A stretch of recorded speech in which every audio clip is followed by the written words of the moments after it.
Do we have Channel 8 ready? Let me double check, sir. Thank you.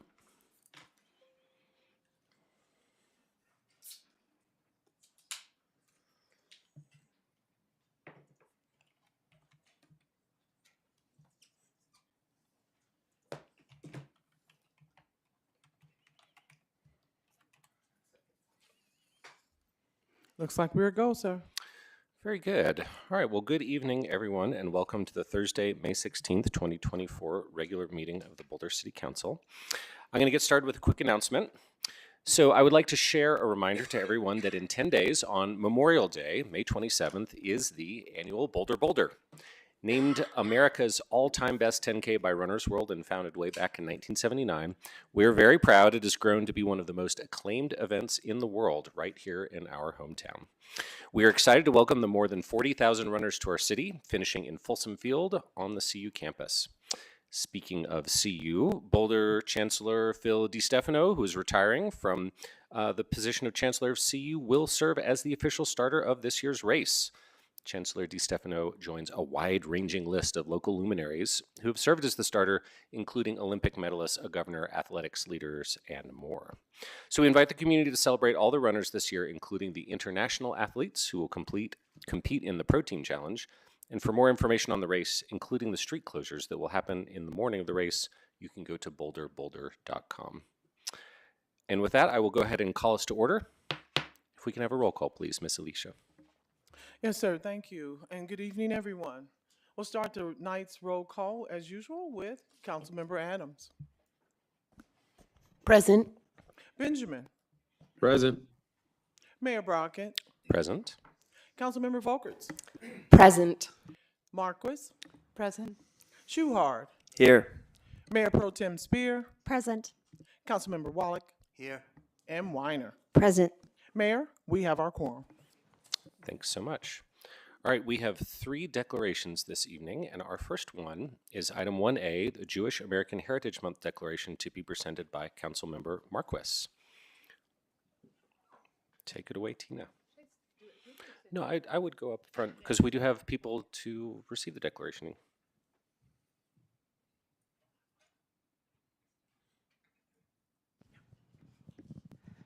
Hi, I have the pleasure of reading the Jewish American Heritage Month Declaration. Jewish American Heritage Month is an annual celebration of Americans of Jewish faith who have helped weave the fabric of our history, culture, and society. This year marks the 44th annual celebration of the achievements and contributions made by Jewish Americans, starting with the establishment of Jewish American Heritage Week in 1980, and expanded in 2006 to encompass the month of May. Jewish American Heritage Month acknowledges achievements of American Jews in the fields of literature, arts, entertainment, medicine, business, science, government, military service, music, and more. Jewish Americans have played indispensable roles in our civic and community life, making invaluable contributions through their leadership and achievements. Unfortunately, Jewish communities in this nation continue to be challenged by bigotry, hostility, discrimination, and violence. As we remember the lessons of the Holocaust, our commitment to religious freedom in America obligates us to root out prejudice and combat anti-Semitism.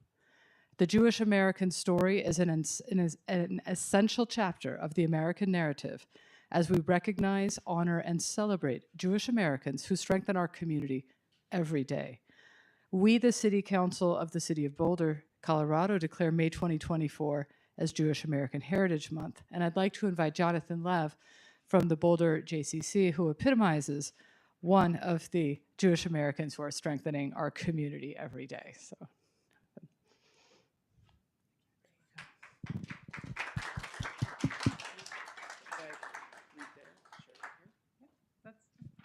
Do you want to share the microphone there, Tina? Okay, great.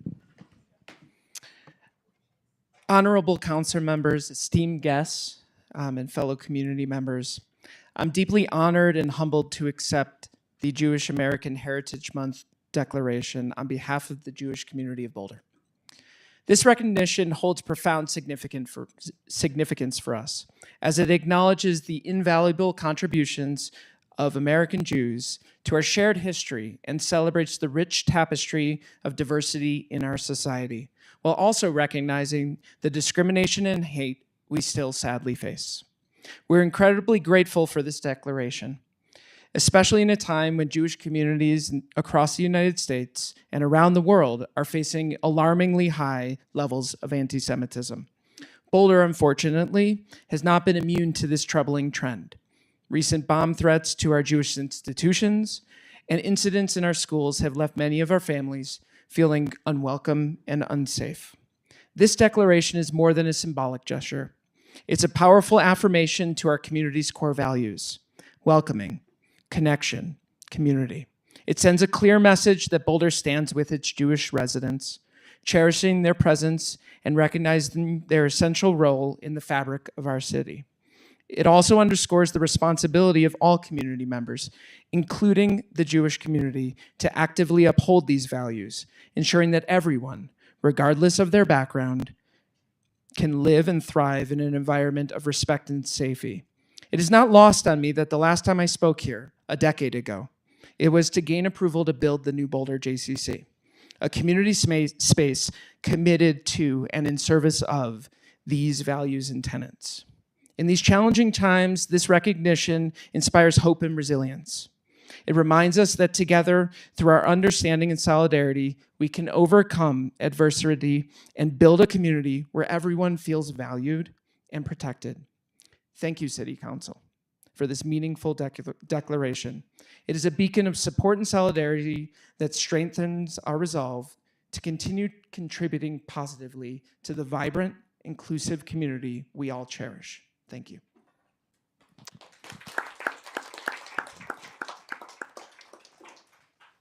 Thank you for that, Jonathan, and for joining us here tonight. All right, our next item is 1B, which is the Older Americans Month Declaration to be presented by Councilmember Schuhart.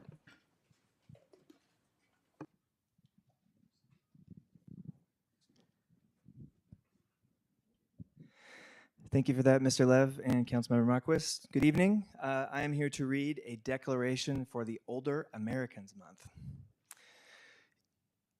Each May, the administrations for community living sets the theme for Older American Month. And this year's theme is Powered by Connection, which focuses on the importance of meaningful social connections for the health and well-being of older adults. The Surgeon General's framework for a national strategy to advance social connection points out the severe consequences of social isolation and recognizes the importance of creating and sustaining social and community connections. Evidence shows that social connections are healing. They increase lifespan and improve a variety of health risks, including heart disease and stroke. The city's endorsement of the Lifelong Boulder Initiative plays a pivotal role in promoting connections for older adults through supporting Boulder as an age-inclusive community. The changing demographics for this decade demonstrate a clear need to create and sustain individual and community connections for older adults. The demographics through 2030 show a dramatic increase in the adult older population in Colorado, with an increase of 67% for adults aged 75 to 84, and an increase of 48% for adults 85 years and older. Older Americans Month is a wonderful opportunity to acknowledge the power of connection and to support creating new social relationships with each other and our community. Personal and community connections also support intergenerational relationships where older adults can share their wealth of life experience and wisdom, guide our younger generations, and carry forward abundant cultural and historical knowledge. Older Americans Month is a time to honor, acknowledge, and value older adults as they contribute their time, wisdom, and experience to our community. It is a time to emphasize the many positive aspects of aging, to push past traditional boundaries of aging stereotypes, and to embrace our community's diversity. We, the City Council of Boulder, Colorado, declare May 2024 as Older Americans Month and urge the community to take time this month to recognize the strength of older adults in our community as essential and valuable members, as well as acknowledging the individuals who support them. Now, I would like to invite Barbara Middleton and Stephen Topping from the Age Well Advising Committee to come up.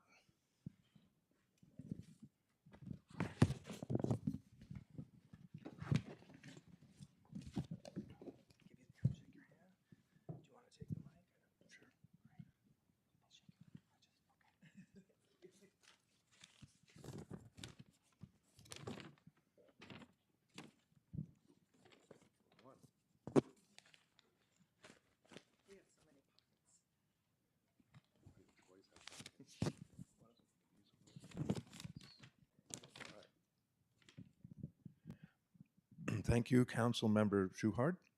Thank you, City Council. I am grateful that the city has chosen to acknowledge and honor Older Americans Month.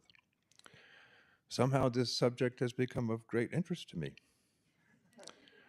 Much of what I have read and heard informs me that adults over 65 will be the fastest growing segment of our population. In fact, we just heard it just now.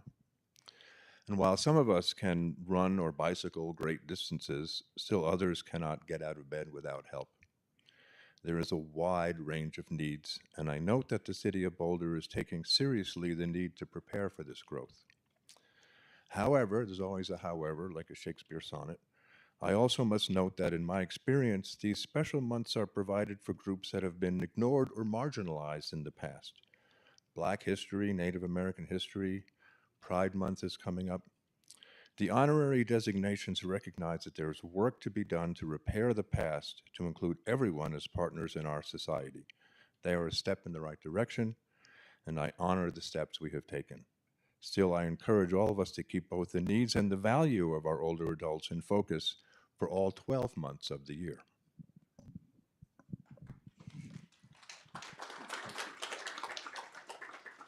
Thank you, and I'll just add that it is a privilege. It's a privilege to grow and be strong and to have support and to know that there are others who, guess what, you're going to get here too if you're lucky, and also to have your age and your abilities supported. One of the things I like to say, someone who I admire, I turned 81 this year, and he is also 81, and he has quoted as saying, really 81 is just 40 plus 40 plus 1. So as far as I'm concerned, I just gather from the 40s that I am and the 40s that I know as they assist me and bring me back to the remembering and the support and the ability that I still have. It's good to have a couple of 40s around. Thank you. Thanks again. Thank you. Right. Thanks so much, Barbara and Stephen, for those good words. All right, we're going to move to item 1C, which is the Remembering Los Seis Declaration to be presented by Mayor Pro Tem Spear. Thank you. And Michelle, would you like to come up and join me? And is there anyone else who's here for this declaration? Or just, yeah, okay, great. Thank you. It's always nice not to feel totally alone up here.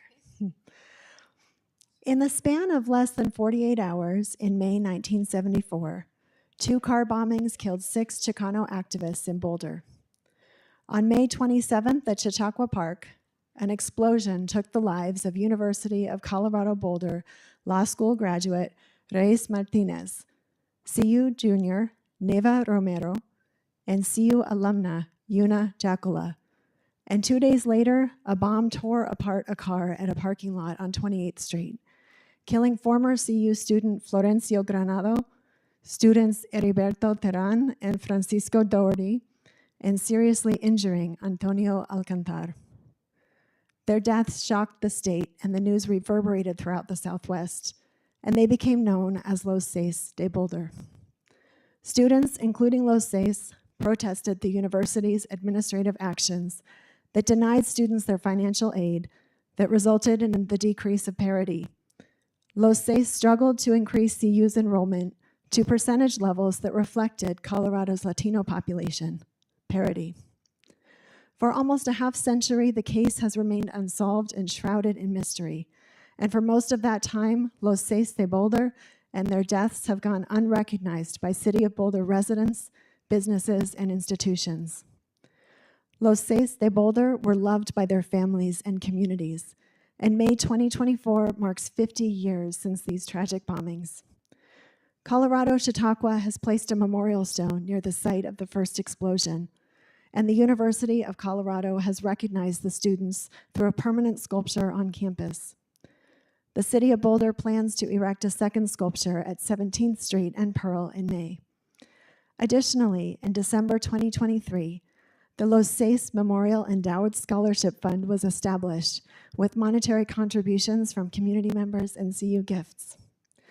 The City Council of Boulder, Colorado declares in 2024 the 50th anniversary of remembering Los Seis de Boulder and proclaims the importance of recognizing and remembering Los Seis and their struggles and the significance of their contributions to the overall fight for justice and equity. The need to educate the broad Boulder community about the history and implications of these tragedies, and invites the community to recognize Los Seis de Boulder through the upcoming 50th anniversary commemorative events. Thank you. And we have Michelle Jacala Steinwood, Una's sister, here to say a few words. Thank you, Nicole, and thank you, City Council. Thank you, everybody who's here. And this is a wow moment. 50 years is a long time. It's several generations. And I'm just glad I'm here to be able to appreciate it. On behalf of the families, the friends, and many, many community members, I appreciate the recognition and acknowledgement that has come through in the declaration. I invite everybody to consider attending. There's an archive event on the 21st, next Tuesday, on campus at the library. We have the celebration coming up on the 27th outside of TB1 and by the sculpture.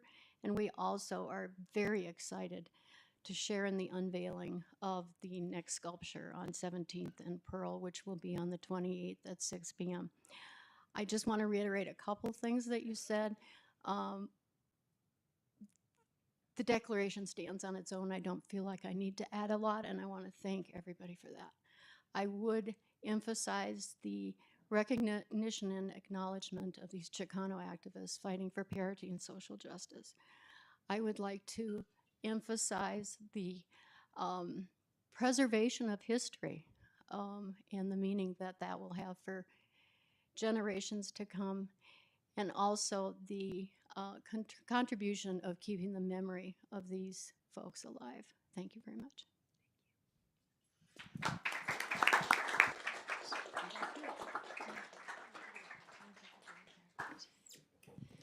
Michelle, thanks so much for joining us. Okay, we're now going to move to our item number 2, which is open comment. Elisha, if you could go over the public participation guidelines, please. Yes, sir. Thank you. Again, good evening, everyone. And I will now review the public participation at City Council meeting guidelines.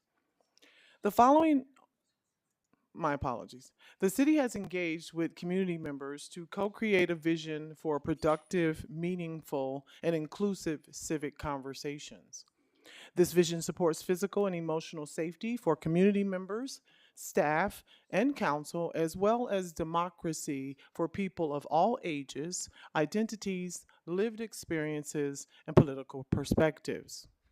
For more information about this vision and the community engagement processes, we ask that you please visit our website at bouldercolorado.gov/services/productive-atmospheres. The following are examples of rules of decorum found in the Boulder Revised Code and other guidelines that support this vision. These will be upheld during this meeting.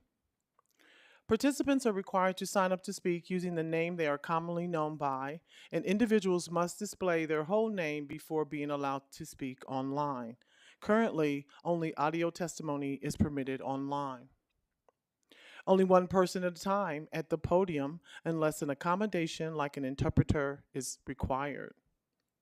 Our remarks and testimony shall be limited to matters related to city business.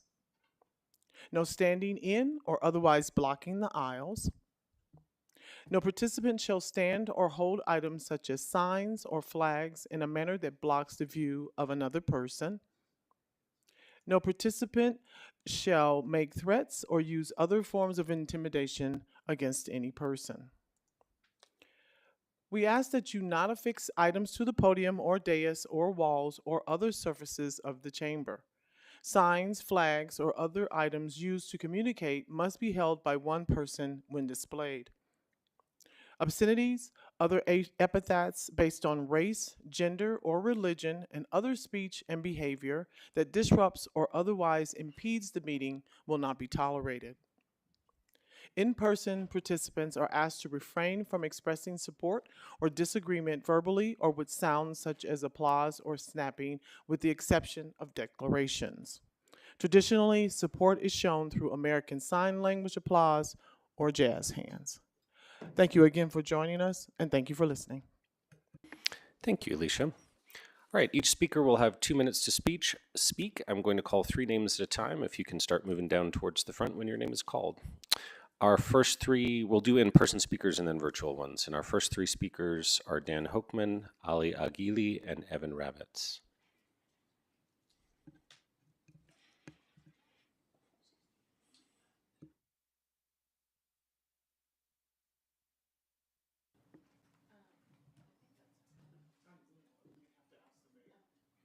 So I hear you're having speech problems. You'd like someone else to speak for you? Sure, since you're physically having trouble, go ahead.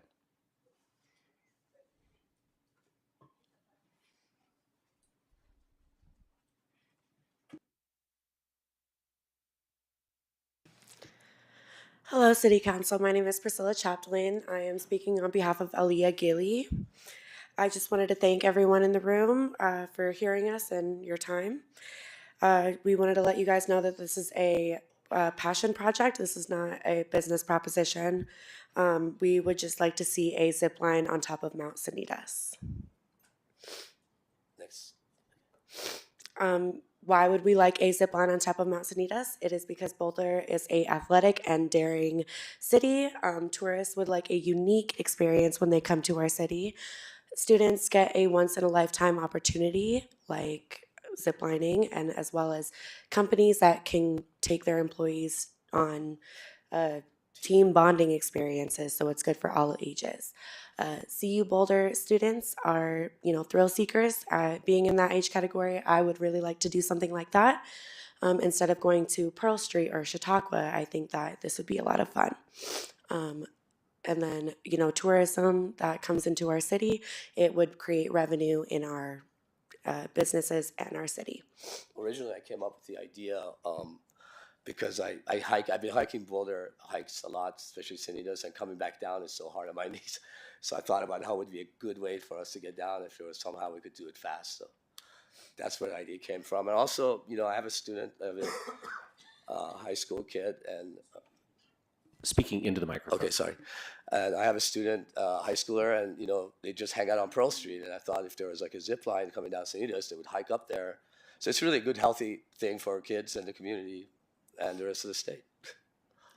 And then we do know that there are reasons why potentially not to have a zip line on top of Sanitas, as far as an eyesore, issues with building on top of open space, parking. The local neighborhood might not like it, funding and safety, but we have come up with solutions to these issues. And if we have more time, then we could come up with solutions to all of them. We really came here to see if this is something that's feasible. You guys are just going to laugh us out of here. But if it's feasible, we're going to spend a lot more time and energy and actually come up with a plan and a business plan. But just imagine hiking up to the top of Sanitas, the wind is in your hair, flat irons, cityscape. It is just something that you don't get to do all the time, and it's nothing that is in the Denver metro area. And so, yeah, we would just like to thank you so much. We would love to continue this conversation. Our contact information is up on the screen. We would really love to take this further. yeah, Thank you. very much. Thank you. And just FYI, we address testimony at the end of all the testimony. Perfect. And is Dan Hochman in the room? All right, doesn't look like it. So we've got Evan Ravitz, Hep Ingham, and Leslie Glustrom. Hi, I'm an old Jew. This ends with Gaza as civilization might. The city of Boulder is constantly showing contempt. There's a terrible feedback here. No. The city is constantly showing contempt for citizens. For examples, as Mike Marsh testified here last meeting, at your March 7th hearing on the Dark Horse development, staff said public feedback was roughly even but that's because only written emails were counted, unquote. When oral testimony was counted too, the public is 2-1 against the development, which is what an honest staff would have told us. In 2018, we voted 71% for online ballot initiative petitions so that people wouldn't have to waste their summer harassing people for physical signatures, especially during a pandemic. But details were butchered badly enough that a tiny fraction are signing online. Over $500,000 have been squandered so far after the city rejected on false pretenses superior free software offered by an upstanding nonprofit who flew their president to Boulder 5 years ago to make the offer. The city manager still won't even call them to compare their free software against our expensive failure. In 2017, the citizens testified unanimously against it, but council reduced our open comment from 3 to 2 minutes. I've since contacted all 10 large Colorado cities, and they all allow 3 or 5 minutes. So much for your democracy vision. And for over 3 months, the city has resisted overwhelming calls for a Evan, your time is up. ceasefire resolution. But thank you for your testimony. Now we have Hep Ingham, Leslie Glustrom, and Patty Foster Aguilera. Good evening, City Council. So the other day I was talking to John Fairweather. He's led the closure of the Santa Monica Airport. And I asked him what to expect if you put limits on pilot behavior. He said, quote, "They'll come at the city with lawsuit threats, Part 16 provisions, and they will do whatever it takes to maintain their subsidy and right to operate without oversight." And then I asked him if you try to use the democratic process. And he said, if you try to use the democratic process to change the control of the airport, the aviation groups will hire PR firms, ignoring the criticism from the community and trumpet the positive aspects of aviation, end quote. Well, the worst of these is they're downplaying the severity of the lead threat. I recently listened to Robert Battel's presentation that he gave to the City of Westminster, February 23, and Dr. Patel's peer-reviewed study showed the devastating consequences of lead accumulation through the mechanism of respiration. The main threat comes from breathing in the combustion nanoparticles that go right into the bloodstream. Once inside a child's body, they have that for the rest of their life. It doesn't leach out, and the consequences are lower IQ, behavioral problems, and a loss of working potential. His study is backed by the 2021 Santa Clara County study from Reed Hillview Airport. This National Academy of Science peer-reviewed study conclusively shows the harm that comes to children living near an airport, 100% caused by aviation. Next slide. That's just a typical day on a Saturday, but this is the pounds of lead around the county. The science, so it was backed by the peer-reviewed study, and they have the worst effects as they do in Flint, Michigan. The science is so compelling and the threat to children is huge. My neighbor across the street has a 4-year-old daughter, and I'm asking that you immediately cease the sale of leaded fuel at the airport and not wait another day and close it down right now. Thank you. Now we have Leslie Glustrom, Patty Foster Aguilera, and Gary Brenner. And PowerPoint for the talk. Perfect. Thank you so very much. Good evening, council members, and thank you very much. My name is Leslie Glustrom, and I've spoken here many times, but not very often before this particular set. And I just always want to begin by thanking you. I understand that we take politics very seriously in Boulder, and you take a lot of grief. I don't have to tell you how hard you work. But when I sit in the audience, I'm often moved to tears with gratitude for the work you put in to keep our democracy strong. Start to tear up again at the local level. I don't need to tell you how much we're facing a threat, and if we can keep it strong and civil here, that's just so profoundly important. You'll start hearing from me and others pretty regularly. 2025 is an important decision year for what we refer to as the Boulder energy future. Fundamental to that is the source of our electricity. And while after, on my part, 20 years, I've passed the 20-year mark, of work, along with hundreds of other people, we are now getting much cleaner electricity, and it will get much cleaner. But what should be a renewable dividend that other utilities use when they move to renewable electricity, we're getting ever-increasing rates. And the graph before you is a graph that we refer to as Paul's graph. That's for Paul Cullen, who some of you know. We've been doing this analysis a long time, but Paul has really formalized it and keeps this monster spreadsheet based on all of Excel's data. Describing it for the public, the blue line at the bottom of the graph is Excel's sales. Last 20 years, virtually flat. The red line is Excel's after-tax net income, call it profits, for their electric sector. Definitely not flat. And that's one of the many issues. In 2 minutes, I've been doing this for 20 years, 2 minutes is kind of a short amount of time, but we'll be back often because we want you to begin this conversation for 2025 and get the staff work done. Time is up. Thank you very much. Thank you. All right, now we have Patty Foster Aguilera, Gary Brenner, and Evan Buchman. Hi, my name is Dr. Patty Fuste Aguilera. I'm here to ask Boulder City Council to make a statement asking for a ceasefire in Gaza. I think you should do this, as our representatives, but most importantly, as human beings. You're here making declaration for Los Seis de Boulder. These were students, protesting for race rights. And I think that this is happening in the encampments right now. The nationwide students are encamping, asking for universities to divest and for this country to stop funding this genocide. We've been telling you this for a while, but you can look at this website, uscpr.org. 1.5 million of our federal tax dollars of this city goes to weapons to Israel.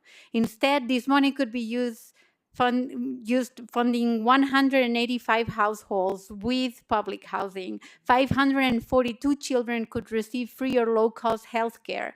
We could pay the salary of 17 elementary school teachers. And I can go on and on, but you should check it out and do the numbers. Because I just saw this article on May 10th that says Boulder City staffers are sounding the alarm about the potential for a tight city budget in 2025. So if you don't want to do it as a human being, at least say that you care about the city of Boulder and try to not use that money to be, killing children in Gaza, but using it to make Boulder better.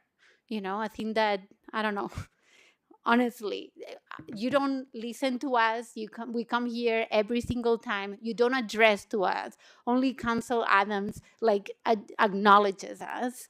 At least put an item on the agenda, say something, because everybody's coming here all the time asking for this, and you do like we don't exist, Please Thank you. Now we have no clapping, please. It's against our rules. So that's now we have Gary Brenner, Evan Buchman, and Kent Katnick. Hello, my name's Gary Brenner. Thank you for this opportunity. I'm here to speak about the Gregory Creek flood mitigation plan. I live a few hundred feet away from Gregory Creek, and I'm here because I have some serious concerns. There are a lot of issues that are not going in a good direction. Some of them are relatively minor, things like the way in which signage is put up when the streets are closed for construction. Sometimes that's not done properly. Well, that will pass. What's more important is it looks to me as though we're heading in the wrong direction and that you're about to embark on a project that's going to cost perhaps $200 million when you consider all of the drainages that we're going to be taking care of. It behooves you to take a very good look at what's going on, because this may be the most consequential decision of the time that you serve. And I would like to begin by talking a little bit about some things that happened in 2013 and how they relate to where we're going. All right, can I have the next slide, please? Okay, this is a picture of several neighbors building a dam on the corner of 7th and University. Can I have the next slide, please? This is another picture of the same dam. My house is right above the head of that young man. Well, I have to go quickly now. I have 46 seconds. We learned 4 things in 2013 that are germane. One of them was that a very simple dam that was put up by a few people was able to seriously change the outcome of the flood. And when that dam was dismantled, the flood returned to where it was gone. Right now, the project that's being considered is being considered without any provision whatsoever for, let's see, for actions that will be taken during the flood. We're just building a build project. We're making a build plan. We need to have a plan that talks about what we will do during the flood. Sir, Okay, your time's time is up, but but I please invite look you at to my... email us the rest of your Yeah, testimony. okay, I will. Thank you. Now we have Evan Buckman, Kent Katnick, and Macon Coles. Do we have Evan in the room? Doesn't look like it, so Kent Katnick, you're up.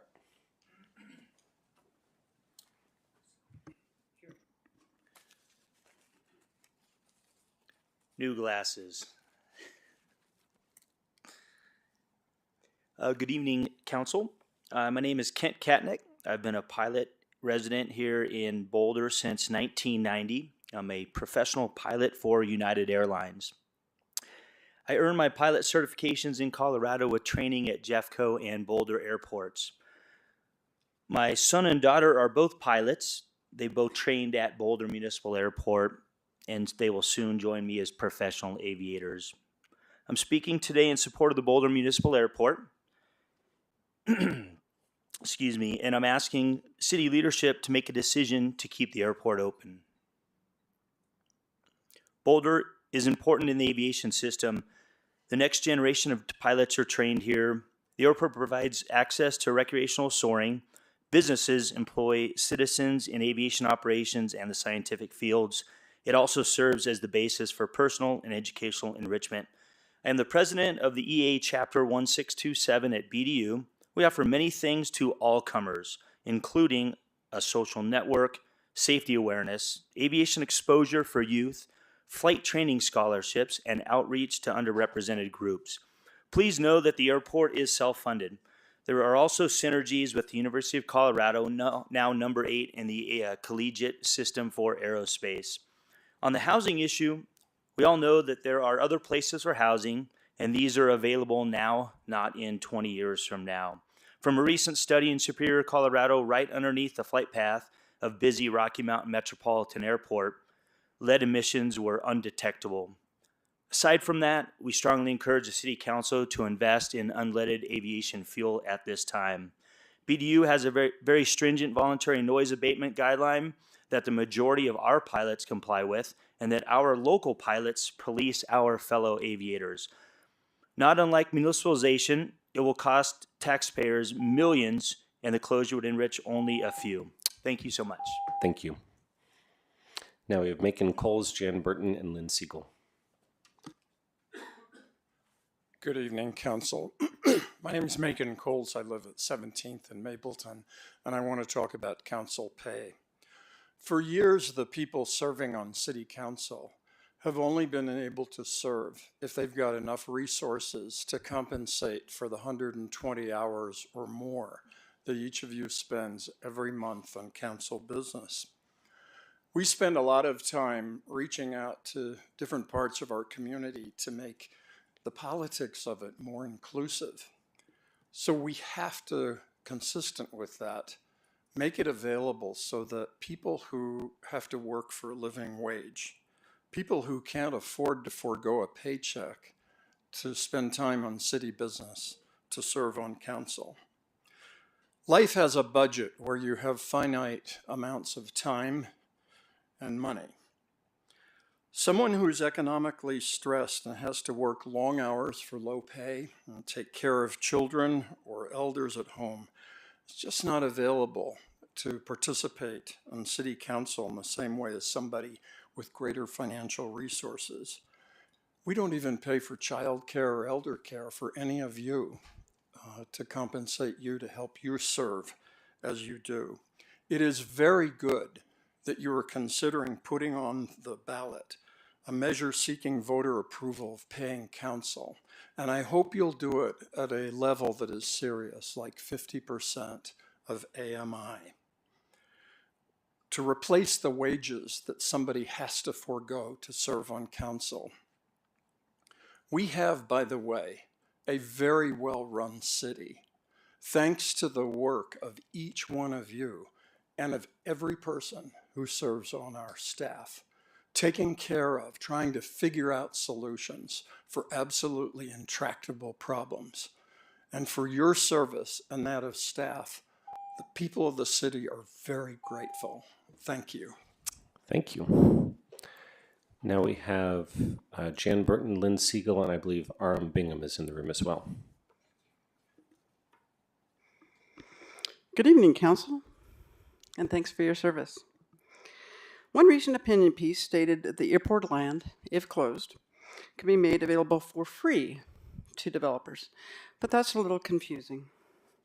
A March 2018 information packet that went to Council from city staff details the money that would be owed to the FAA and stated that if land was purchased with federal dollars, which 49 acres were, it must be repaid at the current and best market value, which at the time when this document was prepared in 2018 was $106 million. So what would the land be worth in 2042 when the airport could presumably be closed? 200 million plus? Who knows? But that's just one aspect of costs for closing the airport. The total could well exceed that, but we just don't know. Maybe some of you aren't concerned with betting that a developer would pay for this down the road, but questions are there. Perhaps the biggest budget hit would be to the general fund to fund airport maintenance and improvements until it was closed for approximately 18 years. But a recent letter says, from the FAA, says that because of the 49 acre land purchase, that the city must operate the airport in perpetuity. Yet this has not been disclosed to the public. Proponents of the current petitions to close the airport are inferring that we can just sue the FAA, but most experts predict that the FAA would fight us with the full force of the federal government. Here we go again, Muni. The airport is an asset to the city. Most residents support the asset. I support your desire for affordable housing, and the planning reserve is the perfect site.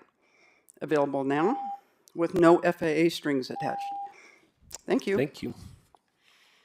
Now we have Lynn Siegel and our last in-person speakers, Aram Bingham. First of all, the budget sucks, right? So why are we building every single block in Boulder? Like we got Gun Barrel, 2 places of affordable housing, Boulder housing. This is not affordable. This is just more housing, more population. I can't afford my water bill at $100 a month. And now we've got, Gregory Creek. We need serious, and my bill is $14 for my water. But it's all the stormwater service fees and other shit like that. It's like, do we have money for decent culverts for Gregory drainage next time around? Nuh-uh. No, we don't have money for the police. We're short 20 patrol cars. Like, where is this going to come from? I mean, Mark interestingly said, what's this $34 million that we have that actually is money above that? I don't get that whole thing. I thought we were deflated financially, on our budget. Meanwhile, we've got 2260 being demoed because they can't have enough parking, so they want to just demo our environmental center for the Rockies. Yeah, let's just take it out. That's good for the environment. That's a water demonstration project, one of 4 in the state of Colorado, that integrates the runoff from the building with solar panels from the building onto the landscape to clear up pollution and be a demonstration project for non-source point solutions for pollution in our Boulder Creek, you know, and we're going to demo that. And Gilbert White's demo at 613 Walnut. Rethink your priorities. Thank you. Our last in-person speaker is Aram Bingham. I think I have some slides.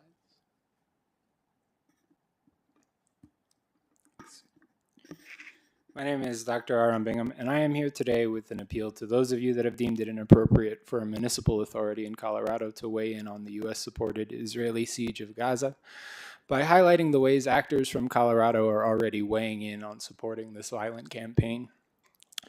This is an image taken last fall in Gaza of a so-called smart bomb component manufactured by Woodward Corporation, based in Fort Collins.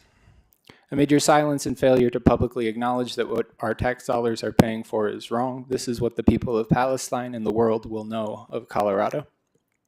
We make the tools and weapons that more effectively kill civilians and obliterate infrastructure in Gaza. Next slide, please.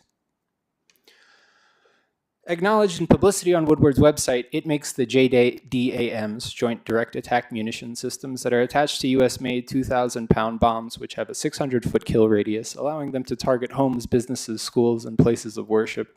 Thousands of these bombs have been dropped on Gaza over the last 7+ months, including 200 within Israel's so-called safe zone for civilians in southern Gaza in just the first 6 weeks of the war, according to a New York Times analysis. Next slide, please. Colorado companies like Palantir, Denver-based, are also providing AI technology built on data from NSA and other US intelligence agencies to the Israeli military. This technology targets and provides battle plans to attack people on the ground in a process with very little human oversight, and which can lead to devastating airstrikes within minutes.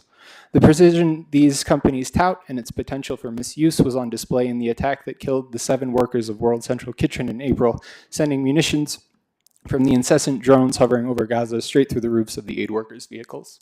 Next slide. This is the message being received by the people of Gaza from Coloradans.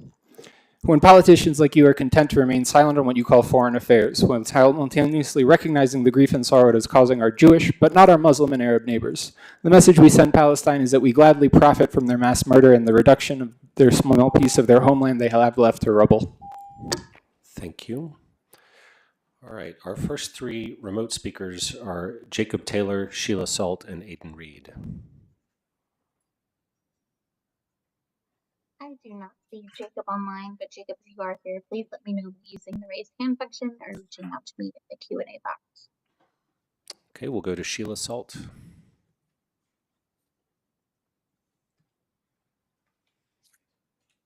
Good evening. Many vocal community members on the airport topic have lived cohesively the longest with the airport for several years. The airport has since morphed homes and open space up here into an aviation amusement park. If someone has lived cohesively with this airport until it recently changed, how can we be called anti-aviation just for speaking up by our own airport? That is misleading, divisive, a false accusation, dismissing the concerns, and avoiding accountability. When folks in the Chautauqua area raised grievances about college party noise and parking issues, did anyone fault them for moving near a college? Were they accused of being anti-fun or anti-education? Why is Northeast Boulder shamed and faulted when Southwest Boulder was deserved protection and acute attention from leadership? The noise abatement, we have one. It's violated every day the planes fly, as early as 5 a.m. and as late as 11 p.m. The airport claps back that the noise abatement is, quote, voluntary, and therefore no crime is committed. This means that pilots are choosing and consciously electing to fly against the community noise abatement over homes playing musical runways between 5 airports in our Boulder area. The runway is the muddy pond that attracts the mosquitoes. Calling this out is not anti-aviation. It is an industry in our airport choosing to disrespect the community.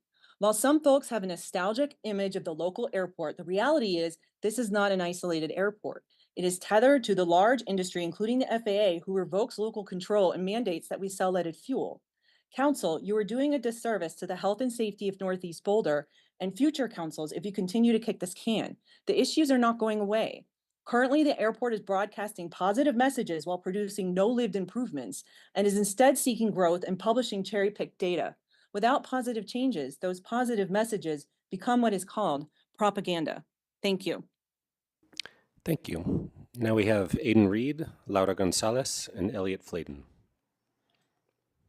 I do not see Aiden online, but Aiden, if you are here, please let me know by using the raise hand function or reaching out to me in the Q&A box. So we'll go to Laura Gonzalez.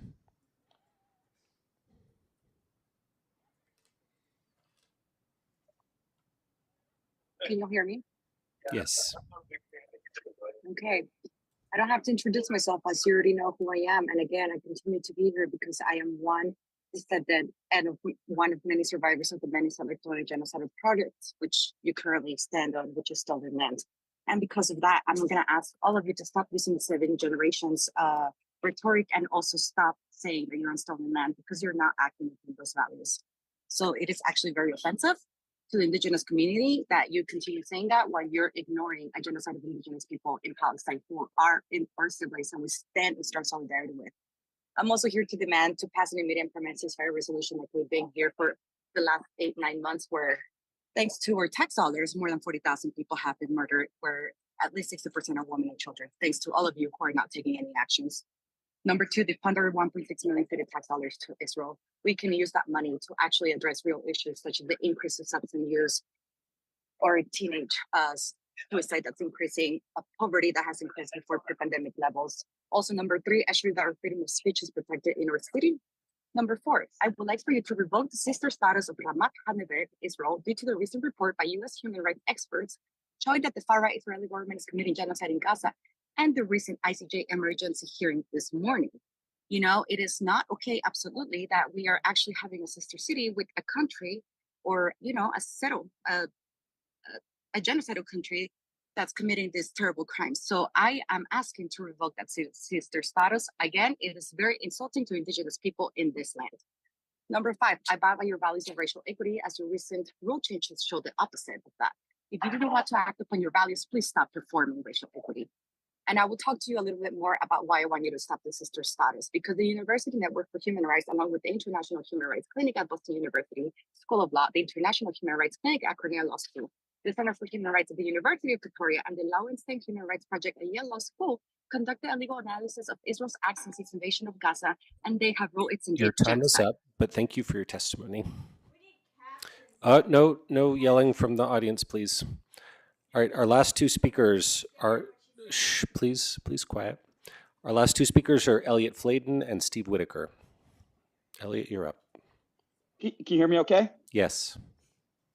You know, every week I hope that this will have to be the last time I'll have to appear at your council chambers virtually or in person. But every single week that I come in, there is racism directed at Jews through anti-Semitism. Now, I'm going to give you what a common definition of anti-Semitism is. It's when you use one standard for Jews or Israel and a different standard for everybody else. You've had multiple speakers here tonight that have repeatedly falsely slandered Israel for committing a genocide. Again, a genocide, as I've said it in previous meetings, is when you directly target civilians trying to wipe out their population in substantial parts. The UN has given a civilian to combatant kill ratio of 9-1, which should happen in the urban war. The ratio in this war is about 1/10 of that. This is not a genocide. And anybody who claims otherwise either doesn't know the definition or is using a racist double standard. Now, along those lines, you had a speaker tonight who said they wanted smart bomb components not to be sent to Israel or artificial intelligence not to be sent through Palantir. Those items reduce civilian casualties.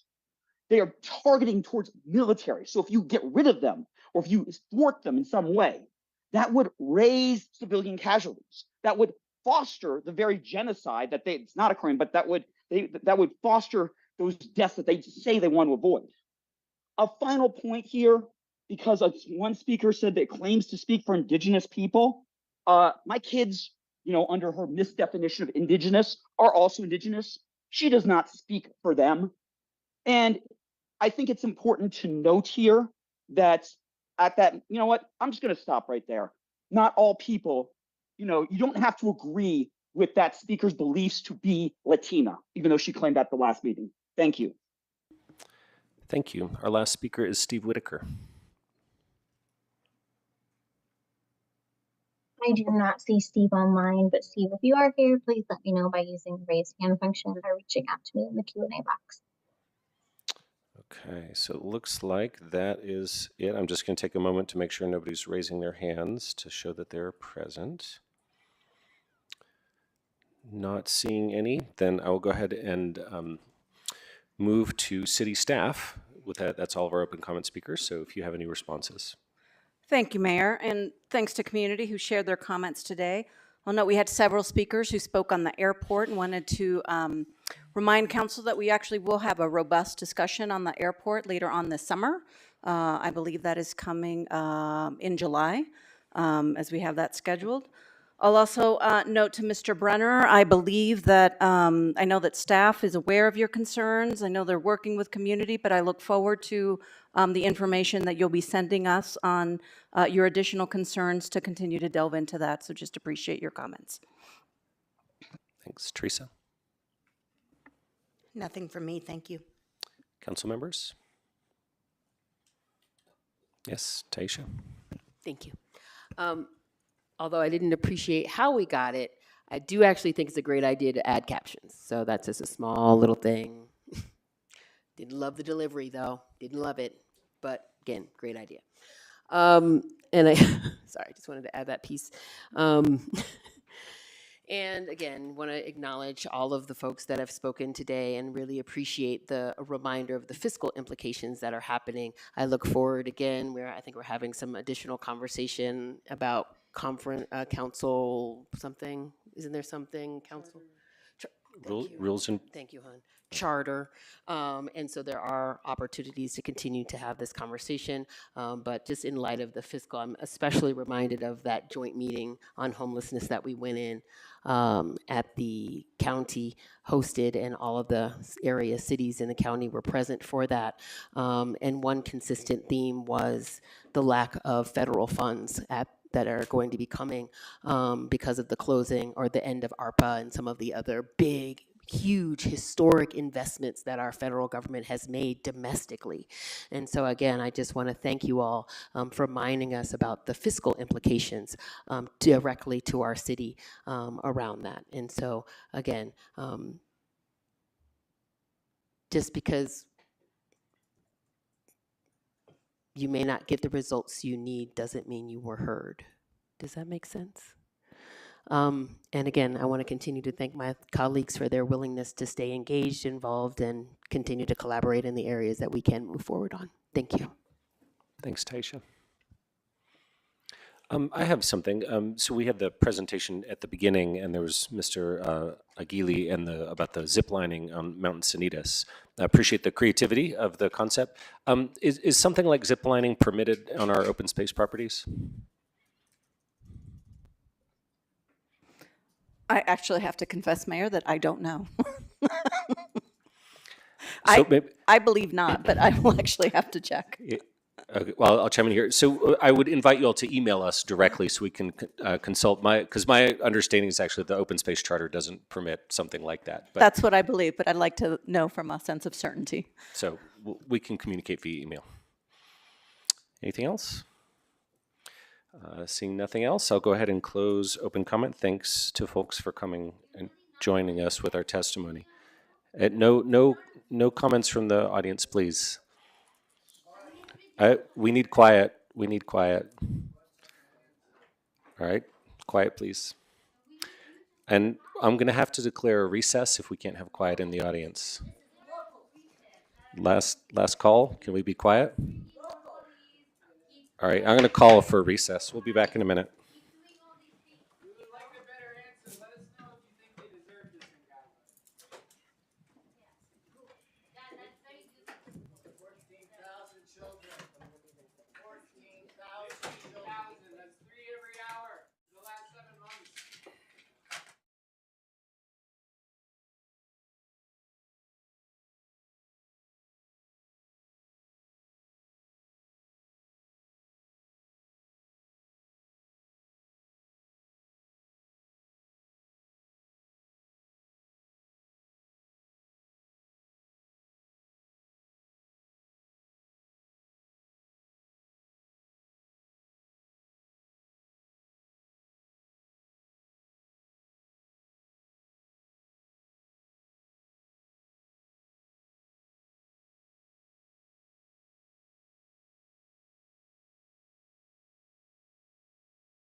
All right, I'll gavel us back into session.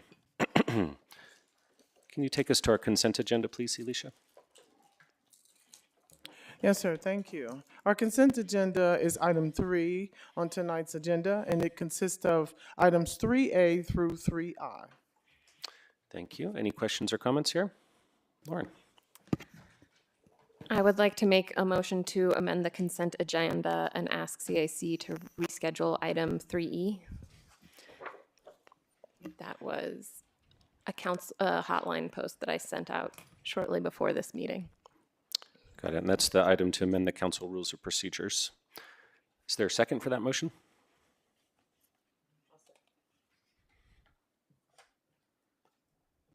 Second. Very good. Lauren, do you want to speak to why you'd like that to be rescheduled?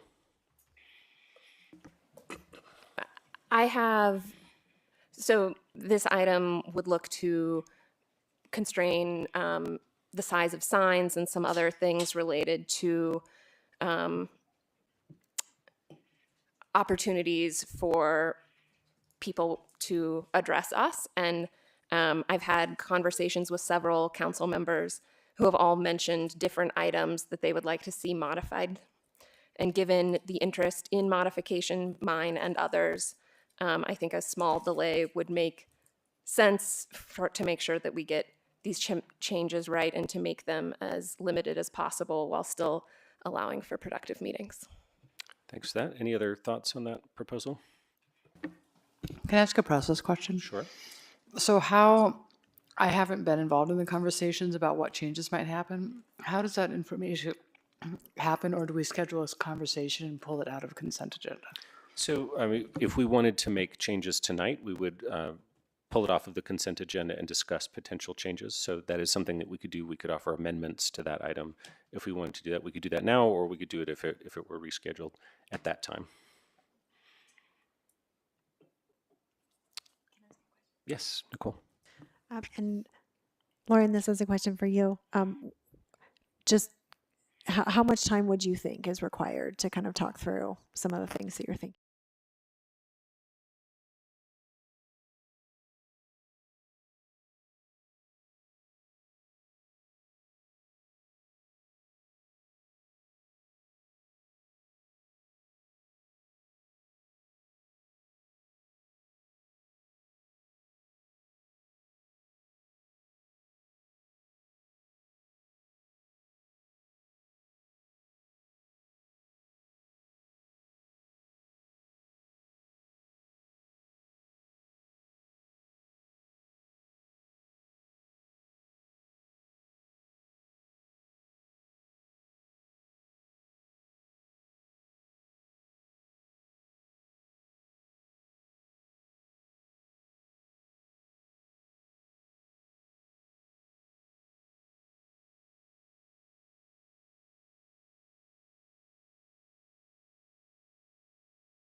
And so my recommendation would be to have us revisit that and really segment, because there might be things that we can 100% pass at the next meeting, and then there might be other components that may take more time.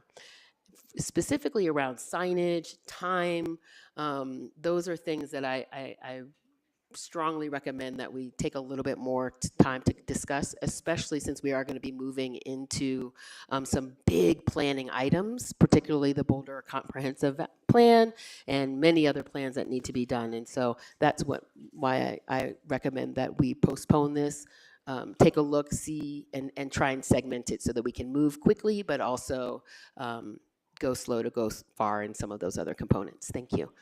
Thanks. By the way, I've got a note from a community member that they're not hearing any audio on the live stream, so maybe we could investigate that. Matt. Thanks, Aaron. I appreciate. Sorry, I'm not there with you guys in person. Mine is also a very small targeted recommendation. I don't think anyone will really object to. So my concern is this is not going to be a small conversation. There's no question this will be a very lengthy one. And so my concern is we have a tight schedule. We have a lot on the books. And so the more we kick things down the road, I'm worried that we're going to start stacking up and really pinching ourselves on scheduling. So that's my primary concern with this. I think we flagged the city attorney's office with some real good things to get going, and I think we could do that. But Lauren, my question would be is if there's like one or two things right now that you see like, hey, can we just pull those out and pass the rest? That might be a way to get through that. I don't know if that we can do that in process, but I'd hate to sacrifice the whole thing where most of these things are probably good, easy changes, and we can just move forward, hopefully. Do you want to respond to that, Lauren? Yeah, I think kind of in the vein of what Taisha said, I think there are things that I could be comfortable passing on consent, but I would really like to see that narrowed down significantly from what this is. So for me, as this currently stands, I would object to this being on the consent agenda. Okay, and I'll just to follow up, like Mike, I think we're going to get to a place where we're going to be literally voting on every line. And I think that I don't know if that's my biggest concern is just time suck is every line of written word we're going to vote on every change, and I think that's an hour unto itself. So I'm just really concerned about time. I've got Mark, and I'd love to just call for a vote here soon. Yeah, I agree with Matt. I thought the package of proposals was by and large very reasonable. I think if we go into this with a line-by-line reconsideration, we are going to be spending an inordinate amount of time chasing our tails. I would prefer to vote on it. Very good. Lauren, one more thing. I have a question for Teresa. If I were to object to this being part of the consent agenda, what would be our process moving forward? While you think about that, I'll note that I heard that the live stream is back on. Yay. Thanks to whoever got that. Good job. If you could give me just a moment to find that in the council procedure rules. Sure. Da, da, da. No pressure. Yes, ma'am. Taisha. While we're waiting, I want to take a moment of appreciation for these amazing ear things. And I almost want to cry about it because I was somewhere and they didn't have a microphone and it was really hard. And so I just want to thank the staff and the team for making this happen so fast. And again, it's the reminder of I want this to happen as quickly for other people who aren't elected on a thing, right? But to have the issue resolved so fast. So again, I just want to thank you. And I see Teresa's light is on, so hopefully, she's, oh no, just kidding, JK. All right, that was my time. Can I colloquy on that? Colloquy on here. Please do. I just want to thank everybody for lowering those lights. It's so much better. Thank you, whoever did that. I hadn't even noticed the ear thing, Taisha. This is pretty remarkable. But take it off before you start talking. Yes.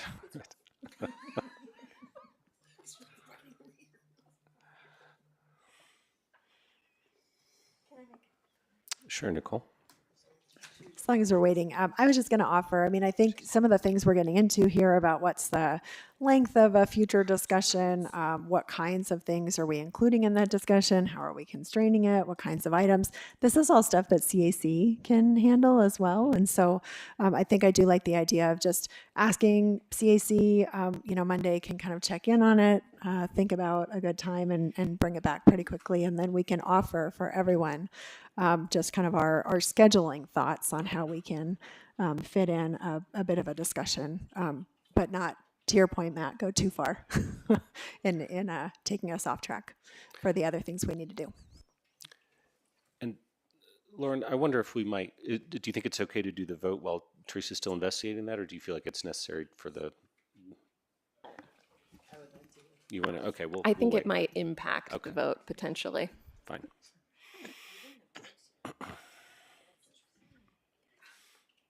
All right, so typically when you remove something from the consent agenda, it's going to be discussed individually. I'm unable to find something that talks about objecting to something being on the consent agenda. I think that would probably, it's possible that it exists and I'm under pressure not finding it quickly. Looks like Lauren actually knows, in which case feel free to say.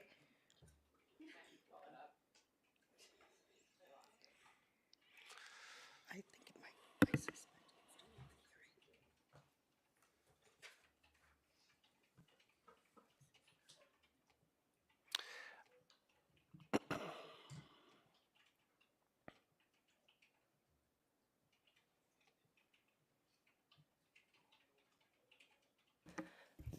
I find let's see, under the consent agenda in our council rules and procedure packet, item 3C, it says that you can't do ordinances that are routine in nature, which do not elicit public interest, and to which no council member objects. I think that's about This is ordinances difficult specifically. because it's not a reading, it's not an ordinance or a ordinance. second reading. Yeah. Mm-hmm. Okay. So our rules don't clarify what we. Correct, and I did check Robert's rules, and I'm not seeing anything for an objection with respect to something being placed on the consent agenda. And so, to my knowledge, the procedure would be to remove it from the consent agenda and make an appropriate motion. Right, because you can always take something off the consent agenda for discussion. Okay. I think just to make it a discussion, it's just one person, but that's just a conversation at that point. Sorry, if we call for, oh, I got another one, Taisha. I would like to add this to the list of things because I'm surprised that we don't have clarity around consent agendas and what the process is. Did you find it? No. Oh, I'm still not finding it. I think there's a long list of things that could be updated about the council procedures.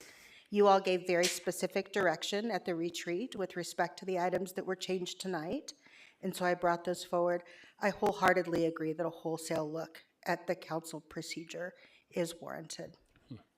Great point. Thank you. And sounds like a work item. Yeah, right. Sounds like some work. I'd like to go ahead and call for a vote, if I may, please, if there are no further objections. This would be a show of hands, I believe. Yes, show of hands. So all in favor of the motion on the table? Which is Lauren, so this is, do you want to reiterate your motion, Lauren? So that would be to reschedule item 3E to a soon date, maybe the beginning of June, depending on the CAC's ability to schedule it then. Is that clear? It's taking it off the agenda for tonight and asking CAC to reschedule it for a time, hopefully soon. It would still be on consent. Unless, that would be my, no. point of clarification. Yes. Without direction from council, I wouldn't know what to bring on consent. And I am hesitant to have individuals email their suggestions and have me make a bunch of competing suggestions and edits. And so I respectfully suggest that a conversation would be necessary. for council to provide direction about what to draft. So agreed, if I may, so agreed, I think if we have a postponement, then I think there will be time for council members to refine their thoughts and bring specific proposals that could then be considered at a future meeting in the form of amendments to the item, rather than having the burden on you to change things. Taisha? Thank you. So just for myself, I was not aware when we were doing the council retreat that what we had decided was going to then be, I did not realize that there was not going to be additional conversation around some of those more contentious items that made it onto that list. It was my understanding that, I'm sorry, I'm looking at you just as a response, but I'm not like, but it was my understanding that we were creating a list of items that we thought was really important and we wanted to change. And some of those things had specific directives and some of those things were more vague, like the signs. We didn't talk about the size. We didn't talk about we just said, hey, you know, it's not cool to have a sign that blocks the audience members behind you. And so, unfortunately, I am going to continue to agree with Lauren about the need to have deeper conversation around some of those pieces that are not as easy, clear and universally agreed upon. And I strongly urge my fellow colleagues to consider allowing the CIC to take a look at the list and try and do a first pass of what we think we can all, get past by at the next meeting. Would be my request. It's not going to take a lot of time, I don't think, for the ones that I know, or rather that we know are those lower hanging fruit. But I would request that we give the time that is needed for the parts that are going to require more conversation. It just seems disingenuous to vote on something when we know there are additional changes that we're going to need to make. I don't feel comfortable about voting for something when I know that other changes are going to be coming, within the next month that are going to impact our ability to meaningfully work with each other and to the incredible community that we have the honor to serve. Thank you. Thanks. And just a point of clarification, thanks for that, Taisha, that CEC can't make substance decisions about which items to leave on and which items to not to, but we will not vote on anything without a conversation if people would like to have a conversation. So when this comes back, anyone can pull it off consent, I'm sure it will be, and we can have a conversation about what has majority support. Yes, Tina. So this will come back identical to what it is today? Yes. Okay, so there won't be any vetting of ideas outside of these open meetings? I don't think we have a way of doing that. So I think it would give time for people to make specific proposals for changes. But during the open meeting, During the not meeting. through an email process? Yes. Thank you. That's my understanding. Can we go for a vote? Mark? As Matt indicated, we're going to be heading down the rabbit hole. I don't really care if that's what the will of council is to do that, but we are going to be losing an hour and a half of time to parse what I thought was a pretty reasonable set of proposals from the city attorney. So off we go. If that's the result of the vote. So I'll go ahead, and we have a motion that's on the table that Lauren repeated that has been seconded. So show of hands, all those in favor. That looks like that would be 6. All opposed? 6 and 3. Okay, so the motion passes. So we'll pull that off for tonight, and CAC will have a to-do item for rescheduling this. Okay, anything else on the consent agenda? Perhaps a motion. I move we pass the consent agenda with the exception of the one we just took off. Second. Very good. And I'll just note, Colin myself, I'll note that item D was about the disapproval of the designation for the Civic Area Historic District. I'll just vote against that one because I was not in the majority on the original vote. But if we can do a roll call, please. Yes, sir. Thank you. We'll start the roll call for the consent agenda items A through D and F through I with Councilmember Marquis. Yes. Shuhart. Yes. Mayor Pro Tem Spear, Yes. Councilmember Wallach, Yes, with the exception of item D. thank you, sir. Councilmember Weiner, Yes. Adams, Yes. Benjamin, Yes. Mayor Brockett, Yes, except a no on item D. thank you, and Councilmember Folkerts. Yes. The consent agenda items A through D and F through I are hereby passed, except for the noted no's for item number D. Thanks very much. All right, if we can go to our call-up check-in, please. Yes, sir, thank you. Our call-up check-ins are item number 4 on the agenda. And 4A is the concept plan review for a proposed Boulder Housing Partners redevelopment on 3.74 acres located at 6400 through 6570 Gun Park Drive and 6560 Spine Road, with 23 townhomes in 2 buildings, 124 apartments in 5 buildings, and 1 community building. The site is largely undeveloped. Two existing office buildings on the property would be demolished. This is reviewed under case number LUR 2023-00060. Any questions, comments, or desire to call this item up? Seeing no hands, doesn't look like it. I'll just congratulate Boulder Housing Partners for moving forward on this. It looks like a very promising project. What's that? I also just wanted to comment on appreciating the comments from Planning Board and also sharing a personal interest in him having the community center maybe have a little more fun and color to it, you know, just in case, not as a requirement, but Are you thinking pink, maybe? yes, it should definitely be pink. No, but my vote will not hinge on that. Agree about the planning board comments. They were very good. Okay, if we can go to our public hearing now, please. All right, thank you, sir. Public hearings are item number 5 on the agenda.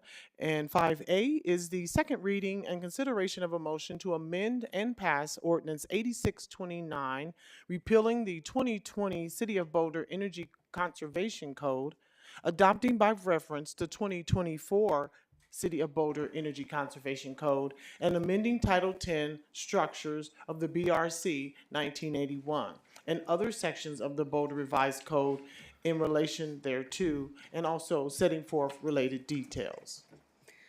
Thank you, Mayor. And we had a coin toss beforehand, and Jonathan lost that, and so here he is to present. I'll take the handoff, Maria. Thank you so much. Good evening, Council, Mayor Pro Tem Jonathan Cohen, honored to serve as the Director of Climate Initiatives. While the staff team is getting settled in, I wanted to say I'm really excited to kick this item off tonight. And I wanted to do so by actually starting with a little bit of trivia. Council and community members that might be watching tonight might not be aware that Boulder was one of the very first communities in the nation to have mandatory green building requirements.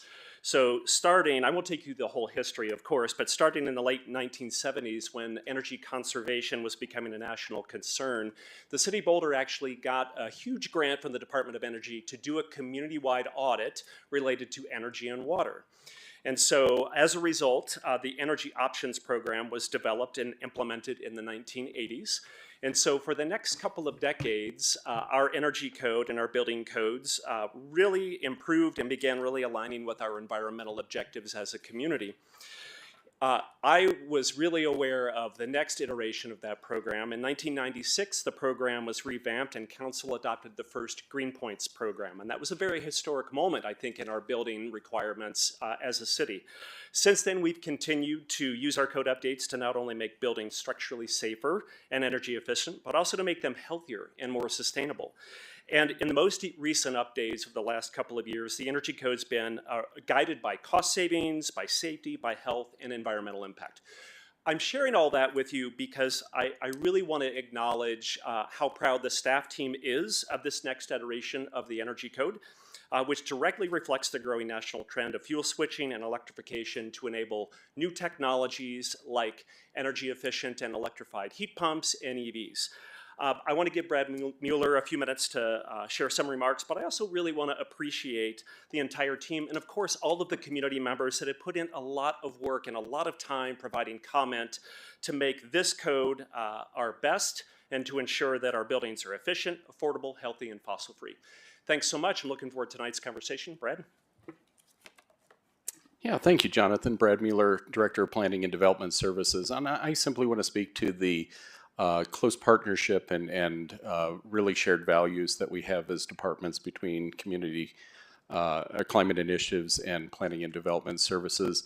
Jonathan was able to share a little bit of the on-ramp to this point, which is several decades. I want to share with you and reiterate the commitment that we've made as departments and as a city towards what will be the next evolution of these discussions around embodied carbon. And while we'll touch on that tonight, and this is its own benchmark on its own right, we also recognize there's a future to work towards as well. So with that, we want to get started with Rob Adrians, who is the city's chief building official. Thank you, Brad. As Brad mentioned, I'm Rob Adrians. You want to start the presentation for me there, Josh? Thank you. Oh, sorry. There we go. So the agenda for tonight's presentation, if you will, we have our timeline, got a basic overview of the residential and commercial energy provisions. And then towards the end of this presentation, Carolyn Elam's going to address some of the concerns we've heard from the community regarding the all-electric requirements of this code. So just to elaborate a little more on what Jonathan gave you a good background from the early days of the Energy Code, I'm just going to go over what the Energy Code really is. So the Energy Code is the document that lays out the minimum energy efficiency requirements for new construction, alterations and additions to every building within the city of Boulder. It's important because buildings are major consumers of energy. Strict energy codes reduce operational energy costs for businesses and residences and reduce the number of energy cost burden households across this city. Furthermore, the Energy Code is one of the most effective and immediate tools we have to cut greenhouse gas emissions and encourage the transition away from fossil fuels towards renewables. So just a brief history of what we call the COBEC. So that's an acronym for the City of Boulder Energy Conservation Code. I apologize in advance, this is going to be an acronym-heavy presentation tonight. So the City of Boulder first created the COBEC in 2017. That version of the code was based on the 2012 International Energy Conservation Code. We created our own code here in Boulder to reflect the desire of our community to push the envelope on energy efficiency beyond the base levels laid out by the International Code and by surrounding jurisdictions. In 2020, this code was further updated to create the 2020 COBEC. Tonight we are presenting the third iteration, which is the 2024 COBEC. What we are presenting tonight was developed from feedback we received from the Environmental Advisory Board, the 2 council study sessions, the Planning Board, and feedback we received as part of our community outreach. This code is a significant step towards achieving our climate action goals, as shown in this little infographic down below here. So as you can see from this graph, the city is aiming to achieve carbon emission cuts of 70% by 2030, and net zero emissions by 2035, and carbon positive by 2040. I'm pleased to say that under this code, we have not only made significant progress towards meeting both the 2030 and 2035 goals, we've also taken our first steps towards that 2040 goal by adding some additional efficiency measures that encompass embodied carbon reductions, cross-laminated timber, and other measures that actually reduce the amount of carbon in the atmosphere. So this is our timeline on this slide here. So back in November of last year, we had the draft code available for review to the public. In February of this year, we had our planning board hearing. In March, we had the first public hearing. Tonight, we've got the second public hearing. And we're targeting an adoption date of July 8th. So once that date hits, any permits submitted will be to this new code, if approved tonight. So this code was developed with strict adherence to our SEER principles to develop safe, livable, environmentally sustainable, and economically viable communities. So on to some changes. So under the 2020 code, we established 20 to 25% savings target over the national codes. We established performance backstops, 5% minimum solar offsets, EV capable, EV ready, and EVSE requirements. Under this 2024 update, we're still targeting the same 20 to 25% reduction over the national code, but as over the updated national codes, there's still some savings there. but not as aggressive as under the 2020 code. The major update this time around is all electric construction requirements, with some exceptions for things like commercial cooking and other industrial commercial applications that would be difficult to electrify with current technology. We have significantly updated our EV requirements, and we have added updates to our levels of renovation to simplify the code and encourage the reuse of existing buildings in recognition of the embodied carbon. We've also modified our all-electric and electric-ready requirements for existing buildings. So, on the residential side, in 2020, we established a rule that houses above 3,000 square feet required to be net zero energy. We established strong performance backstops, and we established solar-ready and offset requirements and EV-ready requirements for our homes. Under this 2024 code, the biggest changes are all-electric new construction, pre- and post-solar ERI targets, which is a step away from prescriptive backstops to add flexibility and help reduce costs. We've also updated our solar-ready and EV-ready requirement to align with the state model code. We've made some changes to our alteration levels to help improve affordability and preserve existing buildings, and we've modified our all-electric and electric-ready requirements for existing homes. So with that, I'm going to pass you on to Josh for the technical rundown of the code updates. Thank you, Rob. Thank you, council members, for tonight. So I'm going to dive into the residential energy code updates that we have. Really, these are the top changes. We're going to touch on the residential pieces and then dive into the commercial pieces. So the first item we wanted to discuss here is our Energy Rating Index Score, or ERI target is another term you'll hear us refer to. Basically, think of this as miles per gallon for a home. As Rob had mentioned, our current energy code requires any homes 3,000 square feet and larger to be at net zero. Our new energy code has been updated to have two targets. So we have a net zero target still for homes that are larger than 3,000 square feet, but we also have a pre-solar target. So really, this makes the developers, the designers and builders and contractors really start to think outside of the box on how they have to get to this target of 50 without solar. So what this did was this allowed us to remove our prescriptive backstops, which basically these prescriptive backstops were items in the energy code that weren't allowed to be less efficient than.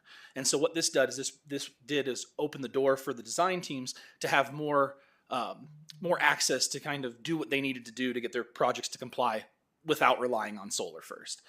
For any homes less than 3,000 square feet, our current energy code has a sliding scale based on the home size. So homes that are going to be closer to 3,000 square feet are going to be around an ERI about 22, which is very efficient.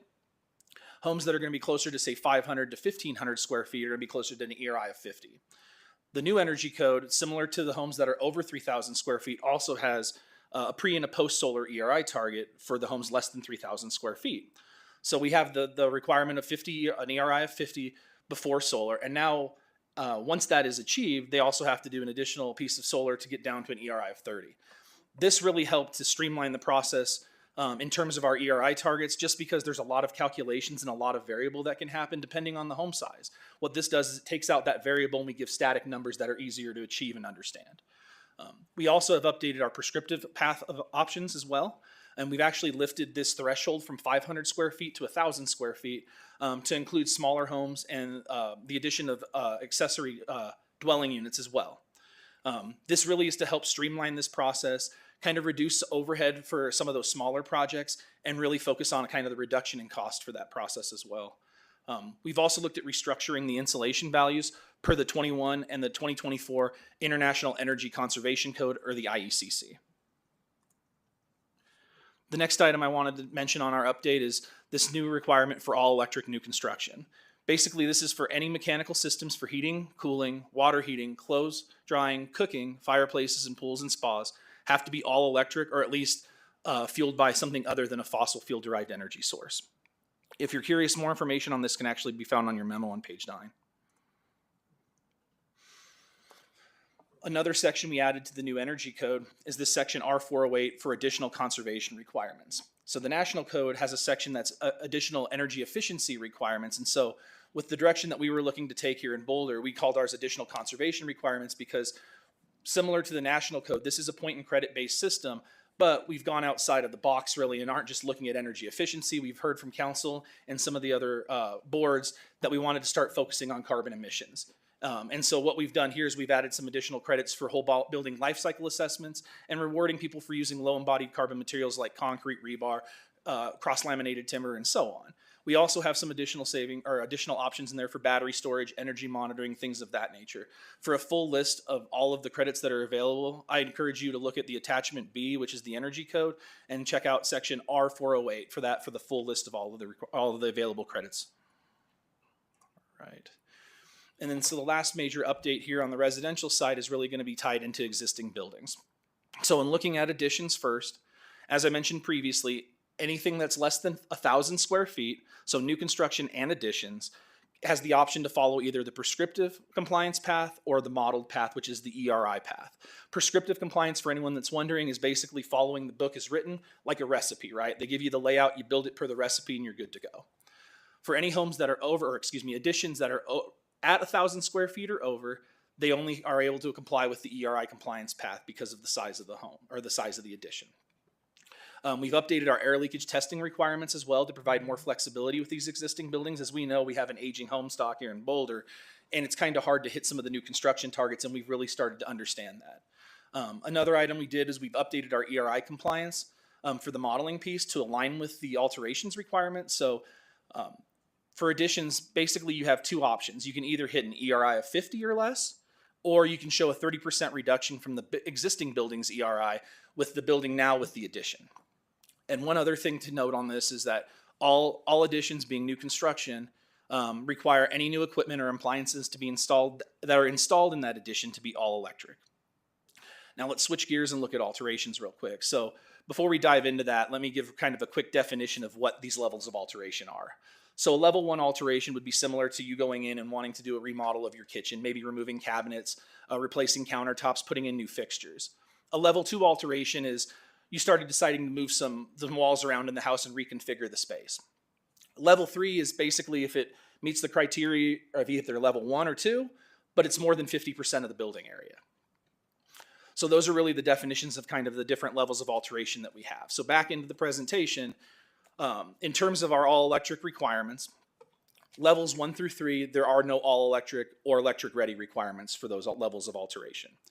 Now, if it's a level 3 alteration, that includes the replacement of mechanical equipment, then the equipment can still be replaced. It's just that space will have to be electric-ready for future installation of an electric appliance.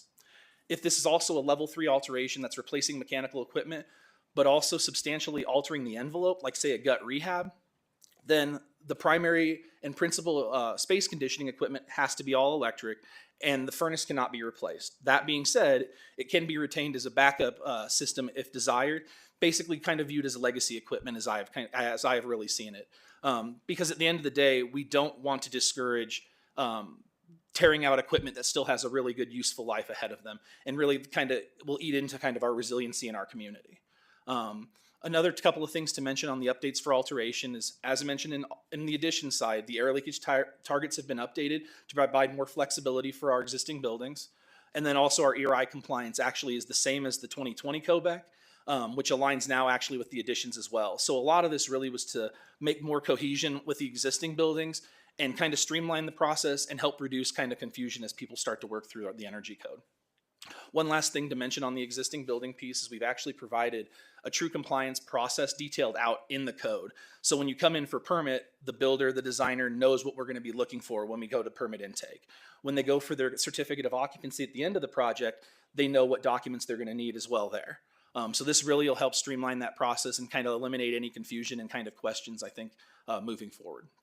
One other update to mention on the residential side is we have this new allowance for minimum renewable energy systems. So for example, if we have a home that's 3,000 square feet and they have to be at net zero, they've maximized their roof space for solar, they can't get any more solar on there. They come to us and they say, hey, we'd have to go off site for an additional, say, 3 kilowatts of solar. So say 8 to 10 panels, we'll say.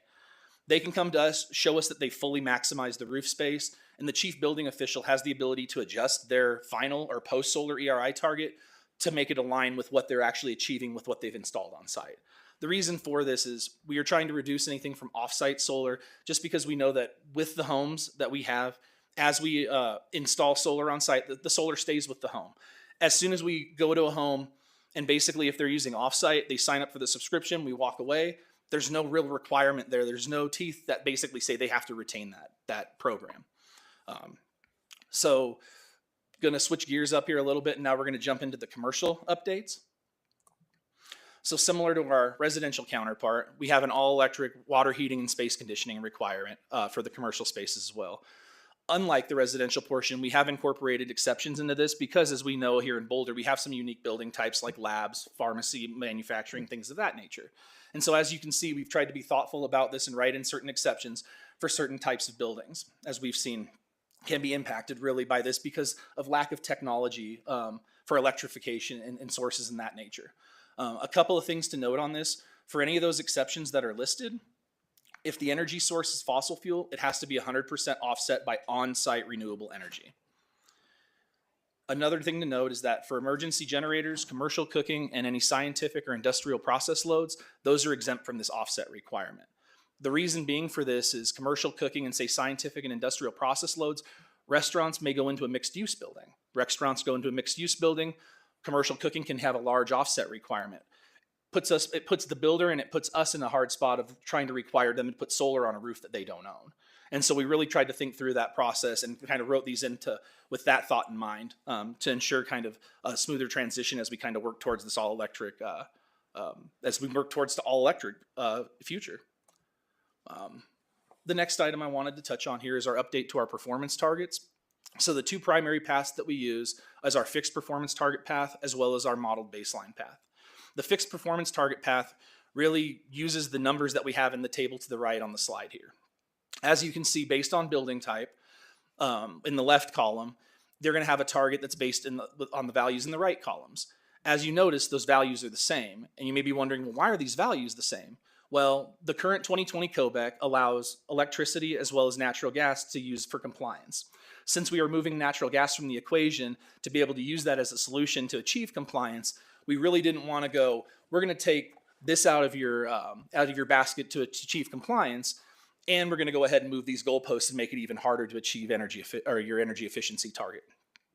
And so with that thought in mind, we decided to leave the targets where they were. Plus, we were updating our baseline from our ASHRAE baseline in 2016 to actually 2022. So it's a 6-year newer code, really, or 2-cycle code newer.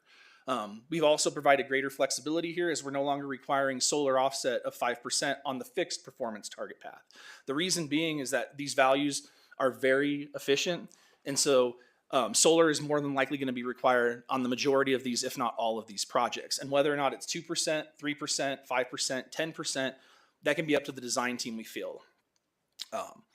And so flipping it around to the modeled baseline path, so say we have a project that doesn't fit into one of the boxes for the building types that we have listed at the right, like say a laboratory, they would follow the modeled baseline path. This path has a little bit more involvement in it, a little bit deeper kind of understanding and kind of intricacies with that modeling piece. And so that being said, we still wanted to require that 5% solar offset because we did hear council and understand that we do want to encourage solar and continue to encourage solar on our buildings in town. Couple things. One thing I did want to note that I didn't mention earlier is any of the acronyms that you see in here, I tried to incorporate the title or the name for it in the bottom right corner of it. So if you see that, hopefully that shines some light on some of that confusion if there is any. All right. We also updated our thermal envelope testing for the commercial energy code.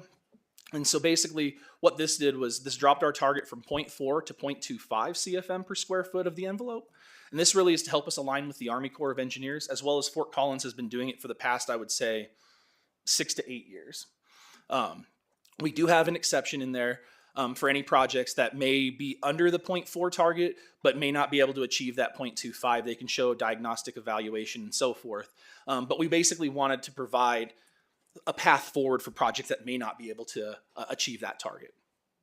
We've also updated our dwelling unit and sleeping unit enclosure testing and moved this from a 0.25 down to a 0.20. This is really to help us align more with its residential counterpart. That being said, a single family home and an apartment is not apples to apples, and so that's why you kind of notice there's some differences in numbers there as well. A couple things to note too is that we've also updated references that are added now for air barrier, air sealing, and insulation. So if we're going to tell you that these dwelling units have to be tighter, we want to give you the tools and the guidance on how to do that. And the tables that we've referenced actually point you in that direction and give you good guidance on that.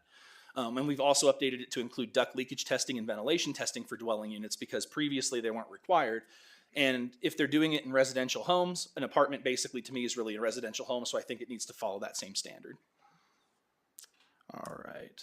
So earlier we touched on the performance requirements that were updated, and now I wanted to mention that on the prescriptive side of things, we also updated these minimums as well to help us align with the IECC, or International Energy Conservation Code, as well as ASHRAE 90.1. And so as you can see, on the envelope, we've updated the wood framed wall R values for multifamily. As you can see, I showed some of the updates, minor updates on the side, really to bring us in alignment. We updated the slab R value as well, and we increased the solar heat gain requirements for operable windows. On the mechanical front, we updated the efficiency values to really align with the minimum codes, and then we added some additional tables for some newer systems that have come out that technology has now come to market. On the lighting front, we updated some of the interior lighting values, and there actually was a pretty decent update on the exterior lighting as well. And then on the electrical front, there's a requirement now for 50% of receptacle controls in specific buildings to actually have be automatically controlled. So when people leave the space and things of that nature. And the last piece I wanted to mention too is that for anything over 25,000 square feet, energy monitoring is also required as well. All right. So similar to residential, we also have this additional conservation requirement here in commercial. As mentioned, this is to help us align with the national code. There are different credit amounts for mixed fuel versus all electric buildings, really, because when it comes to emissions, mixed fuel buildings tend to put out more emissions than an all electric building. And for this, we've required additional credit requirements to help achieve that and offset that. Below, I've listed some examples of the additional conservation measures. As I mentioned previously, we have incorporated embodied carbon reduction as well as whole building life cycle assessments to kind of address the concerns of council and boards and start looking in that direction of really embodied carbon reduction as well as just carbon reduction overall and emissions reductions. For more information on this, you can look at the attachment B and check out section C406 for the full list of all of the credits, as well as the sections past that to explain the credits in more detail. So the last couple of sections here we wanted to touch on is the electric vehicle requirements. As you can see kind of where we started in the 2020 COBEC and where we're going with the 24 COBEC, between those two cycles, we actually had the state model electric code and EV ready codes. And so what we did was actually we had to align with that code and then look to kind of bump up the numbers as we saw fit. And so as you can see from our table, anything that's in black in the writing has something that either aligns with the model state code or our previous code. Anything that's in green really exceeds what the state was asking, what the state was doing. And because we're Boulder, we want to make sure we meet and exceed those values, I believe, really. A couple of things to note with these is that we're looking to allow trade-offs of up to 5 spaces for one level 3 charger or a DC fast charger, or think of like a Tesla supercharger. And then also for any projects that have parking garages, once all of the EV requirements have been achieved, any of the remaining spaces that are in a parking garage that may not have any EV infrastructure attached would be required to be EV capable light. EV capable light is basically having conduit or like piping to be able to install the wiring to be able to hook it up to the panel for a future system for a charger. Looking at the commercial occupancies, similar to the previous slide, anything that's in green on this slide has been updated basically from the model state code. And so as you can see, a lot of it, some of it on the other levels is basically where we currently are, and we just look to exceed that. But a couple of things I wanted to mention also on here is we also are allowing trade-offs here, and we're trying to encourage really the level 3 chargers in the commercial space. So we would want to allow a trade-off up to 10 spaces for a level 3 or like a Tesla supercharger to really encourage that. And then similar to the multifamily piece is once any and all of the EV space requirements have been allocated, any additional spots in a parking garage would also have to be EV capable light. And so with that being said, I'm going to turn it over to Carolyn to talk about some myths, misconceptions, and additional context in regards to the all electric requirement. Thanks, Josh. Before you jump away, you should introduce yourself. Oh, I am so sorry. I am Josh Hansen. Josh Hansen, I'm the Energy Code Compliance Principal Examiner here at the city. Carolyn Elam is our Sustainability Senior Manager.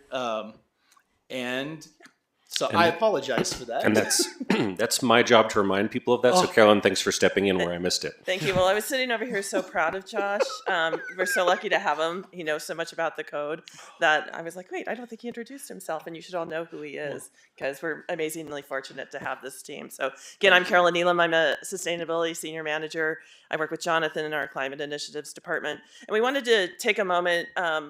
I think many of you have seen that our code has drawn a lot more attention than it has historically. We've gotten some press coverage, and certainly I know that there's been some social media conversation. And so we wanted to talk about some of the themes we've been hearing and address some of the misconceptions that might be out there and clarify a few things just to make sure everybody's clear. And Josh touched on this in his presentation, but more explicitly, we wanted to put it on one slide and just be clear what the all-electric requirements apply to.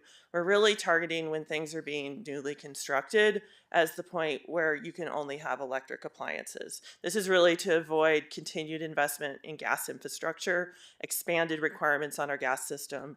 Those are the things we're trying to avoid with the all-electric requirements. As Josh mentioned, additions as well. It's only the appliances that are part of that addition. It doesn't affect anything else in the existing structure.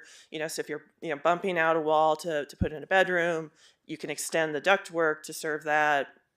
Those types of projects, we certainly are not trying to touch any of the existing appliances in the home.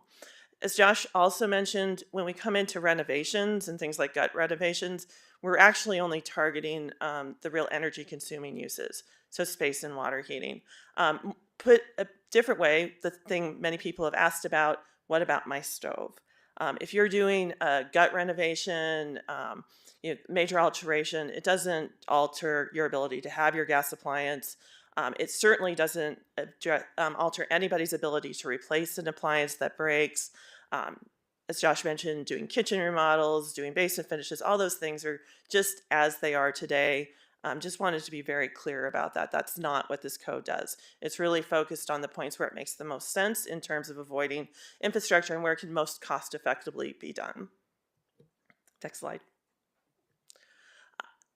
It's more than just a climate concern why we're advocating for this, and you heard me talk about this first one. Affordability really is a core component of this, and I'll talk a little bit more about this, but our real goal here is, again, to avoid both building new infrastructure as well as stranding people with infrastructure that they have to pay for in a future where we're seeing declining gas use on the system. I've been listening to Public Utilities Commission hearings. We're going to see an influx of over $400 million going to decarbonize our buildings in the next 3 years. There's going to be attrition off the gas system, and those left on that system are going to have to bear the balance of those costs. So thinking about fewer sales on a system that still has to be maintained and is growing is even more concerning. So we're trying to make sure that we're mitigating against that. And also, it doesn't make a lot of sense. I actually heard a public hearing comment earlier tonight about how all the other charges you pay for just for the sake of having a service can add up. We're going to see a point where people are paying $100 just to operate their stove in their home because that's the meter fee and all the other charges. They're hardly using the gas, and that's the condition we're trying to avoid where we can. The other part is, appliances, gas appliances. We've learned a lot about the role they're playing in health issues, both indoor air pollutants in your home, whether that's carbon monoxide or respiratory irritants that can cause asthma, or outdoor pollution. About 5% of our front range ozone comes from appliance use in our buildings. So we're just trying to mitigate against that as well. Next slide, Josh. The other thing we've heard is, everybody's looking at their historical experience where gas is cheaper. I agree with you today. If you are just taking your existing home, you're just swapping out a gas appliance for an electric appliance, yes, it's going to probably cost you a little bit more to operate that electric, but that's rapidly changing. And again, as I mentioned, we're targeting new construction. So even, you're having the much more efficient home already. It's very tight, it's very efficient. You're actually can go all electric and still be less expensive in terms of utility costs than the rest of the community who are living in older homes that were built under less stringent codes. So again, we're trying not to add cost onto people moving into those homes that they wouldn't, comparative to what other people are paying at the times where it makes the most sense. And as we go forward, electricity prices, and I have a chart for gas prices. Yes, electricity prices are growing, but they're going, basically on par with inflation. and they're growing just steadily. They're much more predictable. When we get to the gas, I'll talk a little bit more about that. Here's the gas chart. This is Excel's 10-year historical gas prices, and you can see a lot in this chart. It's very volatile. You can see why many in our community have experienced some unexpected costs, particularly when you saw that peak happen in fall, winter of last year. That had just a material effect on so many in our community. That was caused by global issues that happened to impact our prices as well. I highlighted Winter Storm Uri. That was one winter storm that caused pricing to go up across the country. And we're going to continue to pay for the impact of that because Excel was able to basically prorate the cost of the sharp peak that they experienced over a number of years. So the costs are very volatile. It's very hard to manage too. The other thing I just want to point out is that gray bar. Again, I know you can't read the chart. I'm just kind of going with the colors here. You can see that gray portion of the graph has grown pretty significantly. That's the maintenance of our infrastructure. So this is really recognizing that we built a lot of our infrastructure in the Denver metro area around the middle of the last century. So we're approaching 70 years. End of life, there's a lot of maintenance that's having to go on. So that's just going to keep growing. And so we're trying to shore our community up with going electric towards this future price volatility. So that's a component of our decision. Next one.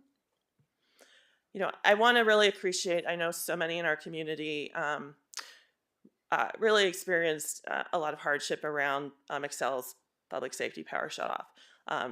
It was very impactful on many in our community. And certainly everybody equates powers off. What do I do? How does that interact with the code? We're requiring all electric. So we just wanted to be clear first, we don't think that multiple days without power is the end state.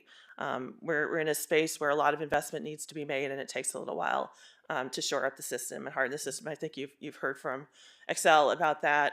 Gas appliances don't work when the power's out either, for the most part. There are some older appliances that will work, but new appliances aren't going to work when the power's out either. So we really need to think about resilience in a different way. But we've offered just a few things of clarity around which appliances may or may not work, just so people can understand where they may have experienced something different than what I'm saying here. So for example, if you had an older hot water heater, it has a standing flame that stayed on and continued to heat your water.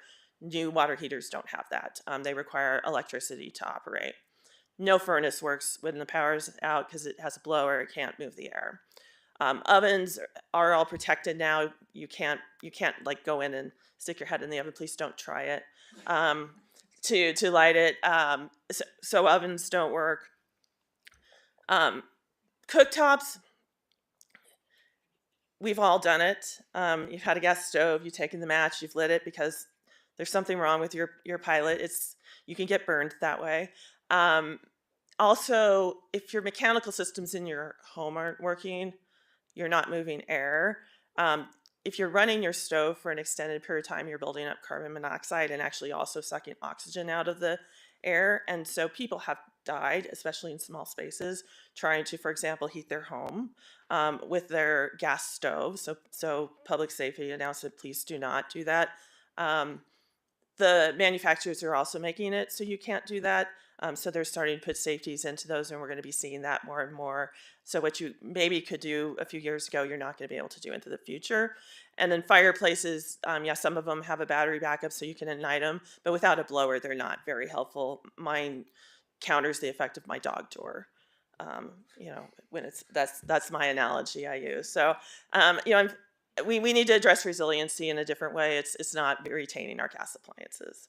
So with that, I think we're back to you, Josh, for our staff recommendation.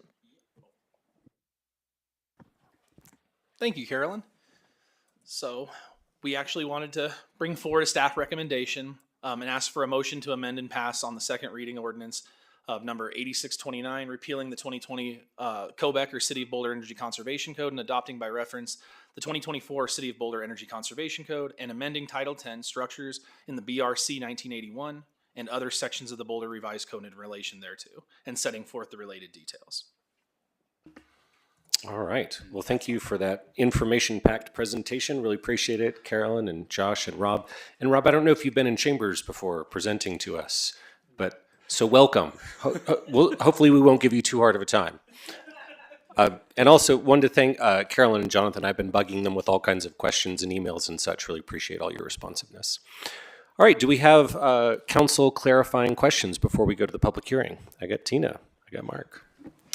Yep, I just had a few questions, and this was really helpful. Thank you so much for everyone for working on this, and as a newer council member, making it so clear. It's great. So for homes that are in the historic district, there'll be some things in terms of getting efficiency with old windows. Do they have a different process now to achieve these energy efficiencies, or do they still go through landmarks? How does that work? So there is exemptions in the energy code for historic buildings, especially landmarked or listed historic buildings.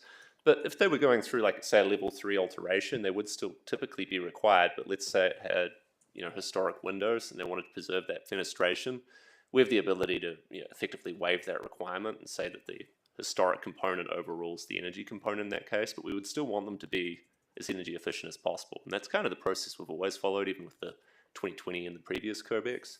So we work really closely with historic preservation to ensure that we're, improving these buildings, but not risking the historic integrity, or even worse, having them be demolished and losing that character in the community. And then another question I had was, right now in construction for buildings of all sizes on the residential and on the commercial side, are you seeing people organically trying to meet this type of energy efficiency, or do you think this will be a major shift? We're already seeing this. We're seeing people voluntarily install heat pumps to replace gas systems. The price of this technology is very rapidly becoming competitive with existing, gas-fired technology, and people like it. It's more comfortable, it's more efficient, it's quieter, and it's better for the environment as well. Okay, and then I have two more. Are we going to, the tighter the building is, the more the impact of radon can be. Will we, at least my understanding is I'm not an expert in any of these things, but will we try to remind people that they should radon test, not just during radon month, but maybe do more of that? So new construction, we require it, and we require radon mitigation systems already. So with existing buildings, we would encourage it. We do not mandate it.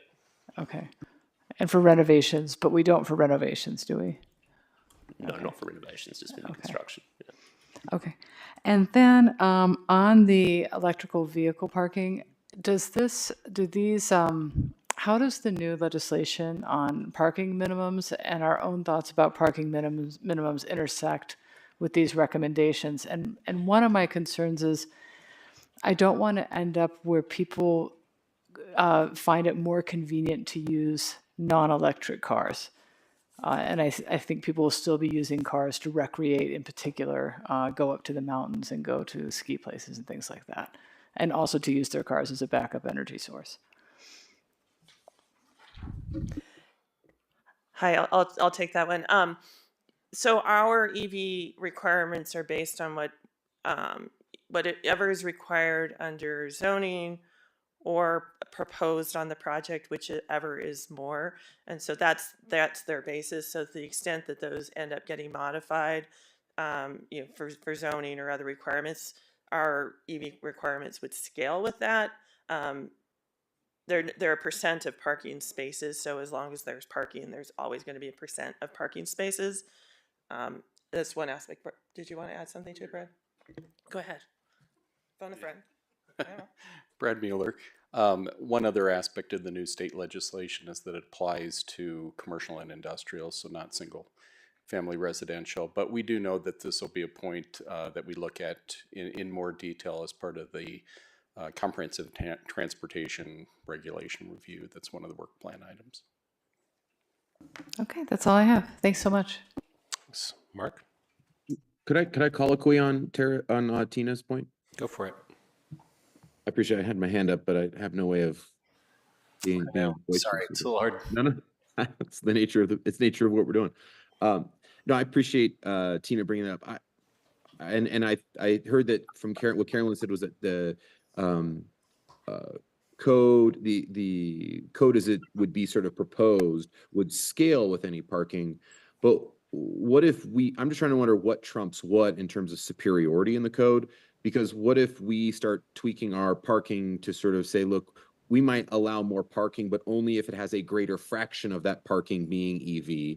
I mean, if we were to do that, I just want to make sure that this code doesn't then prohibit us from creating perhaps greater fractions of EV than we might otherwise have gotten here, should that project sort of benefit from that or be in a place that would benefit from having a greater fraction that would be provided in the code. And if I can just colloquy on that, as you're thinking about answering that question, would it be the case that as we maybe develop new parking regulations, that we could adjust our EV parking requirements at the same time if we felt like that was a desirable thing to do? Yes, I can for sure answer your question, Mayor, and say yes. I think I'm going to phone up my legal friend, Hella, just to understand what we can impose in trade-off for more parking in terms of the code, because that's I think a little bit more of her alley. I'm not sure I fully understood the question, but if you can introduce yourself, please. Of course, Hella Pennewick, City Attorney's Office. I'm not sure I fully understand the question, but I could envision even a requirement for charging that's unrelated to parking. So I think we could certainly draft around the limitation of requiring parking. I appreciate that. I mean, I obviously don't want to go on the whole parking stuff. We'll get there. I just want to make sure that what we propose tonight doesn't tie our hands of what we might envision with regards to EV infrastructure as it connects to parking when we do address the parking issue.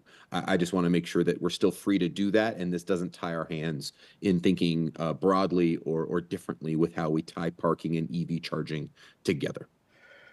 Yeah, and I'll just add to that, this is Brad Mueller with planning.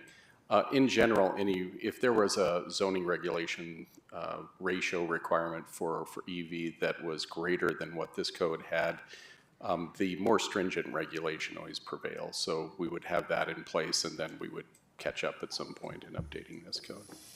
Perfect. That's what I needed to hear. Thanks, Brad. Lauren, you got a follow up on this? No, good. Okay, Mark. Yeah, just a couple of quick questions. Did I correctly read in the memo that the new requirements of the code are priced out at about $4 per square foot for construction purposes? Or did that just occur in my fever brain? Yeah, I believe that's the number. I'd have to look at the exact number, but that's inclusive of the solar. Okay, and what could we base that on? So our engineering consultants did a lot of investigation into what they're seeing in terms of, what we would be installing in an average home to meet the code, and then pricing out what the incremental difference is between equipment as well as the savings that are attributed to avoided infrastructure.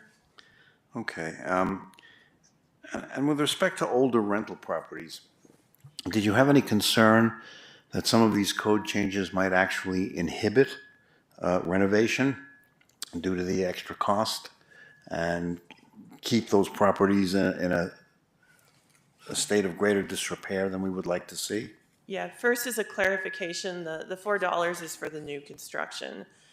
So where we're actually requiring it to be net zero, adding the solar on to that project, that wouldn't apply to a renovation. So those are just the prescriptive requirements. They're far less than that number you saw in the code. And I think as Rob and Josh mentioned, one of the things we did is actually where we could and still comply with the state requirements, we actually simplified a lot to try and make it easier to preserve and also encourage. So that was the goal. I think we're certainly going to monitor it closely because, again, it was a goal to try and make it easier to preserve existing structures and not have the same barriers. But I think we'll take feedback through this code cycle for sure and make sure we're accomplishing that goal. And my last question, I just want to bring this sort of down to earth for me. Let's assume a couple owns a 1,500 square foot home, and they're going to renovate it, substantially renovate it, gut renovate it. What's the incremental cost of compliance with the new regs versus how they would have been able to renovate the home previously? What's the additional cost that we're imposing upon them? Well, I think the only difference in this code, because we didn't make the efficiency requirements more stringent, would be the difference between, for example, a furnace and a heat pump. So, you know, all things, because you already have the gas infrastructure in that home, you're not getting the savings. You know, we're seeing roughly, assuming you're replacing both the furnace and an AC versus a heat pump solution, you know, we're seeing somewhere in the $3,000 to $6,000 differential in pricing, but then there's rebates now. So I would say they're almost on parity at this point, as long as you're taking advantage of the utility rebates that are available, because they're in the order of, you know, $2,000 to $3,000 depending on what you're doing. Okay, and I do want to thank all of you for the tremendous amount of work that you put into this and this very clear presentation. And thank you for what you have done. Tara and then Lauren.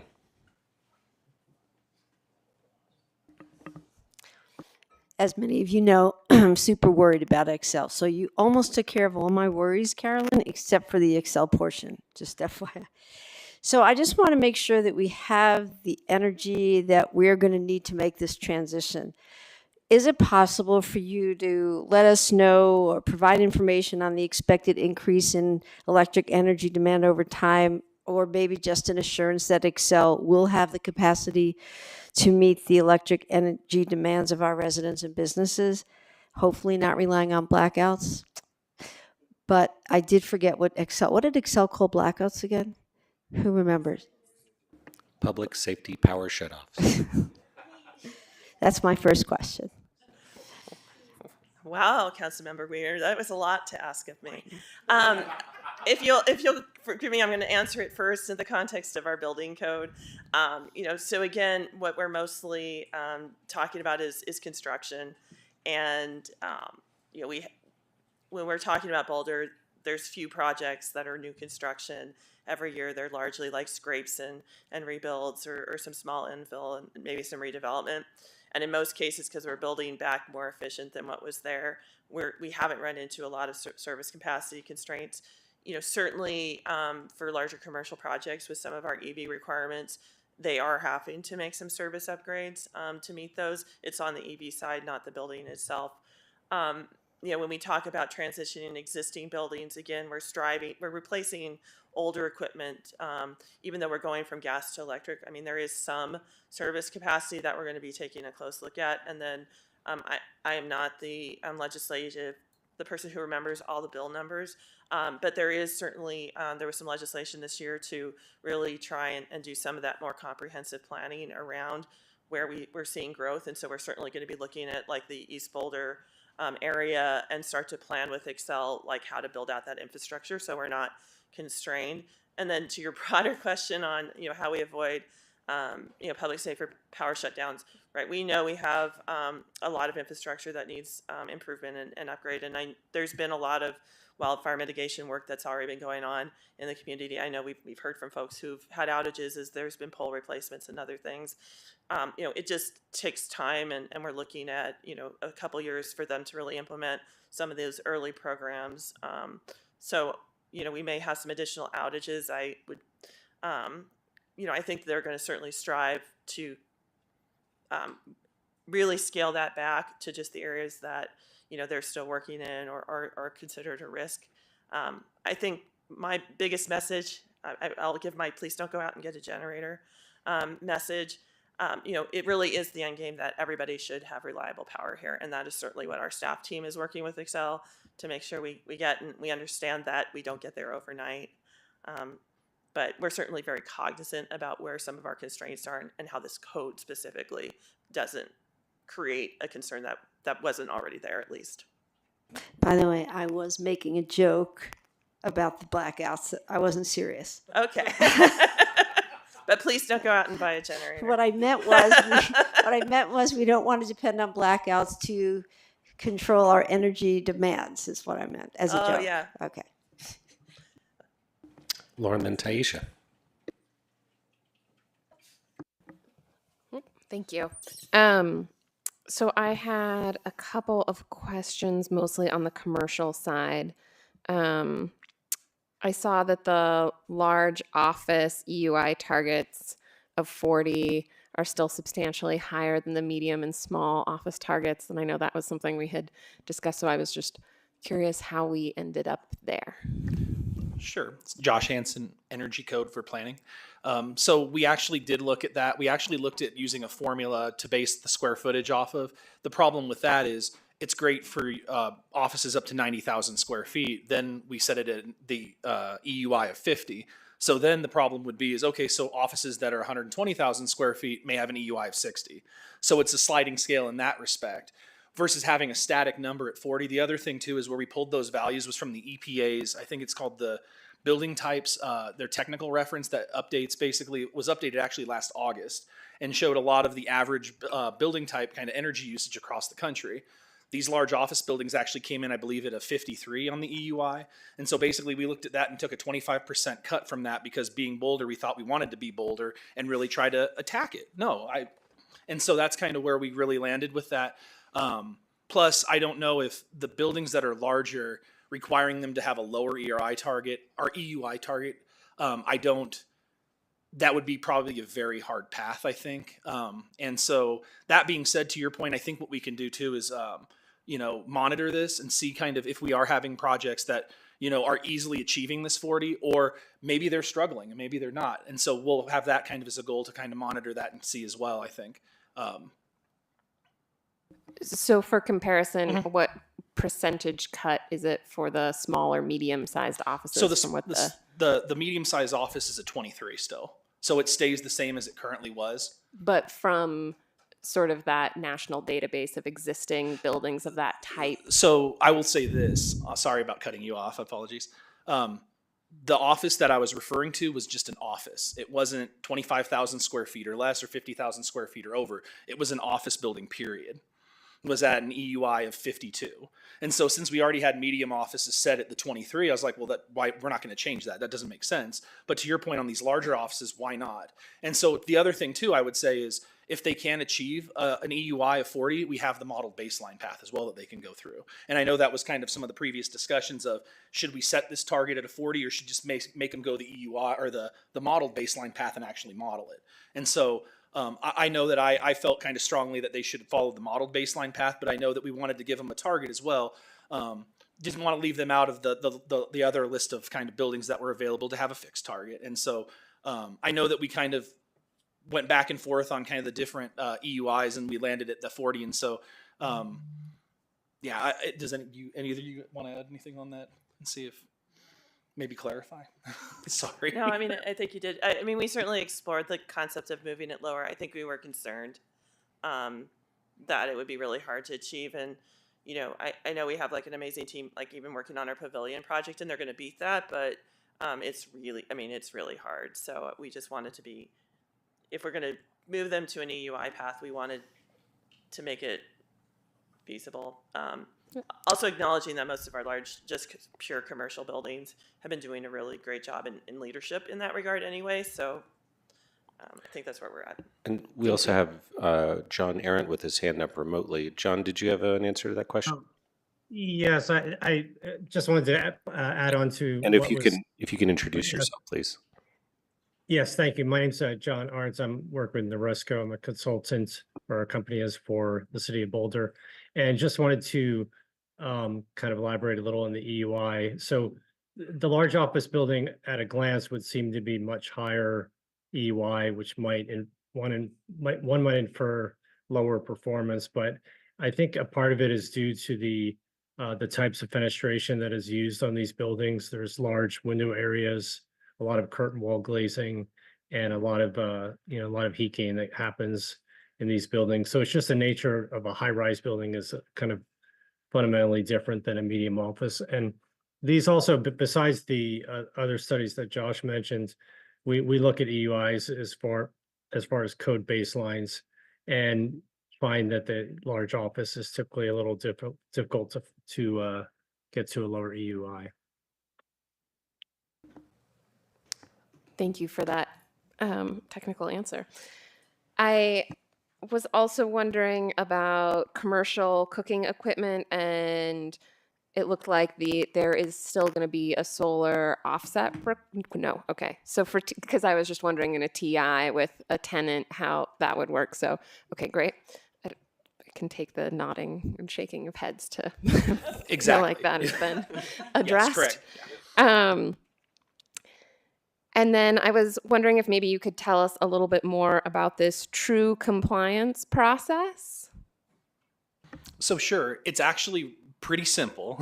I think it consists of one section and a couple of different subsections in it, but basically it lays out, when you come in for permit at this stage, what documents are required. And so it lists those documents. A certificate of occupancy, say for a home, you're going to be required to show an EUI or your ERI report as well as your blower door report. But it kind of plainly calls it out in the code. That way they don't get to final and they're like, so what did you need now? And so it kind of helps the design team up front really know what they need. That way when they get into the city, we're not kicking it back and making them wait even longer to get their project. It really helps kind of with cost, I think, as well. So sort of adding to our existing checklist process to just make sure that the energy portion of it's more clarified. Exactly. And this is actually built into the code versus in a separate document too. So it's nice. Thank you. And then my final question is about our effective date. I know before when we were looking at this, we were planning some runway between when this would get adopted and when the effective date would be. And I noticed that is not the same amount of gap that we have now between our potential adoption date and our effective target. I guess I would be interested in your thoughts in potentially why we chose this effective date, and if there would be any difficulties in ensuring that we have that runway, a longer runway for implementation, just because it takes a lot of planning and time to get these projects going, and I don't love the idea of changing things on people midstream. Yeah, Brad Mueller with planning. I'll take first answer at that and ask colleagues to speak to it. But one thing that I think is real important is since the fall already, we've been talking about that as the implementation day. So there's very little chance it would be a surprise on folks. We are trying to balance the eagerness of policy getting put in place so that we are capturing new construction that comes along with whatever council's, preference and desire is, and we'll of course adjust as council might see fit tonight. But we do feel that that's been well communicated and essentially not a big surprise to folks. Thank you. I've got Taisha and then Matt, and then Ryan. Thank you. All right. Thank you so much. This is really fantastic. This is a huge growth area, as I indicated when Excel Energy was speaking with us. And so I really appreciated the breakdown and the breakdown and the breakdown. And so I just have a couple of questions. And one is around cost. So I'm in the economic section. I noticed that there were indicators that there were going to be costs around both solar and the EV infrastructure. Considering our current economic position, I am curious if there's any kind of like windows of costs or what we currently know. And again, I know during our council retreat, we talked about the need for fiscal note or some mechanism that indicates to us when we approve something, what the financial implications of that decision will be, or what we think it will be based on the best available data at the time. Ugh, sorry, I hear myself in my ear. It's really hard. Anyway, but still grateful. And so just about that, the cost for that, if we have some, just because again, I believe we are voting today on this. And so I just want to know what information we currently have to do that. So that's my first question. I'll start and then look to the team. So earlier, Councilmember Wallach referenced the $4 per square foot. So that's Yeah, so that's the new construction cost with the solar and the electric vehicle. And I might ask John if he recalls the one on the commercial side, what our estimate. Okay. And just point of clarification on even just that piece, right? So Mark has an incredible expertise in building and lots of other things. So for him, I'm just saying, based on what I've observed thus far, Right. and he understands what $4 per something means. He can apply. He understands the formulas and how that can apply across the spectrum. Unfortunately, I don't have that, and it was not. You know what I mean? And so I'm just trying to understand, like for a 10th grader, right? How do we put some other numbers behind that? Again, I feel confident based on the conversations that have been had, the extensive work that has been done on this around that $4 piece. I'm more concerned about the EV infrastructure, quite frankly. Yeah, so a few things, and you connected one for me. So for residential construction, it obviously varies wildly, but I think a good number as a baseline is around $500 a square foot, and so our $4 is adding to the 500 to be about $504 a square foot.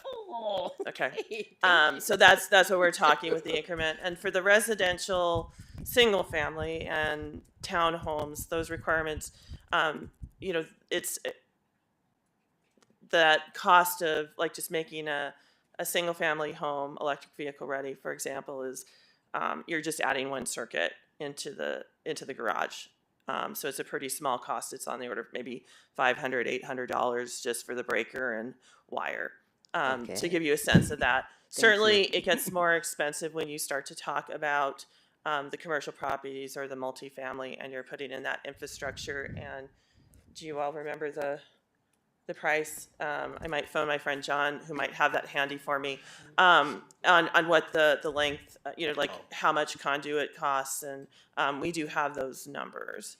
Do you mind if I chime in? Do you think it would be comparable to like around a little under 1% increase in cost, like on the residential side? Is it similar? I think when you add the EV and it's maybe just slightly more, but I just want to also make the point that we actually didn't make a substantial change from our current code. So we've been building to this. We did some tweaks on the commercial side to align with the state, but we've already been there since 2020 and actually since 2017. And so we're not really causing higher costs than compared to where we're at today. So we can certainly pull those numbers for you, especially I know we have public comment, and we can also come back if that's helpful. No, this has been incredibly helpful. Thank you so much for just kind of grounding those numbers, pun intended. Okay. Next is EDUs. So I am very excited that that the state has passed EDUs, and now many in our community are starting to explore EDUs. And one of the things that have come up now is the cost of EDUs. And so I'm just kind of curious if that came up in the conversation and what some of the outcomes of that conversation were. Thank you. Yeah, thank you. That's a great question. And one of the key changes we made in this code was expanding what we call the prescriptive option to allow for construction of single-family homes up to 1,000 square feet. We all know no one actually builds single-family homes that are 1,000 square feet. So really that was aimed at accessory dwelling units. Okay. So Josh kind of hinted at what prescriptive means, but prescriptive is basically like a cookbook. Instead of paying a design professional to model it, $6,000 or something to come up with a design for you, you can just come to us and we'll tell you how to build it. It's R20 in the walls, R10 continuous on the outside, R60 in the attic. You're good to go, you can build your ADU. So it's intended to simplify that process and make it cheaper, easier, and faster for people to permit those projects. And another thing I'll mention just from personal experience with this, it's actually cheaper to install a heat pump in a very small unit like that because you can use mini splits. You don't need to run ducts. It's cheaper, easier, faster. So this code's actually a big step up in terms of affordability and ease of construction for accessory dwelling units. Awesome. Thank you so much. And thank you for unpacking that acronym also for the slides. Okay, that was 1, 2, and then 3 was just tax credits in general. And again, I'm assuming again this is all new construction, so these are people who can afford to do that, right? But again, it's just one of those things that gnaws my graw because it's just at its core, it means that it requires you to have that money in advance and then you get it back later. And so and I know our city does so much to support low wealth community members in making some of those energy adjustments. And so again, I'm not with the new build, I understand, but at the same time, I just am curious if that came up in the conversations. I will offer, I mean, we certainly didn't make affordability assumptions around assuming people could get the tax credits or incentives. I think they create the space to buy down what we already think is feasible. The other thing I would just add is, as an example, like let's talk new construction, agree that tax credits are a little bit more challenging, but we now have a $10,000 rebate for all electric construction from Excel that anything built under our code would qualify for. So we're also kind of thinking about some of those other tools. But yeah, definitely appreciate the comment that we can't count on, and you have to have that money up front, right, as a tax credit. So when we talk about those, I mean, this is different. I'm not going to talk to you about affordable housing. No, and I absolutely agree. But I think we're making the assumption that every single person building a new home is affluent. And I would argue that is not the case. Most of them are scrapping every penny to make this a reality. So that $4 per something matters. And so that's where I'm thinking about that. So again, thank you so much for those questions. And I have comments that I will save for later. Thanks, Taisha. Matt, and then Ryan. Thanks, Aaron. Appreciate it. And just want to compliment staff. I know there's been a long road to get here and a lot of tweaks and a lot of kind of going back and forth. So really appreciate the efforts. And I think we've got a really good piece of code here. So I want to just echo what Lauren was saying kind of about date. I always think of something like this big. It's been a runway we've had. I think like a Jan 1, new year, new code, new leaf. Anyway, so I just want to throw out a Jan 1 possibility there. Because it just sounds clean and also sort of psychologically works with folks. My question centers around offsite solar. And we got a letter to us from a group that does a bit of development in this community. And they sort of do unique development where they actually have a fair amount of scientific instrument and things like on their roof. And there were concerns about being able to actually meet the on-site solar requirement, given the amount of stuff that they actually need the square footage of their roof for. And so I was just wanting to ask, is there an opportunity to create any sort of exemption or alternative for groups in that ability to perhaps do maybe some on-site, but be able to meet the rest of their needs off-site as well, just so that their general business model isn't prohibitive, given the nature of our forced on-site solar requirements? Yeah, thank you for that question. We do already have some language in our code that allows flexibility if they cannot meet the on-site solar requirement. We have that Josh mentioned in the presentation that, if they can prove to us they've maximized their on-site solar, and let's say they're at 80% there and they can't get that last 20%, they can provide us documentation and we can approve that EUI target where it's at without requiring any additional offsite. The problem we have as staff with offsite solar is it's very hard for us to track it. Tenants change frequently, and these contracts, while there might be ways to make this, more legally binding, we don't have the follow-up, down the road to make sure that that contract is still staying with that building. Versus on-site solar, even if they only achieve 80%, it's physically there, it's attached to the building, it's doing its job. So we're confident that it's going to be there for the next 30 years and help offset the carbon emissions. But yeah, I don't know if Carolyn or Josh want to add anything to that.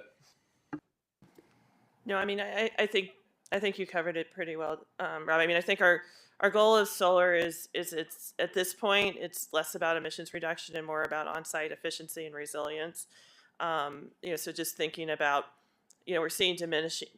I hate to say this, I'm the climate person and the energy person, but we're seeing diminishing returns from solar, distributed solar, right? As the grid gets cleaner, our on-site solar is causing curtailment of utility solar, right? So what was a carbon dioxide reduction before, we still think solar is important because again, it's can lower the use at the site. To the earlier question around, is the infrastructure able to do that, meet the needs? Like we're providing some of the generation on site.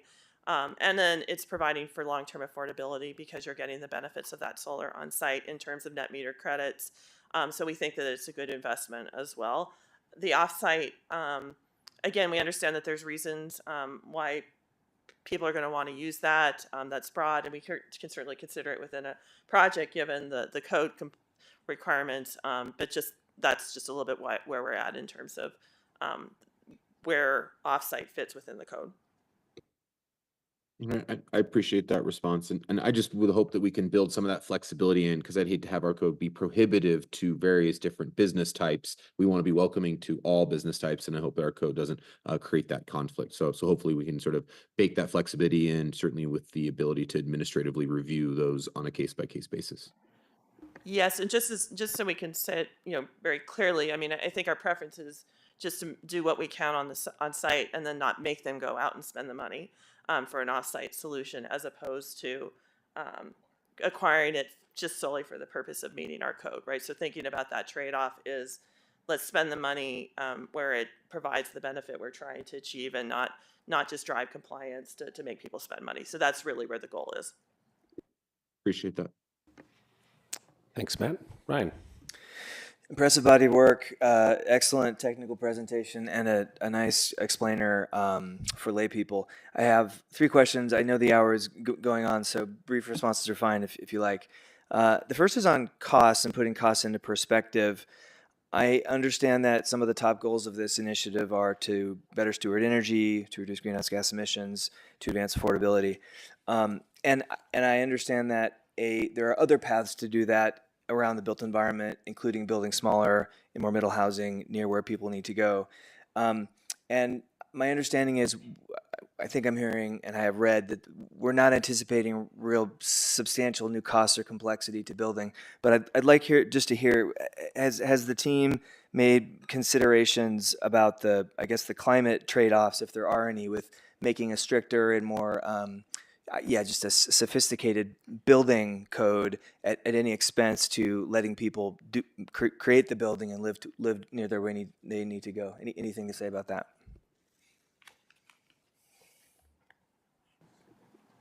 Can you expand? I'm not totally sure I followed everything there. Did you? Yeah. Okay.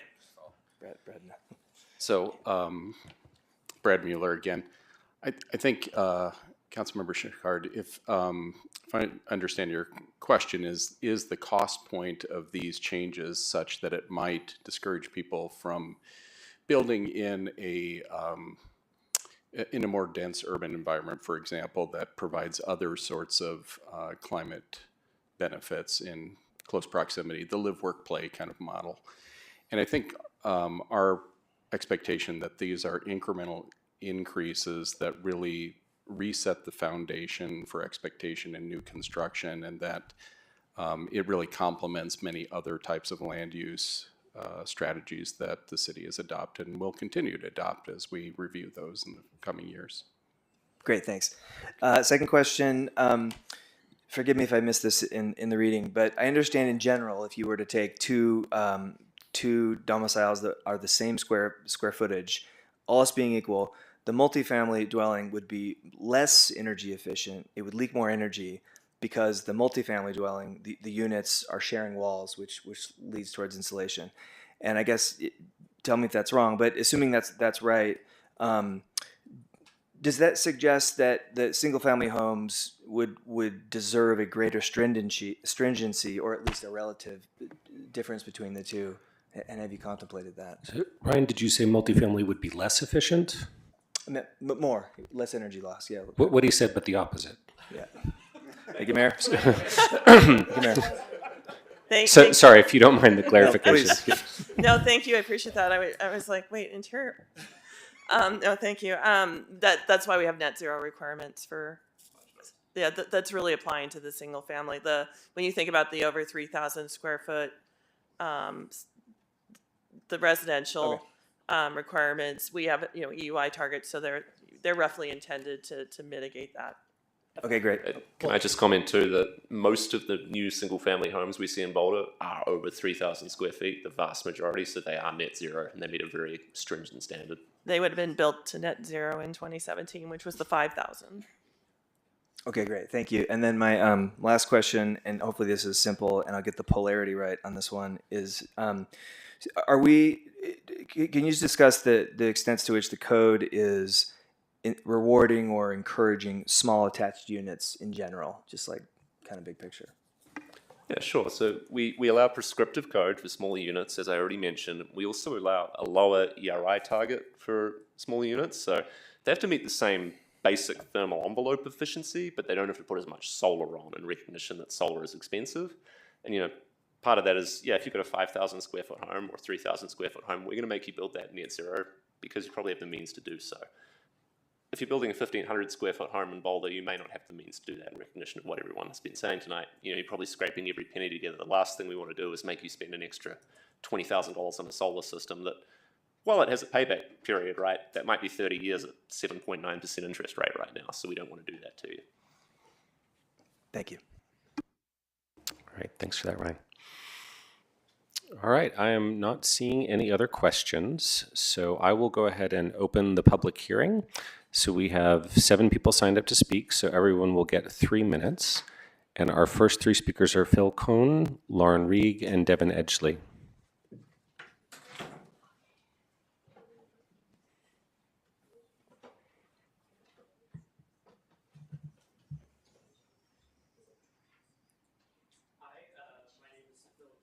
I think the mic needs to come on.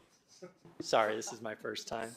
No worries, go for it. Okay. Hi, my name is Phil Kewen. I'm a principal at Rocky Mountain Institute, which is a nonprofit organization with one of our primary offices in Boulder. I am here tonight to advocate that the City Council adopt the 2024 City of Boulder Energy Conservation Code. Over the last 20 years, my career has been focused on high-performance buildings, and much of that work has been oriented towards supporting building owners and increasing energy efficiency and reducing greenhouse gas emissions. But based on my work, I believe that the proposed code will send the market signal and catalyze projects, which is a step in the right direction for achieving Boulder's target of carbon neutrality by 2035. As I'm sure most of you know, furnaces, boilers, water heaters, stoves are commonly pieces of equipment that last longer than 10 years, but that's approximately how much time is left to achieve Boulder's carbon neutrality goal. Installing fossil fuel equipment in the next few years could result in costly future retrofits, since achieving sustainability goals will require conversion to electric equipment before existing equipment reaches the end of its useful life. Luckily, there are excellent electric options for all of these types of equipment already available on the market. It has been exciting to see heat pump technology develop over the years. Electric buildings are the most cost-effective and technically feasible they've ever been. They work well in our climate, providing dependable heating even in sub-zero temperatures. They reduce carbon emissions. A heat pump installed in Colorado today generates 66% less carbon pollution than a gas furnace over 15 years. They can also reduce cost. For example, in Colorado, building an all-electric single-family home saves $775 compared to building with gas, and lowers utility bills by $290 annually. And finally, electrifying equipment can make buildings healthier. A couple of years ago, I volunteered to have a team from Stanford University complete an air quality test at my home as part of an indoor air quality study. The results showed that high levels of benzene, which is a carcinogen, were present in filling up my kitchen. So although that's anecdotal, it was more than enough evidence for me to become a believer in the benefits of electric cooking. In closing, I wanted to express my gratitude for being provided the opportunity to speak and for your work on the City Council. Thank you. Now we have Lauren Rieg, Devin Edgley, and Steve Hogue. Hello, everybody. My name is Lauren Reeg, and I'm a resident here living in North Boulder. And I'm here to support asking City Council to adopt the proposed code. And there's a couple of reasons why I'm here today to support that. First is economics. I am a resident here, and so I am also a customer of Xcel Energy. And I know that I've heard a lot of opinions about Xcel Energy just tonight. And to be honest, like the cost variability of natural gas is wild and is very extreme. And you, as a resident, have to experience that and to make plans in your monthly budget, not knowing what your gas is going to be is really difficult, as it's not a cheap city to live in, and having that be a part of it is hard. Also, the data is aligning with the experience that I have had and have seen on my own bills. It is expected that gas prices in Colorado will increase by about 130% by the end of the decade.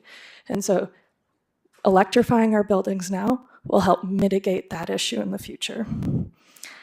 Additionally, a point that I'm supporting here is the climate. So we're feeling the effects of climate today. The summers are hotter and the winters are also kind of hotter. It just means less skiing and more sunburns, which like no one wants.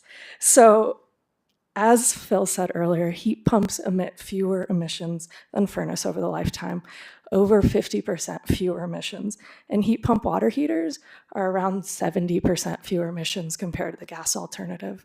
And so adopting all electric appliances in the residential and commercial spaces will make the climate, or allow Boulder to address the climate more efficiently. And then finally, health. Honestly, in Boulder, some days it feels unhealthy to be inside and outside. So like, where do you go? We've all been outside in Boulder and like can't even see the Flatirons and they're 3 miles away because the outdoor air quality is that bad. And the EPA lists the Front Range as a severe violation of the national air quality standards. And that's something that's really concerning to me as a person who's outside in a city that is chronically and amazingly outside. But there's also no indoor air quality standards. And so therefore, when we have gas appliances inside our home, such as gas cooking equipment, we don't know we don't know what the indoor air quality is all the time, but there's a lot of data suggesting that it is bad for our health, and also data finding that it can increase health impacts of asthma and other lung and heart issues for ourselves and our children. So thank you all today, and I really want to urge the council to adopt this code to help Boulder be healthier, more climate aligned, and hopefully more affordable. Thank you. Thank you. Now we have Devin Edgley, Steve Hogue, and Lynn Siegel. Good evening, Mayor Brockett and members of Boulder City Council, and thank you to the Director of Planning and Development Services and city staff for their outreach and interaction with the business community and stakeholders on these issues. My name is Devin Edgley, and I'm the Policy Program Specialist at the Boulder Chamber. The 2024 City of Boulder Energy Conservation Code creates energy efficiencies that promote sustainability and climate-friendly opportunities for our community. These energy efficiency and climate protection goals are goals that Boulder Chamber and the business community support. However, there are a few issues of the energy code as proposed that are problematic for the business community, impacting economic development for the city of Boulder. The developers that work to build and maintain infrastructures within our city need ample lead time to incorporate these energy code changes into their current and future plans. Changes in code by municipalities are mostly made at the beginning of each calendar year, and the energy code update should be no different. The additional cost to developers working on behalf of businesses must be considered deliberately to incorporate these technologies into their designs. Without adequate lead time, we run the risk of creating barriers to development for affordable housing and commercial businesses. It takes time for businesses to absorb and plan for these kinds of costs. Therefore, we ask you to please consider delaying implementation until 2025. Next, I would direct you to the Biomed Realty letter stating that new energy code changes should allow for provisions for optionality for those businesses already successfully moving towards sustainability goals, including equivalent or better off-site renewable energy production options. We also ask you to consider if leaving the decision to one single business official is appropriate. Most importantly, please allow companies to provide energy generation in an off-site fashion, particularly those businesses that use their roofs for crucial equipment. Finally, the Boulder Chamber would also like a commitment to our business community that before implementing these changes, there is reliability from our power grid to minimize service interruptions to our businesses and residents. Please ask staff to report on the expected capacity need that is generated by this code and to provide assurance that Xcel Energy can provide that electric energy need. Thank you for your time today. Thank you. Our two other in-person speakers are Steve Hogue and Lynn Siegel. Hi, Steve Hogue, 1300 Hawthorne. All of you have received an email from me expressing my disappointment that in the new addition to our house at 1300 Hawthorne, we won't be allowed to continue using a gas range under the current wording of the city's proposed new energy code. We love the idea of electric heat pumps for space and hot water heating, but we're bummed that our gas range will not be allowed. This conclusion is confirmed by my conversations with city staff, Josh and Jonathan, and depend on the scope of work and the specific kinds of ratios of floor area that's being changed and the amount of addition to this small house. As you're probably aware, Boulder's code is based on the latest version of the IECC. Many other municipalities have based their current energy codes on this same template, but have chosen to exempt residential cooking equipment from the all-electric requirement for remodels, additions, and even new construction in some cases. Locally, for instance, Superior has exempted residential gas ranges from the all-electric requirement for new houses in the Marshall Fire burn zone. Boulder originally had a ban on cooking gas ranges in commercial kitchens too, but that part of the code was excised based on strenuous objections by the Colorado Restaurant Association during the comment period on the new code last fall. I'm sorry I wasn't around to speak up at that point, but I'm not sure that I would have even discovered those restrictions on residential gas ranges that are based on one sentence in a multi-hundred-page document. Thus, under the current proposals, professional chefs are allowed to cook with gas, but home chefs are denied that privilege. So I'm here tonight specifically to ask you to change that one sentence, section 403.1, to remove just the single word cooking. This is the only reference to residential gas ranges in the code and is the basis on which the restriction on gas ranges in residential remodels and additions is derived. Thanks. Thank you. Lynn Siegel.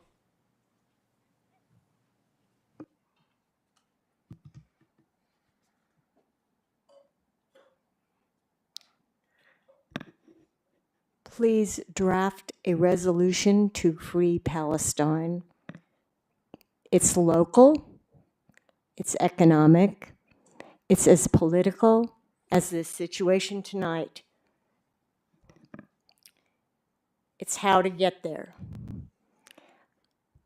I like electric as much as the next guy, but if we don't municipalize, I'm possibly not going to even accept all these amendments I'm going to get, air source heat pump and everything else, because we aren't municipalizing. The reason we need to municipalize is that we need to have transactive energy. For example, I went to a greenhouse tour and they have a ground source heat pump. That's what I want. The city wants to give me air source. I don't want that. And I know I have to pay for it, but I'd rather have the difference, toward on the air source. And I'm not going to want to bake, because with a mag induction, I'm going to use resistive heat to bake. And I love to bake. So help me out here.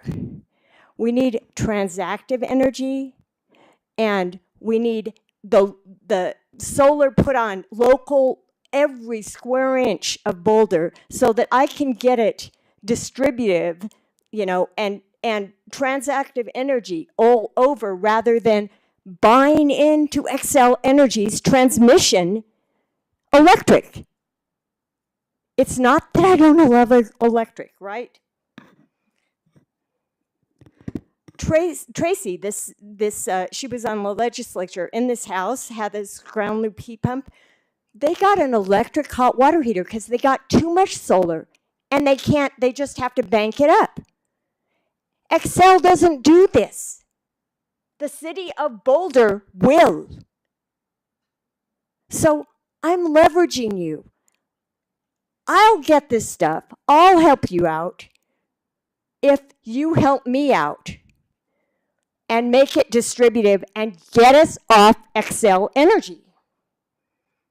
You know, this outage, they could have done this outage on the friggin' Marshall Fire. Instead, they're reacting. You know, there were 2 substations that we bought. We paid $1,200 a month to maintain. And we got it because a generator was too expensive for our water treatment plant. They cut off both of them anyway. We should sue them. Where are we? Suing Excel. Lynn, your time is up. Thank you. We have 2 virtual speakers. The first is Daniel Howard and then Jordan Bunch. Hi, thank you, Council. I would like to share my support of the revised energy code in general, but also with some concerns to voice prior to the 3rd reading and final adoption of the code June 6th. This is part of my efforts as a member of ESAL, Engineers and Scientists Acting Locally. First, I wholly approve the all-electric appliance requirement. Methane natural gas-based cooking and in small part furnace gas heating contribute significantly to poor indoor air pollution. Gas cooking releases carbon dioxide, nitrogen dioxide, ultrafine particles, and carcinogens like formaldehyde. Affirming a 1992 summary study on childhood respiratory illnesses, a 2013 peer-reviewed summary report in an International Journal of Epidemiology found that children living in a home with a gas stove have a 40% increased risk of experiencing asthma symptoms. Emerging research also shows that the gas delivered to stoves contains air toxins and chemicals, such as benzene, a known carcinogen with no safe exposure level, as mentioned earlier.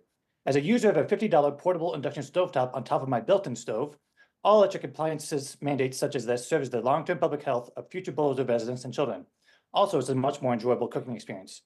In terms of solar energy requirements, I have concerns with the strictness of the code to residential solar alongside off-site solar alternatives considering the cost-benefit analysis for this substantial investment. I'm okay with expecting solar-ready zones to be identified as part of the code, but requiring residential solar to be built with this construction may not be the most effective financial investment at this time. For example, even though solar costs are decreasing, in 2023, utility-scale solar costs $1.16 per watt, while small-scale rooftop solar costs $2.68 per watt. Thus, it is more effective for community members to invest in community solar projects and use the savings to create more energy-efficient insulated homes.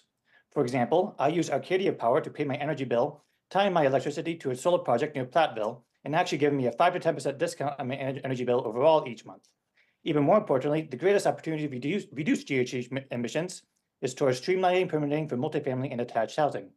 Per research on our NVAL's residential stock dashboard, 2 to 4 unit complexes use 40 to 53% less energy per housing unit compared to single detached homes, while 5+ unit complexes have a 60 to 70% energy reduction. This is a far greater benefit than excessive energy enforcement of solar energy requirements that might divert investment from more units of affordable housing or multifamily housing, as Boulder Housing Partners already expressed concerns about in your document today. Instead, I would encourage seeking additional feedback from BHP on best practices for affordable multifamily housing. In this case, expecting staff to clarify any specific allowances of alternative means and methods for decreasing costs for and funding multifamily housing would be an appropriate amendment to make, as is already recommended as staff responses in both 1 and 5 of page 7 of the 5A document. As follow-up actions to updating the energy code, I implore the considerations and adoption of zoning policies that encourage light touch density, such as legalizing home conversion to duplexes or up to 6plexes in mixed-use buildings across the majority of Boulder's low-density neighborhoods by reducing FAR and setback requirements. We quoted from Lloyd Alter, inspired by University of Toronto's Center for the Sustainable Built Environment. The single biggest factor in the carbon footprint of our cities isn't the amount of insulation on the walls or solar panels installed, it's the zoning. Thank you for your time. Thank you. Our last speaker is Jordan Bunch.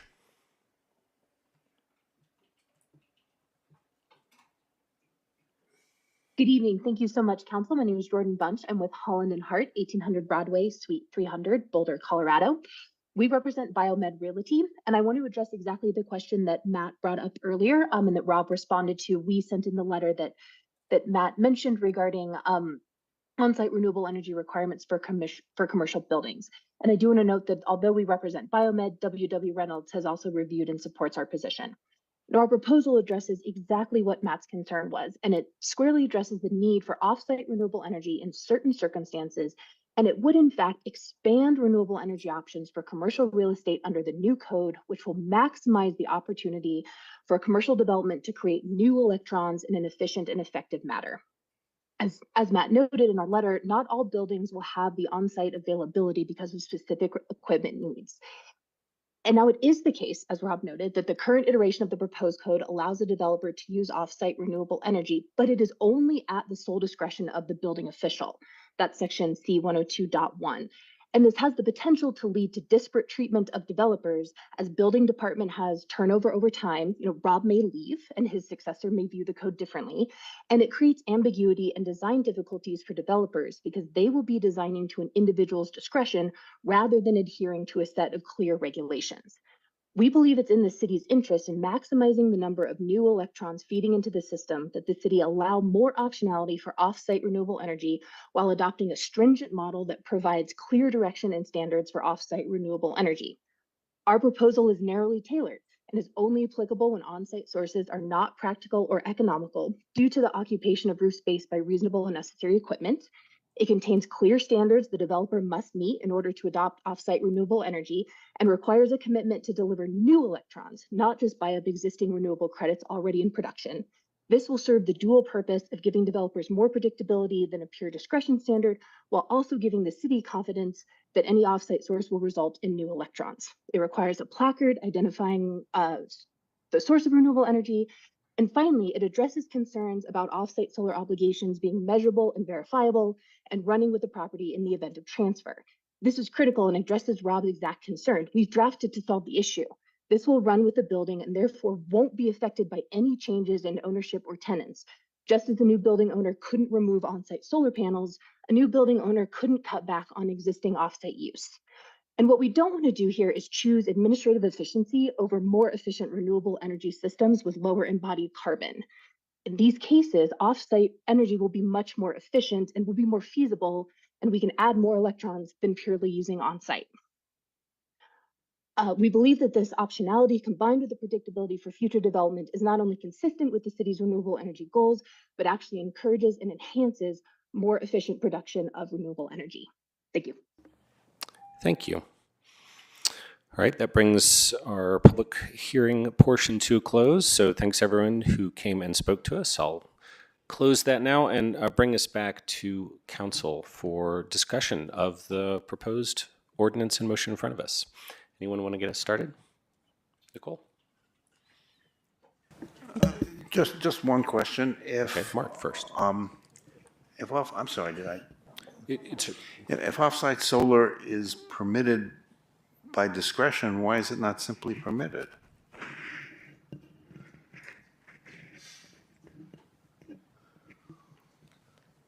I think I think if we were to permit it, we would want to make sure it has all the provisions of what needs to happen before it's permitted. Our biggest concern is that we create a condition where people use off-site solar to avoid doing the efficiency and investment in the building. And certainly that's one of the reasons we imposed all the backstops and other requirements, because we were seeing a lot of solar being used to avoid doing the efficiency as just the easier way to comply.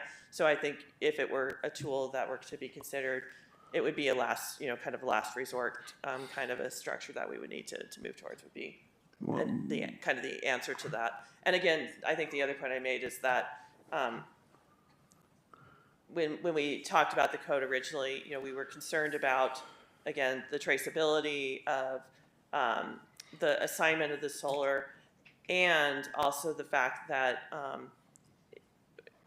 from a economics perspective, like as I mentioned, the solar is not reducing emissions. If it's also not then benefiting the building, why are we making people do it, is the question at the end of the day that we were having. And so we strive to just maximize what's on site to manage the building and strive to not go off site. So that was the rationale. But Go ahead. Yeah, if I can add to that, Councilmember Wallach. Carolyn just gave a good history of kind of a long series of discussion going back to the outreach way back in the fall and before. So we've recognized this issue and we understand some of the trade-offs as she articulated.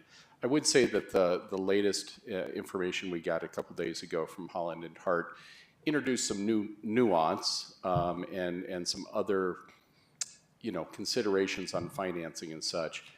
We are open to those possibilities. We would have the ability to consider those as potential standalone amendments and be able to do that in fairly short order through the summer. I would want to be transparent in saying that it would be difficult to fully vet some of that in a short order here prior to, say, the third reading that's anticipated. But we certainly do see some merit to some of the nuances that were presented just very more recently. But this was part of a longer conversation. Okay, I'm urging you to have it because this is the sort of thing that businesses tend to get very aggravated about. If it's another set of approvals that they have to undergo in order to get a building fully approved, as opposed to setting up whatever standards you wish and saying if you meet these standards, you're approved. I mean, unless the concept itself is not valid, and that you don't want to permit off-site solar, but if you do, I would urge you to put it in a position where it's just another thing to be dealt with as opposed to making it a discretionary approval, which is, a great unknown. Yeah. Tell people what they need to do and let them do it. Yeah, we appreciate that feedback, which I would characterize as being a little more prescriptive. Through, again, this arc of discussion over many months, we felt like we were kind of threading the needle by saying there would be an allowance to not require that, less with the idea of doing the offsite, but more with saying, hey, 80% on the building is good enough, and we can do that. However, I understand and we appreciate the possible preference for more prescriptive kind of option or more clarity on a prescriptive right rather than what we thought was a good way to thread the needle with something that would make that more discretionary. But that's where I would say we can step back and look at that just as an option for council's consideration. We could handle that as a standalone amendment if it was the desire for us to do that kind of out of this sequence. Is that something then you will take a look at and come back to us? Yeah, we absolutely are committed to do that. We've got the staffing capacity to do that through the summer. And Mark? again, we can prioritize that. Thanks for that, Brad. Mark, do you mind if I pause on this for a moment here? Yeah. So just with this on the table, we have an offer from staff to look at some of these new ideas that have come forward from Ms. Bunch and Holland and Hart. Would that be something council would be interested in? I thought I might just straw poll on this really quick and get a show of hands of who would be interested in having staff look at that. Oh, but sorry, please, I don't want to cut you off. Yeah, so just one kind of clarifying question there. I know, we often have internal operating documents, right? What I heard in that request was just something that offers a little bit more clarity, and I'm wondering if that is anything that could be in an internal operating document, because that way, if whoever is in that position that's making those decisions moves on or something like that, it's still in an internal document, kind of gives you all a little more flexibility, see how this rolls out, potentially change it. I mean, I think rather than doing more prescriptive changes, I think I would prefer something that offers a little bit more flexibility and speaks to what I heard the speaker say about wanting just some consistency, right? A little more guarantee of consistency. Yeah, I will say with the city's codes in general, and particularly zoning and building, we do have administrative interpretations, and that would be yet another approach toward it. I suspect, from some folks' perspective, that still may not be as prescriptive as they're hoping for, but that would be an approach. And I just wanted to add a couple clarifying points. Solar isn't necessarily required to reach your EUI target. So part of the problem with offsite is it does become a little bit of an equity issue if you have a big enough checkbook to write a check to offset your on-site energy usage and the lower thermal envelope that you've built into that building. I mean, not saying this is feasible, right? But if you build your building like a styrofoam cooler with no windows and 4-foot thick walls, it's absolutely not going to require solar. So there is that trade-off there as well with offsite solar that we have to be very careful of as staff to not create a situation where we're rewarding the people with the most means at the expense of those with the least means. And that being said, too, there would be an option to look at just certain land use types, commercial and such versus residential. I think the point Rob's making is we wouldn't envision looking at those kind of allowances across all different land use types.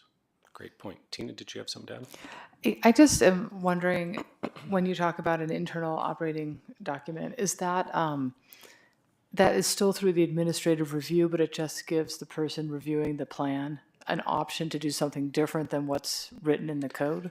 Well, what's contemplated in the code is already that option. I think kind of another step above would be some administrative norms, I guess would be another way to describe them.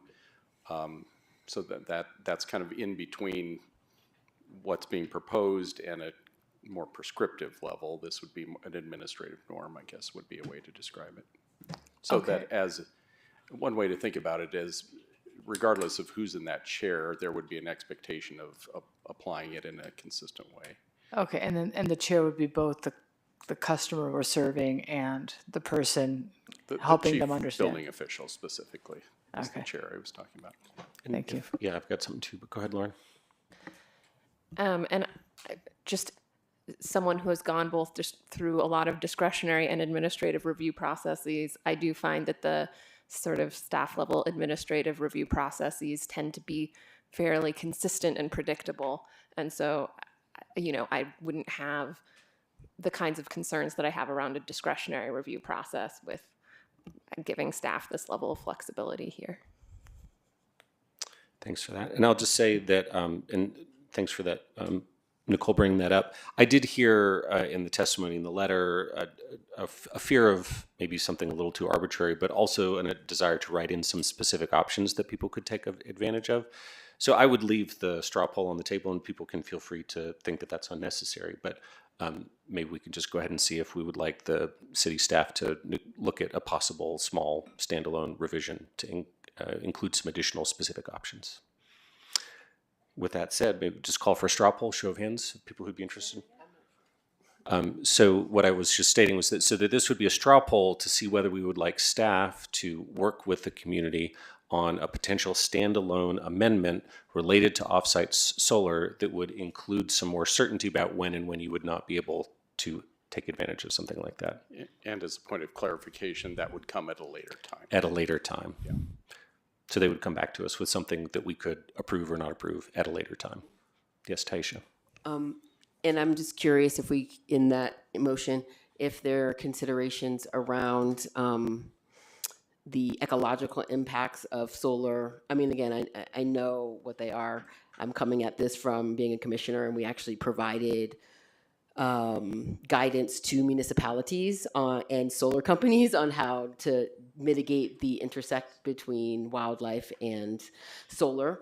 Our city has a history of NIMBYism, not in my backyard. And, we pride ourselves, right, on not having any fracking, and yet we use natural gas. Similar with solar. I commend the staff for taking a courageous step to say, no, we're not going to pay our way out of having to do the work we need to do in our own backyard. So I actually commend you for making that bold step, knowing specifically the impacts of offsite solar farms, particularly solar erosion, forest clearing, loss of wildlife, noise pollution, habitat loss, damage to the national layoff of the land. There are significant issues with solar farms. And although we have made significant strides on the pollinator aspect of it, because we have lifted them so that more natural native plants can and that's awesome. However, we have not addressed the issue of the wildlife corridors and the impacts that it has had. And so once again, if that is to come back to us in some kind of way, I would be very interested in knowing any more information around what are the current practices that Boulder has on offshore, where are they? Are they in Colorado? Are they somewhere else? And then how does the energy get from there to us? And so again, it is not just the bottom line when you see your gas bill, your energy bill. It is also all of the things along the supply chain that goes there.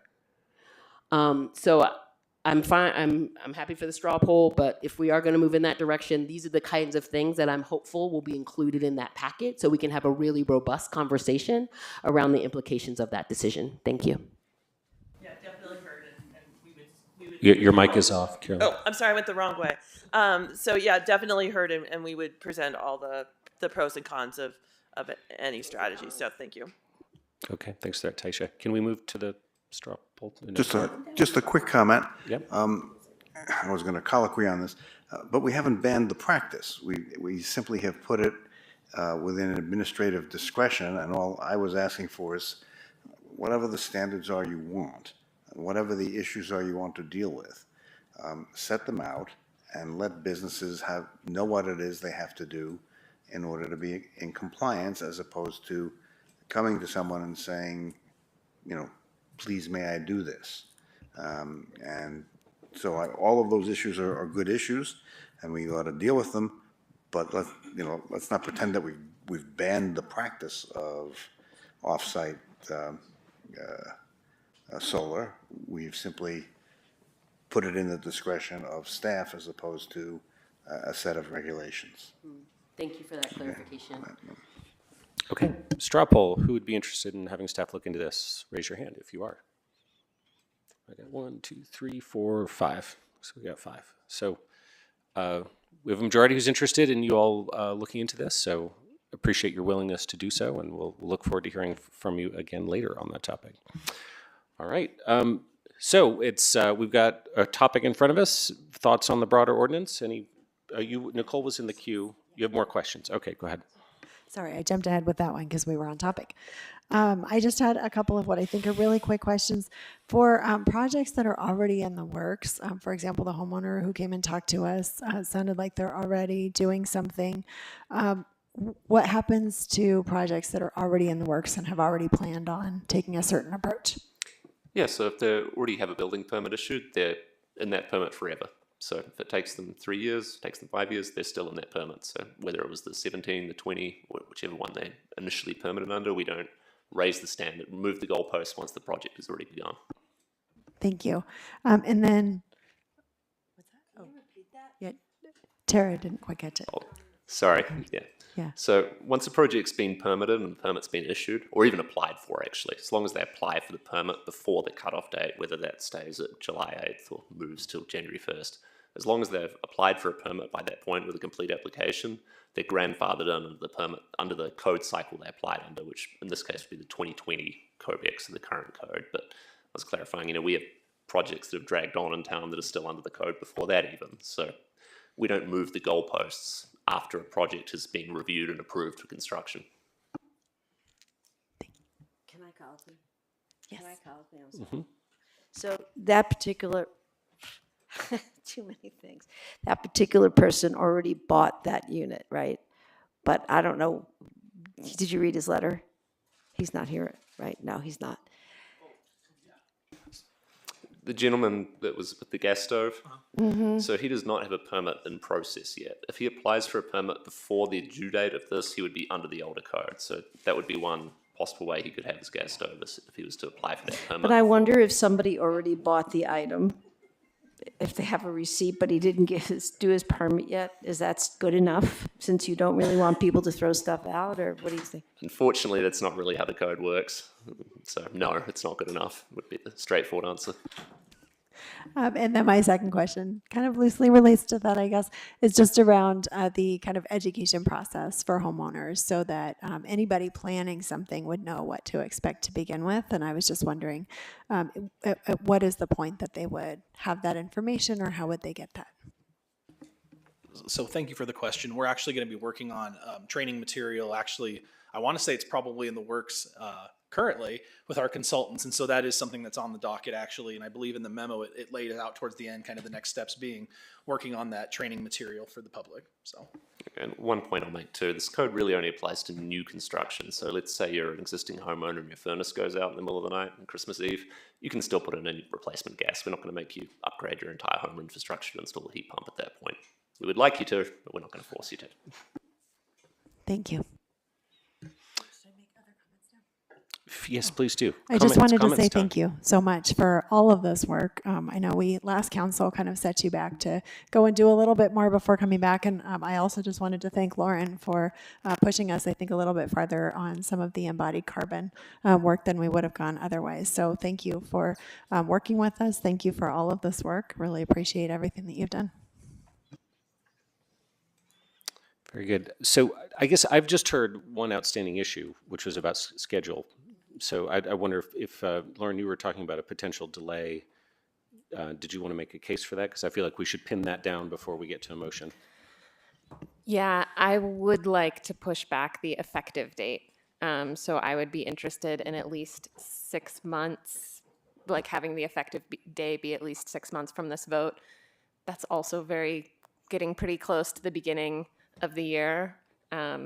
I don't know if staff has an opinion on whether it's easier to do an effective date on the beginning of the year or 6 weeks before that, or.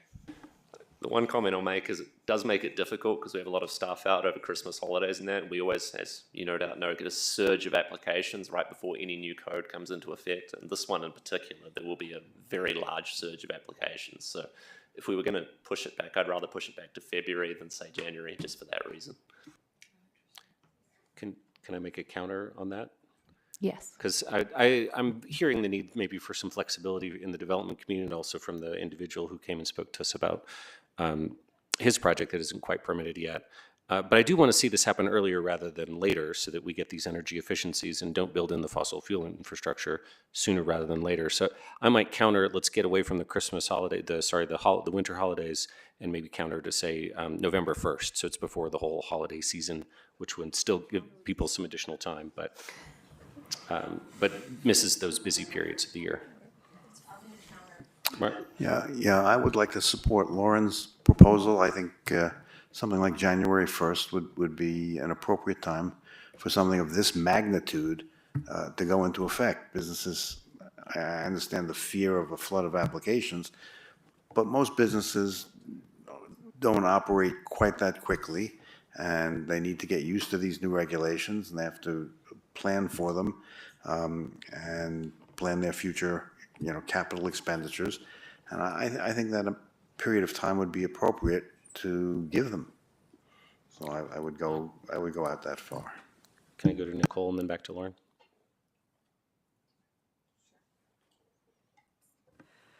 And I just wondered, because you've done so much engagement with folks in the community, what have you been telling them in terms of when this maybe starting? So from the start of this process, we've been saying July 1st, and we did move that out a couple days.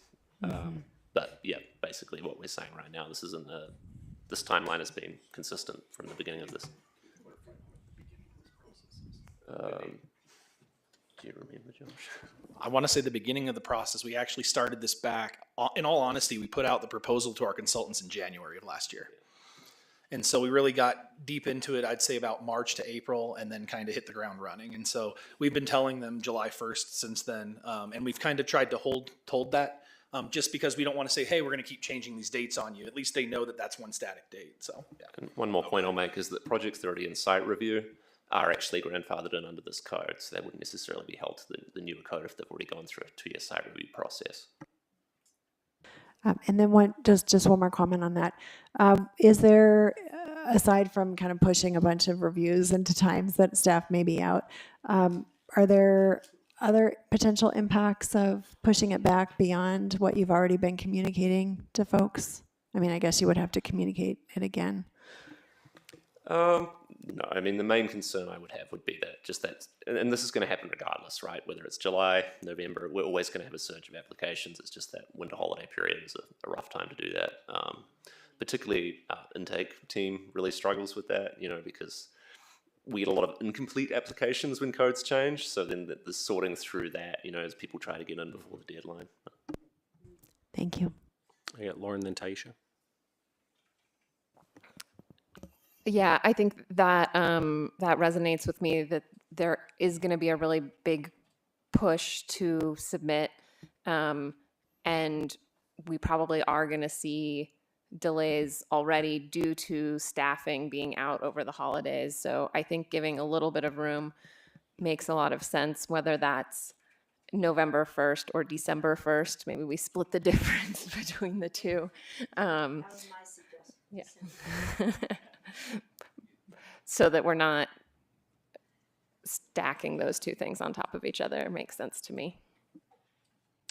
Is December 1st, is that better for the holiday situation? Absolutely, yeah. Okay. Taisha? We're on timing here. I'll wait until, I would like to do Okay. the next step when we're done with the Okay, so I have, Mark, are you okay if we look at December 1st rather than January 1st? Is it, so I guess I would then look to folks, unless somebody else wants to put yet a different date on the table, straw poll whether people are in support of a December 1st commencement date or effective date. Yes. The alternative then would be no change, just to go through with the plan that staff's been communicating. Is that correct? Correct. That would then be July 8th. Okay, thank you. Instead. So straw poll for a December 1st effective date. Looks like I got 8 there. So looks like we're looking at December 1st, assuming we pass the whole thing. So we got that issue taken care of. General comments before we go to a motion. Taisha, I see you got something.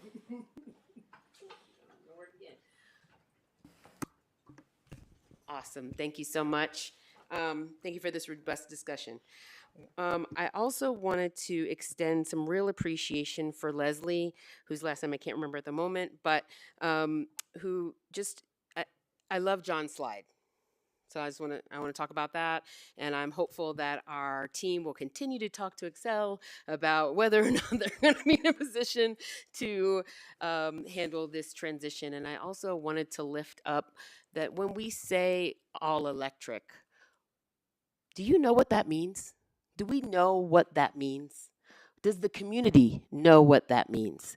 And I ask because I racked my brain. I'm like, what does that mean? What? And I'm looking online, I'm trying to figure out what does that mean? It's all electric. No, it's all electric. Oh, okay, great. What does that mean?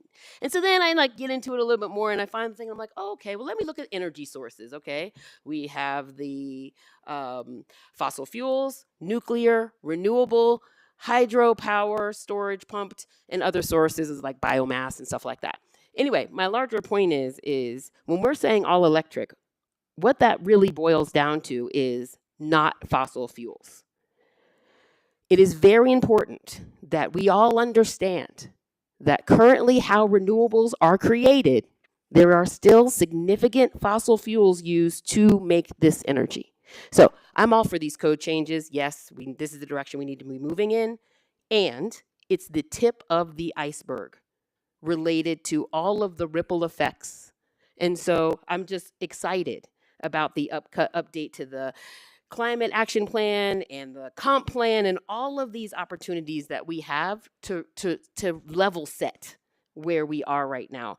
And so I just wanted to, again, lift up. And also right now, okay, so that's my comment on all electric, and just as a community council staff, recognizing that all of that really means is non-fossil fuels. And I know it is super important that we get our carbon down, but our international climate community has been crystal clear on the importance of biodiversity restoration. So unfortunately, there is a tension between renewables and biodiversity restoration that we need to reconcile. And the city of Boulder has a wonderful advantage because we've got all these institutions, great staff, great council, great community members to do it. But I just wanted to lift that up as in our discussion as something to keep our eye on. The next thing is EVs. We will not EV our way out of anything climate related. If anything, I just want to read this quote because many people have talked about the fact that we're not lifting up some of the other crises that are happening around the world. And I wanted to lift up a quote from Siddha Kara, a fellow at Harvard School of Public Health and an author of Cobalt Red, How the Congo Powers Our Lives. In it, he says, quote, "There's no such thing as a clean supply chain of cobalt. We shouldn't be transitioning to the use of electric vehicles at the cost of the people and the environment of one of the most downtrodden and impoverished corners of the world." Now, many of you may say, oh, no, don't worry, Taisha. We are going to produce these minerals domestically. And what that means is we will be extracting minerals from our public lands, which is water intensive.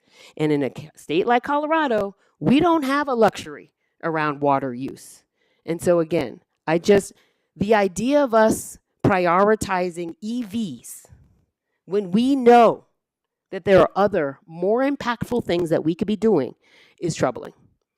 It's also incentivizing a pathway that we know is not going to get us to where we need to go in the timeline that we have. EVs would have been great in the 1970s, but we're not there. We're past the event horizon. So again, I'm hopeful that we can continue to expand our understanding of this just transition and the impacts in our own community, as well as all of the communities that we are considering being in relationship with. So I just wanted to lift that up. And then lastly, I wanted to give some love on this feedback section, page 246. Thank you.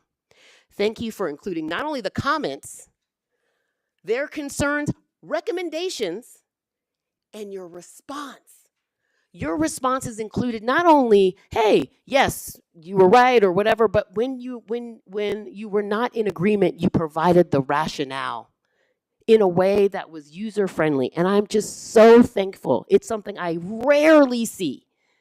People give comments, but then they don't get that feedback back. And so I just want to thank you for modeling what that looks like, how it's codified as well. And so I think that is it for me, plus. Oh, and just a point, you mentioned a report in the 1990s about water and energy, so I would love to see that. And that is my comments. Thank you so much. Thanks, Taisha. Ryan? Just want to lift up a couple of comments from folks who didn't make it here to speak. They tried to, they didn't get into the deadline. So council members have email comments from them, but they just came in right before the meeting. So I just wanted to point out, one of those is Brady Seals. Another one is Jack Hansen. Jack Hansen is a former city councilor in Burlington, Vermont, and currently the executive director of Run on Climate, which is a national climate advocacy organization. And he points out that Burlington adopted some of their building regs, copying or borrowing from Boulder's smart regs, and pointing out that the rest of the nation is looking at us to what we do to follow. So just wanted to lift those voices up. There might be some others also that have tried to come to us and support. And finally, just say thanks and congratulations to staff for this incredible body of work, and I look forward to supporting it. Thanks. Lauren? Then I'll call on myself. Thank you. Yeah, I also wanted to appreciate staff. I know that no one thing that we pass fixes we're dealing with really complicated, really intractable problems, but I do think that Carolyn, Josh, Rob, you guys did excellent work trying to reach out to the community, have really engaging, meaningful conversations, and balance kind of the big picture sustainability issues and goals with sort of the local nuanced concerns about feasibility and cost and other issues. At one point, I think Rob and I were chatting about weekly about community concerns. And to make matters more complicated, we have state code that only allows us flexibility in some areas. Given all the competing interests, I really think you guys have done an amazing job to make common sense change that balances a lot of these competing issues. So thank you for that. Thanks, Lauren. So if people don't mind, I thought I'd make a motion. So I will move that we amend and pass Ordinance 8629, repealing the 2020 City of Boulder Energy Conservation Code, adopting by reference the 2024 City of Boulder Energy Conservation Code, and amending Title 10 Structures BRC 1981 and other sections of the Boulder Revised Code in relation thereto and setting forth related details. Second. Thank you. And so I'll just speak very briefly to this. Thank you for all of your incredible work. That presentation was so action-packed. The level of detail was extraordinary. And boy, do you all know your stuff. And so very excited to see us once again take a leadership role in the region and in the country with our energy codes, and moving to the all-electric requirement is a very exciting step. We need to not install new fossil fuel infrastructure in order to get to that point in the future. We have that more sustainable society with lower emissions. So I'm very excited to see us take this significant step forward, and just want to commend everybody for your extraordinary work. Any further thoughts before a vote?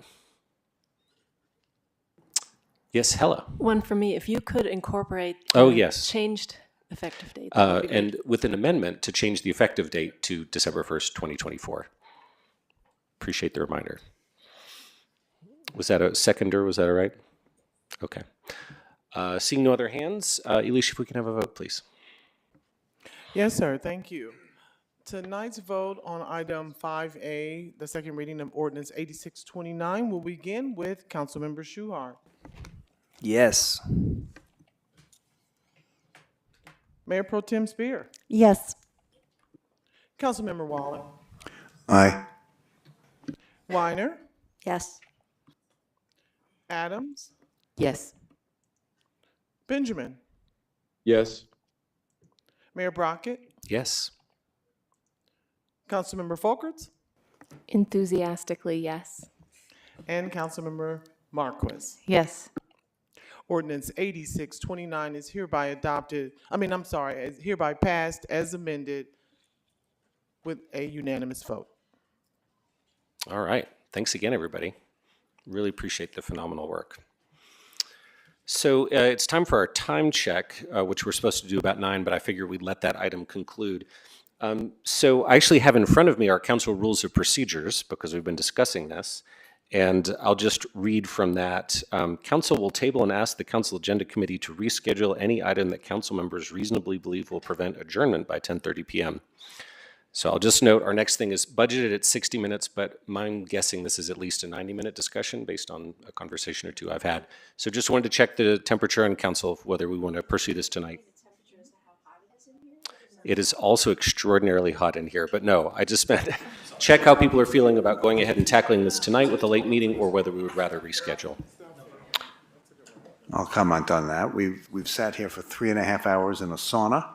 I think it would be appropriate for us to take this next issue on fresh and reschedule it, and let us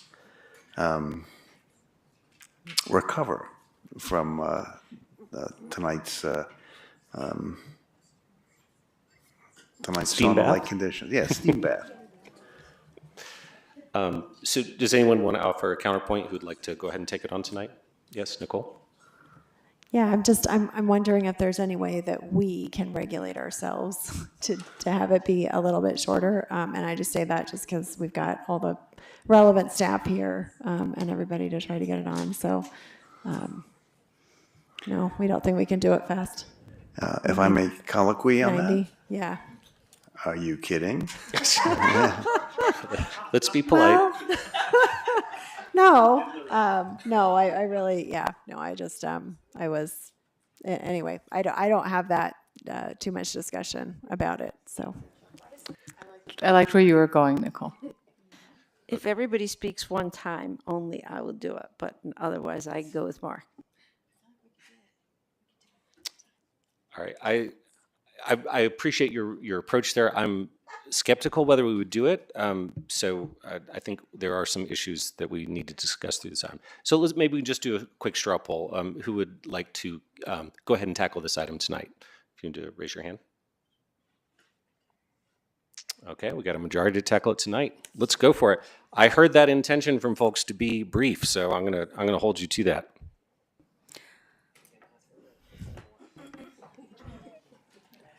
Good evening, Council. In case you Let me just say, sorry. Alicia, did you read it into the record? Oh yeah, thank you. No, ma'am, I didn't. Thank you. The last item on tonight's agenda is item 6, matters from the city manager. 6A is the item addressing impacts of gas-powered landscape equipment. Thank you so much. And council, thank you so much for your patience. We've been trying to adjust the temperature all night and it has been fluctuating up and down.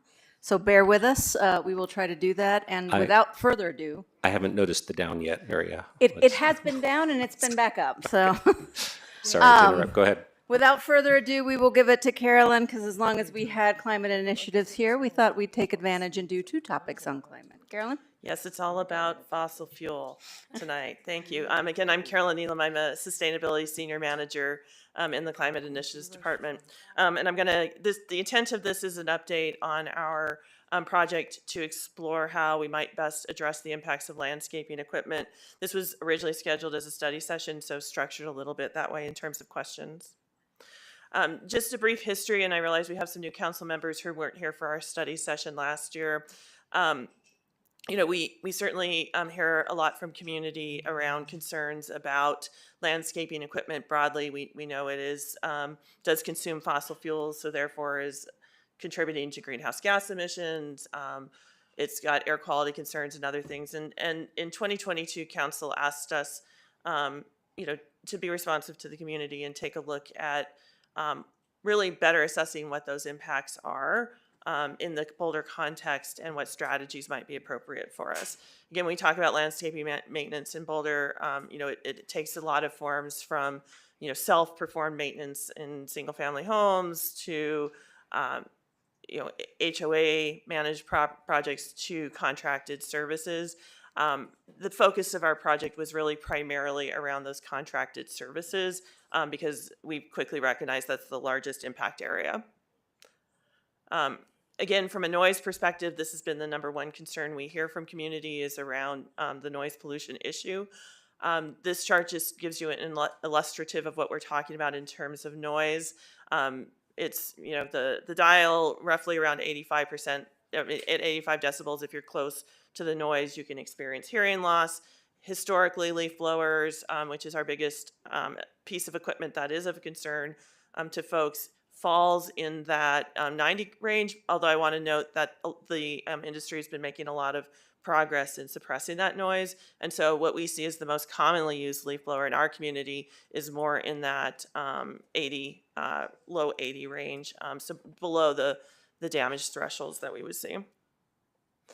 A lot of folks couple the noise concern with the environmental concern, and we see this chart quite a bit in terms of this comparison that I think showed up in a California report around how an hour of lawnmower use or hour of leaf blower use compares to vehicle driving. I wanted to clarify that this is in terms of pollutants other than greenhouse gas emissions. So it's looking at particulates, carbon monoxide, VOCs, and NOx. Considering, you have a vehicle that has a catalytic converter on board and landscape equipment that does not. These are seasonal uses, used for short periods of time and duration. So comparatively, the greenhouse gas emissions is quite small. Again, comparatively, I don't want to diminish that it doesn't produce greenhouse gas emissions. So this is our project. We did have a study session with council in April of last year. We did some scoping. Before that, we hired an expert consultant who's the American Green Zone Alliance. They do a lot of work for California in their core program and brought a lot of expertise. The principal there himself was a landscaper. He electrified his business, so brought a lot of his own experience. So we've been working with them for the last year. This is an update again on what we presented at that point in time. Where we are today is seeking additional feedback on where council wants to go in terms of strategies. So that's the point of our presentation. I did want to go back through our racial equity analysis on this project because it was something we conducted and spoke to last study session. So we're using the city's racial equity instrument and working through these steps, and we worked through those steps with our contractor. So at the onset of the project, we started by establishing what we believe to be our outcomes from the different vantage points of those who are interested. So thinking about reduced pollution and greenhouse gas emissions, reduction in noise levels, improved community health and well-being, health and well-being of service workers, acknowledging that they're exposed to these pollutants as well. Reduced operational costs was a goal for ours, so we did not want to materially impact the business model as an outcome. There's a potential for increased wages and social image that we wanted to explore, as well as the ability to maybe transition to emerging workforce. So these were the goals that we were going to evaluate as part of the project. We identified, took the opportunity per the instrument to take the vantage point from the different stakeholders in the process. So considering we have, as I mentioned in the memo, roughly 2,000 to 2,500 micro businesses. So a micro business could be a one-person shop up to, a few people to some larger businesses that serve the Boulder County area, a lot of them coming into the city of Boulder. We don't have a way to determine the exact amount. These aren't licensed to simply operate in the city, but I think these numbers are pretty solid. About 80% of the workforce are Hispanic. Not on this slide, but with our discussions with our consultants, I think we typically see around half of these businesses are going to be minority owned as well. So it's a good entrepreneurial venue. It's got a low cost of entry. Then we took the customer side, so multifamily and commercial properties. They're going to be concerned about things like the environment and health, affordability in terms of costs, and then, again, residential and public agencies like ourselves as the municipal government. We did some data analysis, again, understanding from a workforce perspective, roughly about 1% is grounds maintenance jobs. So just thinking about that in terms of impact. And then we also considered geographic considerations. So a lot of our businesses that serve Boulder actually are based outside of our municipal boundary. They come into the city to perform this work. Based on our analysis, there's a large number of them based out of the Longmont area, but we also see many businesses coming in from some of our other surrounding areas, and then particularly some of our larger ones. So the larger trucks that have multiple fleets are coming from farther away, such as Federal Heights, Loveland, but a lot of our smallest businesses are coming from the adjacent communities. One of the reasons this is important as anything we do that might have economic impact on the businesses, we need to also consider the impacts on those surrounding communities where that workforce lives and also works. Again, this is a on balance conversation that we want to have. So we certainly understand there's benefits in terms of pollutant reductions, whether that's noise or other pollutants, against what some of the potential consequences are, as well as how we might implement. So we did consider some of the influencing factors in this project. They're shown here, but everything from some of the challenges with the workforce. We know some of our workforce already gets confronted around their use of gas-powered equipment in our community. We certainly know that there's concerns around trust and enforcement. We also know we're largely dealing with customers who are more affluent and more Caucasian, and a workforce that's more people of color and maybe lower economic standing. So those were considerations.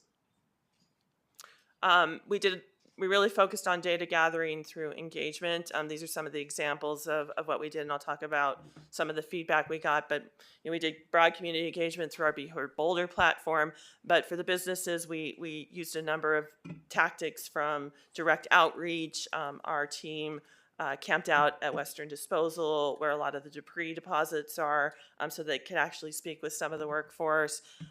We certainly used trusted allies amongst them, so peer units, worked closely with the Latino Chamber, and then also with the local supply houses that sell the equipment, and leaned into them to understand a little bit about the businesses as well. This is really where we are today in these steps. I think of these steps as, something where we develop some strategies, we test them, we use that feedback, and then continue to iterate. We're continuing to do education and training events. We hosted an event just at the end of April. We had about 100 attendees there where we were demonstrating different types of equipment use, doing outreach. And then, as I mentioned, we've been running our pilot voucher program since 2023. We were able to get grant funds through Boulder County through their sustainability matching grant program to launch this voucher program. It buys down the cost of equipment by 80%, and I'll explain why when I get to the cost slide. And then we've been working with those local supply places to provide those vouchers. So the point of the voucher is it's not a rebate where you have to expend the money up front. It buys down at the point of sale, so that we're trying to make it more accessible. So what we heard through our pilots and through our engagement is what's coming up next. So through our Be Heard Boulder platform, and this is when we did the survey, people could identify if they were community members, businesses, or businesses that receive services. The majority of the respondents we got were from residents who self-identified, and you'll see demographically how that broke out. Most of the people we heard from are people who have a home with a yard and do their own landscaping service. And then about 61% said noise bothers them a lot. Another 20% identified concerns around noise. So we're largely, the data tells us we're largely hearing from people who were concerned about the noise, but not necessarily the receivers of the service, although we did hear from some of them as well. And I'll talk about some of the comments that we heard back.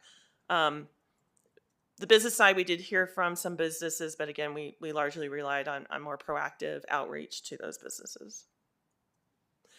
Through this engagement, some of the themes we heard, and again, I reported this at the study session. This isn't new data for those who were with us. There was universal support for education and outreach to really raise awareness around the impacts of equipment, the opportunities for electric. There's universal support that we needed to help small businesses if we expected them to make a transition. We also asked about strategies such as sales bans. Everybody felt that those would be largely ineffective simply because, again, our businesses are coming from outside our community and equipment is readily accessible by other means. We got wildly varying views on some of the other things like around technology readiness and cost, equity impacts and regulatory strategies. And I'll show you a slide with some of the takeaways we took from that. So we certainly heard from people who are willing to pay double and people who said they can't afford to pay more and people who said they aren't willing to pay more. We heard from people who said, they observe it doesn't take longer to rake than blow leaves. Whereas we also heard the same argument that the tools aren't as effective, or also people noting that electric is also noisy and wouldn't necessarily alleviate the noise concern. For people who have their own experience, they're referring to they don't really use a lot of fossil fuel consumption, so it doesn't seem like the largest impact. So that's kind of the range. And then we certainly heard about folks around the noise and the disturbance of quality of life and those concerns. We did hear from both businesses and community around concerns around battery consumption. So I just want to make that note that we had the discussion just a little while ago about how batteries and other technologies impact other areas around the world and supply chain issues. So we certainly heard that from both as well. Businesses, these were the challenges they identified. Certainly the cost of transition, as I mentioned, market entry. A lot of these businesses start out purchasing used equipment. There's not a lot of used electric equipment. There's certainly not used batteries. And so it's a little bit steeper entry point if they were to go to electric. Certainly we hear about lower performance, particularly around some of the heavier duty equipment like the backpack blowers, and certainly there aren't great solutions around some of the deck mowers yet. Impacts and risks of battery charging, thinking about the shifting model where most of these businesses don't have, for example, a location where they store materials, it's their homes. So they're taking batteries home. The workers have to take batteries home to charge them, and they don't necessarily have the infrastructure. And I'll talk how we address that a little bit in the pilot, but that is certainly a concern we heard. Just the lack of training was another one, and keeping workforce trained. They also saw opportunities. I guess I wanted to say this one. A lot of our smaller businesses were concerned that the larger businesses could absorb the costs and they might lose business. So I just want to name that as well. They also saw kind of opportunities though, and I think this is why we're seeing 100 businesses show up at our events around the opportunity for better company image. They understand the impacts of equipment. It's heavier. There's a lot of vibration with the gas equipment in particular, and then the exposure. So they see the opportunity for healthier workforce. So that's where they were certainly seeing some positive opportunity. Other considerations, and I mentioned this one earlier, the biggest concern we get is noise and noise disturbance. So as we think about strategies, electric leaf blowers are slightly quieter on a decibel perspective, but they aren't quiet. And so if we're solely focused on noise, we just need to be cognizant about strategies. For example, we've proposed like seasonal use of gas powered, but the rest of the time is electric, and just noting that we'll probably still hear noise concerns in that scenario. Again, we mentioned environmental perspective. There's certain, if we're thinking about really tackling the biggest emitters of, for example, ozone, it's the mowers more than the leaf blowers, just because of the duty hours. And then enforcement is a challenge, and I share one of my early conversations with Aspen, who had enforced a ban on their side of all gas-powered equipment. They were just sharing like they had one location where they were constantly getting complaints, and by the time the enforcement teams would get there, the person would be gone. And it happened repeatedly, and I don't know how they eventually figured it out. And this would never happen here. I just want to shout out to my Parks and Recs folks who would never do this. But it was actually a city worker who had stashed their gas-powered leaf blower because they didn't want to give it up. And so it's a real challenge to enforce on workforce for that reason. So just wanted to name that as we think about enforcement strategies. Cost of transitioning, our team spec'd out what is a typical truck that they see, again, by shadowing workers. We then priced out what that is in terms of the gas equivalent and the electric equivalent. So that's what this chart is showing here. You'll see, obviously, the cost of batteries is a significant one. For redundancy and reliability reasons, as well as duty hours, there is a need to have multiple batteries on the truck for a given piece of equipment, especially during the heavier seasons like spring and fall.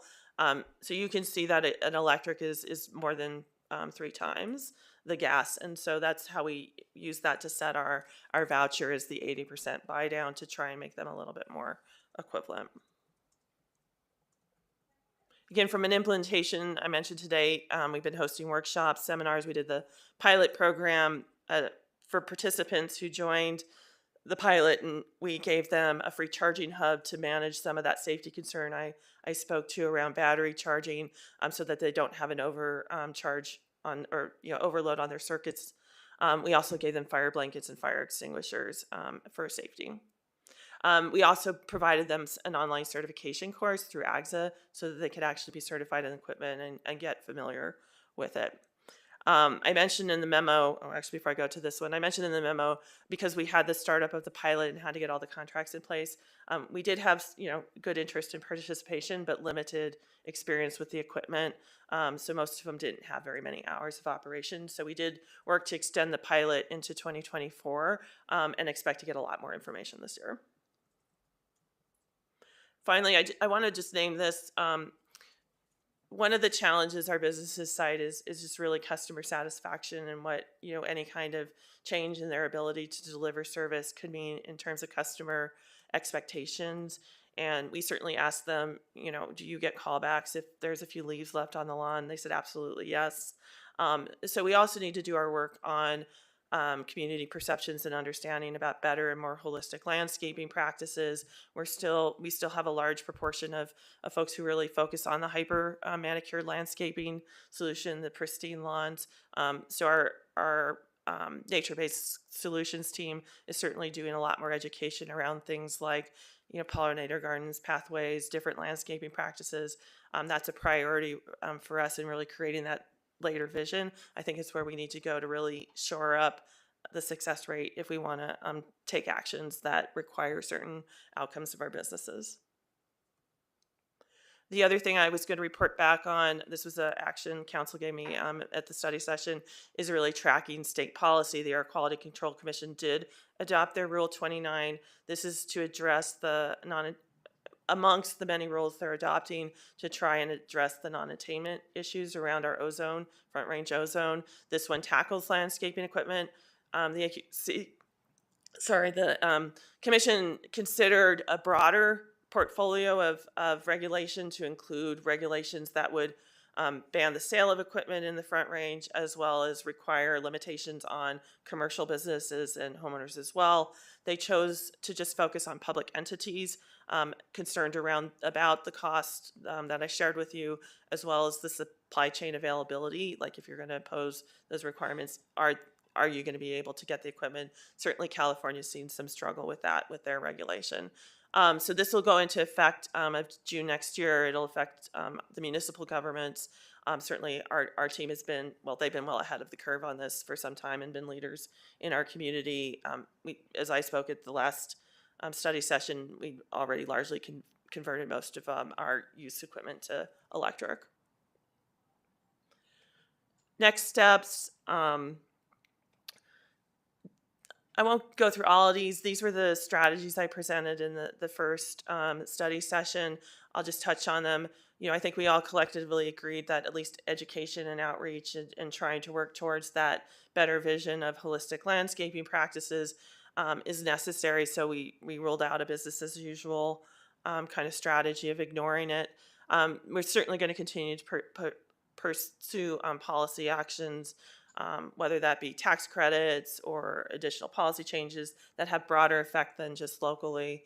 Education outreach on different equipments, hosting events, working with vendors so people can get more operational experience with electric. We talked about advising and incentives. I think we went after additional funding through Boulder County through their sustainability grant. I anticipate we can continue to extend that program a little bit longer. So I'm going to continue to do advising and incentives is my recommendation. Again, we didn't recommend a sales ban. I know there was some interest among council of at least making a statement and at least articulating what the direction we're heading. So that may still be on the table for this council. Electric only, certainly we think that there's a space where regulation would be helpful in driving the transition. As I mentioned in the memo, we're a little bit concerned about the readiness of the industry to make this transition and also the enforceability of some requirements. But certainly it's something we continue to think is on the horizon.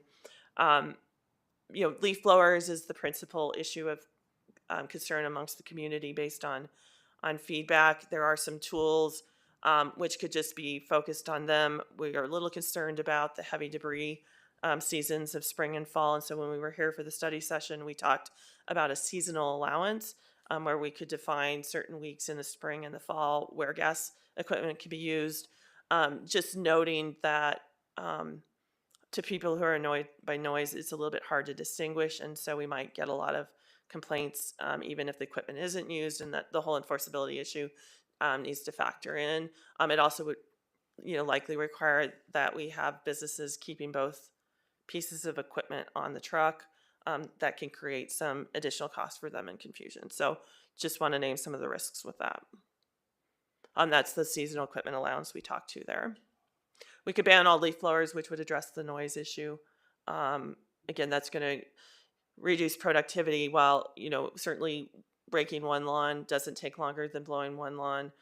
These businesses are doing hundreds of jobs a week. That certainly has an impact on workforce to have that expectation of them. So with that, here are the questions we wanted to bring back to council. So again, just as a reminder, from the study session, we were asked to return now in the spring or early this year to check in on the results of the pilot and what had happened in terms of state regulation. There was certainly some discussion and interest during the study session of potentially moving forward with a regulatory strategy. So we wanted to check in on if there is still desire towards that direction.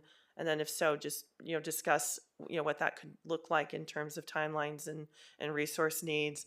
I think I mentioned in the memo that if we wanted to do a regulatory strategy, we'd certainly recommend adopting the best practice we've heard from other communities of a dedicated enforcement person for the first part of the rollout to ensure you're doing outreach and education, and also to do some of the soft enforcement in the beginning years, recognizing we have a large number of businesses that we'd have to create awareness. And then I think the other thing I had mentioned is because of the enforcement challenges on businesses and some of the potential confrontation that can come with that, if we do go for regulatory strategies, as staff, we're recommending it's a property owner or the person who's contracting for the work that's accountable as opposed to the workers.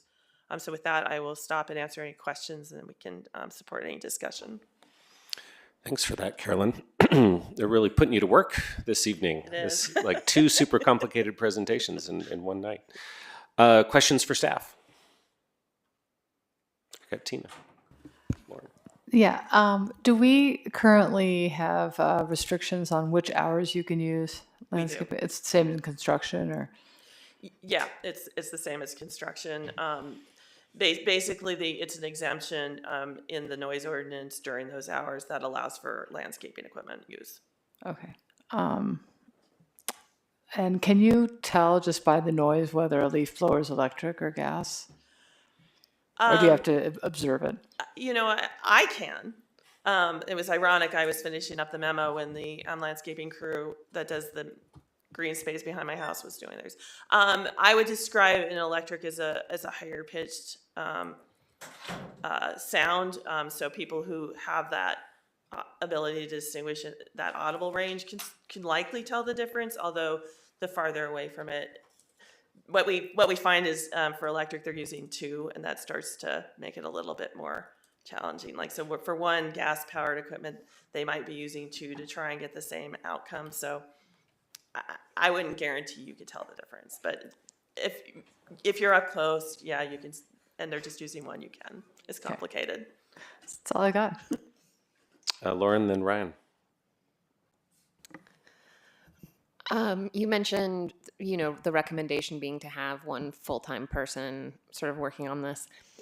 In terms of the kinds of things that we could have a full-time person working on that would get, that would help us meet our sustainability targets, do you think this is the best use of someone's time in terms of what we as a city can do and how fast we could move towards a higher level of sustainability in our community?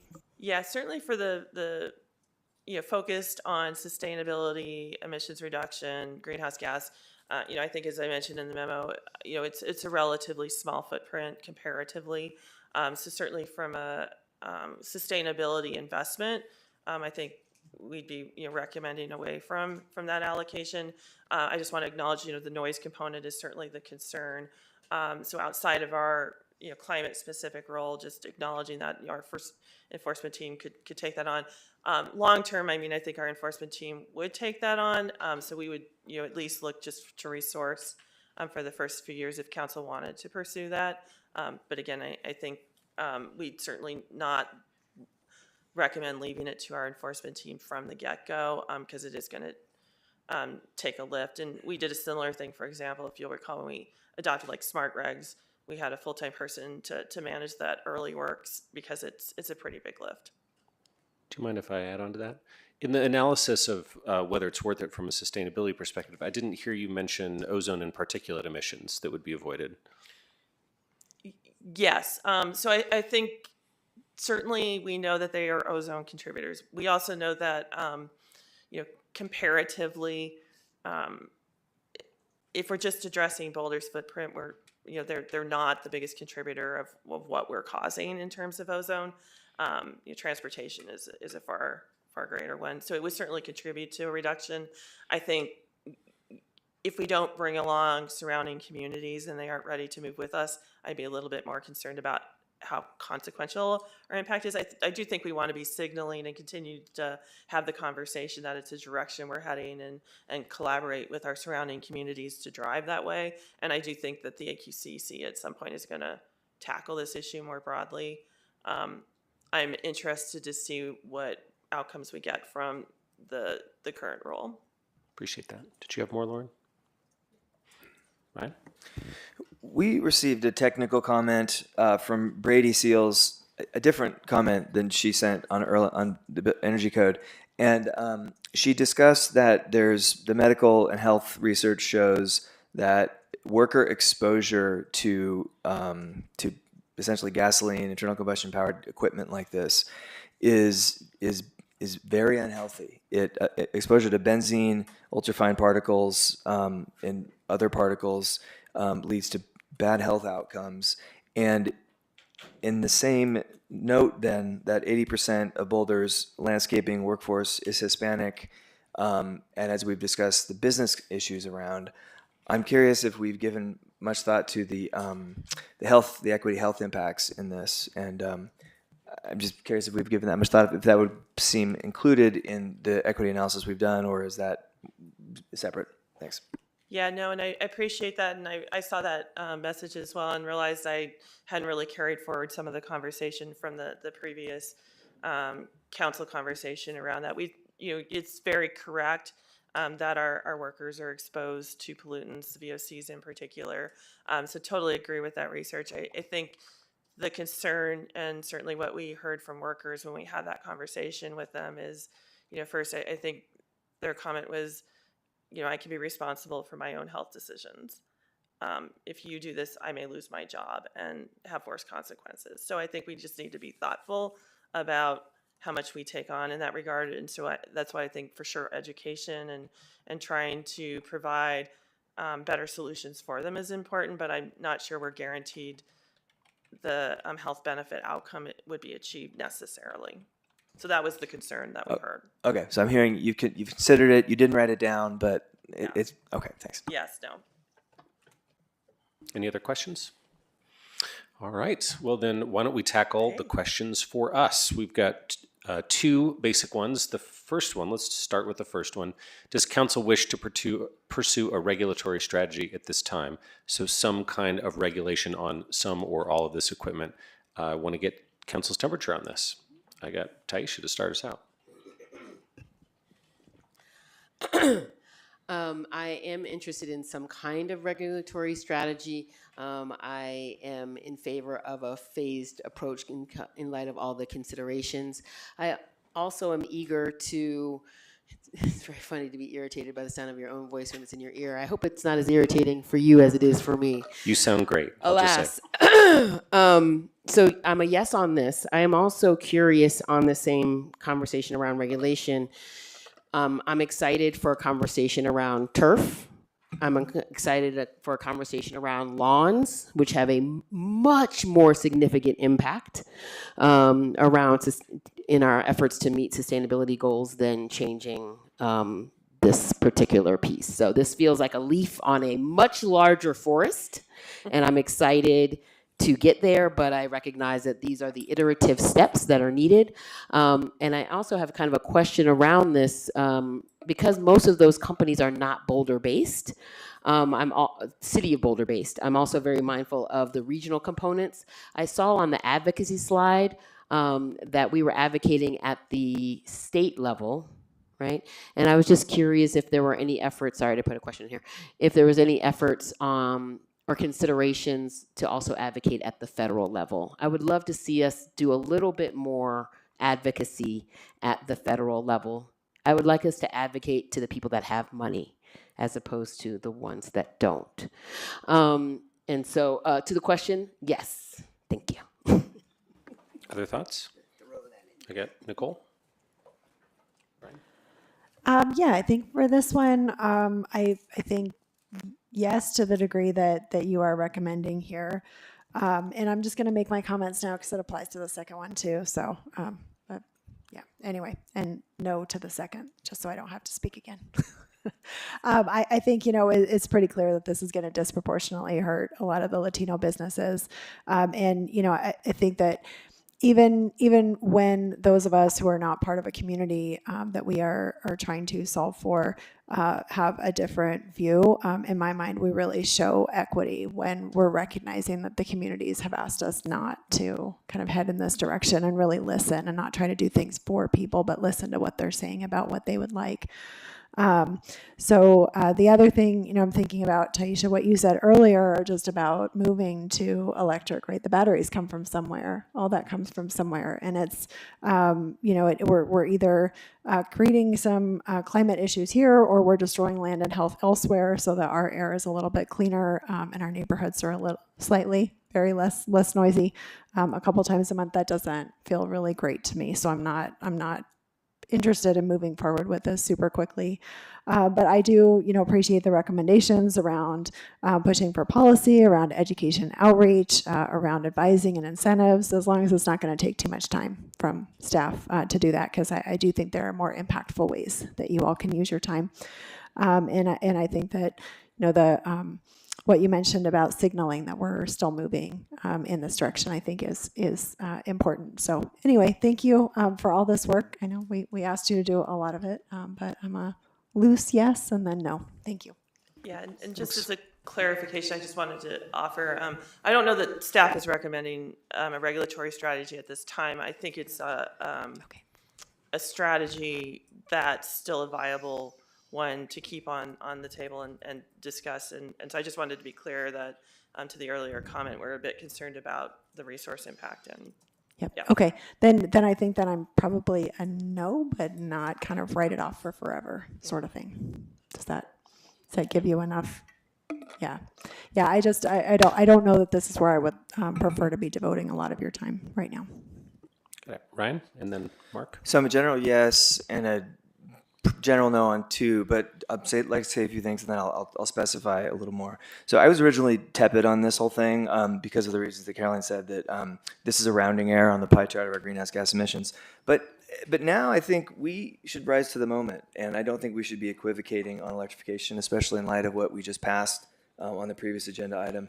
And air pollution and managing down air pollution and fossil fuels is, and given that we're in a non-attainment area, is fundamental to this whole cause. So I don't like the idea of us not being ambitious with what we can do with the technology. Speaking of which, I'm more optimistic that the technology, that there's a curve coming that looks favorable to us. I've sat with auto executives who said, you're not going to electrify pickups. I've talked to industry people who said you can't electrify semi-trucks. Emergency workers have said you can't do this with emergency vehicles. And people, pretty much everybody said you can't electrify aircraft. We've done it all. And at every turn in the electrification movement, people are pessimistic, but then innovators innovate. I think LED light bulbs used to cost like $20. Now they're like, I don't know, 20 cents. So technology forcing is what creates these things. It's the reason we have electric vehicles is because of policy that has forced technology. So I'm generally ambitious, and I think we can do a lot here. I also recognize that we are not the California Air Resources Board and don't have the kinds of powers that they do. So we need to be realistic. But if we can find ways to coalesce with other cities or partners in the region or the state to create packages of regulation and incentives at the same time, maybe through Dr. Cog, I'm not sure. I think that feels to me the most exciting. I think it feels the most consistent with our climate mission and our air quality mission. And that, I think that's mostly what I have to say. So I would like to move forward towards regulation. I'd like to do that with partners ideally. So on 1A, does council support a phase-in strategy? I'm in general interested to, yes, like I say, move towards the regulation. And then feedback. No, I'm flexible. I'd like to hear what my council member colleagues say. So, but in general, I'm interested in regulation. And I think the sales ban, I'd like to see what California just did, which is they banned sales statewide, January 1st, 2024. I understand we've tried that in Colorado before, so I don't know if next year is our year, but I'd love us to be talking about how to work and do this at a bigger scale. Thanks. I got Mark, then Matt. Okay. I want to accept the recommendations of staff on this. Look, none of us like the noise or the pollution of any of this equipment, but the costs of change are so thoroughly focused on the Hispanic community, and the costs of conversion being about 4 times the cost of gas-powered equipment, to me, outweighs my desire to, sit at my desk and not have hear any noise when someone's cutting the lawn on my neighbor's lawn. I'm sorry, that's really a first world problem, and I just don't want to go there. I just don't see this as good policy in terms of enforcement. I think it's whack-a-mole. You're going to have one person chasing around the landscape companies trying to find, the offending equipment. I mean, it's going to be absurd. And it's going to be a total waste of money to do so. Now, having said that, I'm also going to say that I've made my position on this pretty clear, but I'm now going to absent myself from the rest of this conversation. I dislike very much legislating at 10:30 at night. I really dislike legislating at 10:30 at night under these environmental conditions, which, if they're not making anybody else uncomfortable, are making me feel very uncomfortable, and I will accept whatever decision, as I always do, of what council wants to do on this matter. I've expressed myself, but I'm not going to stay for the rest of this conversation.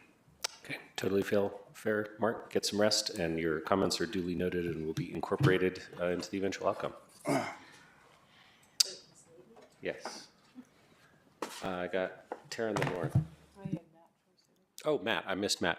Matt, you're up there on the big screen. I keep overlooking you. I apologize. I can't see him. No worries. So you have me up now, Aaron? Is that right? Yes, please. Right. Yeah, I would have thought that ominous look from above would have kept me in the queue, but maybe not. All good. It is late. Take care, Mark. Good to see you. Be well. I thought what Nicole said was pretty spot on. Yeah, I'm okay with a phased approach, but I think the bigger issue here is this is where we do the work with racial equity. This is where, as Nicole said, we listen. And if we don't listen, then this is then we're an emperor with no clothes. I mean, this is just sort of kind of ridiculous for us to not. I mean, it's kind of almost a non-starter just because of the nature of just how overwhelmingly this issue impacts a particular group in our community and communities around us. So to me, this is an obvious thing for us to slow down on, go with the phase, maintain incentives. In fact, if we want to look at increasing incentives, and it's not banning things that drives change in our country. Usually it's heavy incentives until you reach a certain market saturation that the market then takes over in its own course correction. And that's the way it was with EVs. That's the way it's been with a lot of other things. And so I think we need to be careful not to come in with too heavy of a hand. And I'll just say anecdotally, I met with 3 landscaping companies in South Boulder over the last week and a half. And I was expecting certain dialogue from them and certain reactions. But the thing that stuck out the most, it was just so direct. And each of them mentioned this in their own way, but had the same tone, which was this sort of exhaustion with the fact that, oh, here government goes again, forcing us to shoulder the burden of their greater good campaigns. I was not expecting that to be said to me. But that resonated with me that we just need to stop and listen.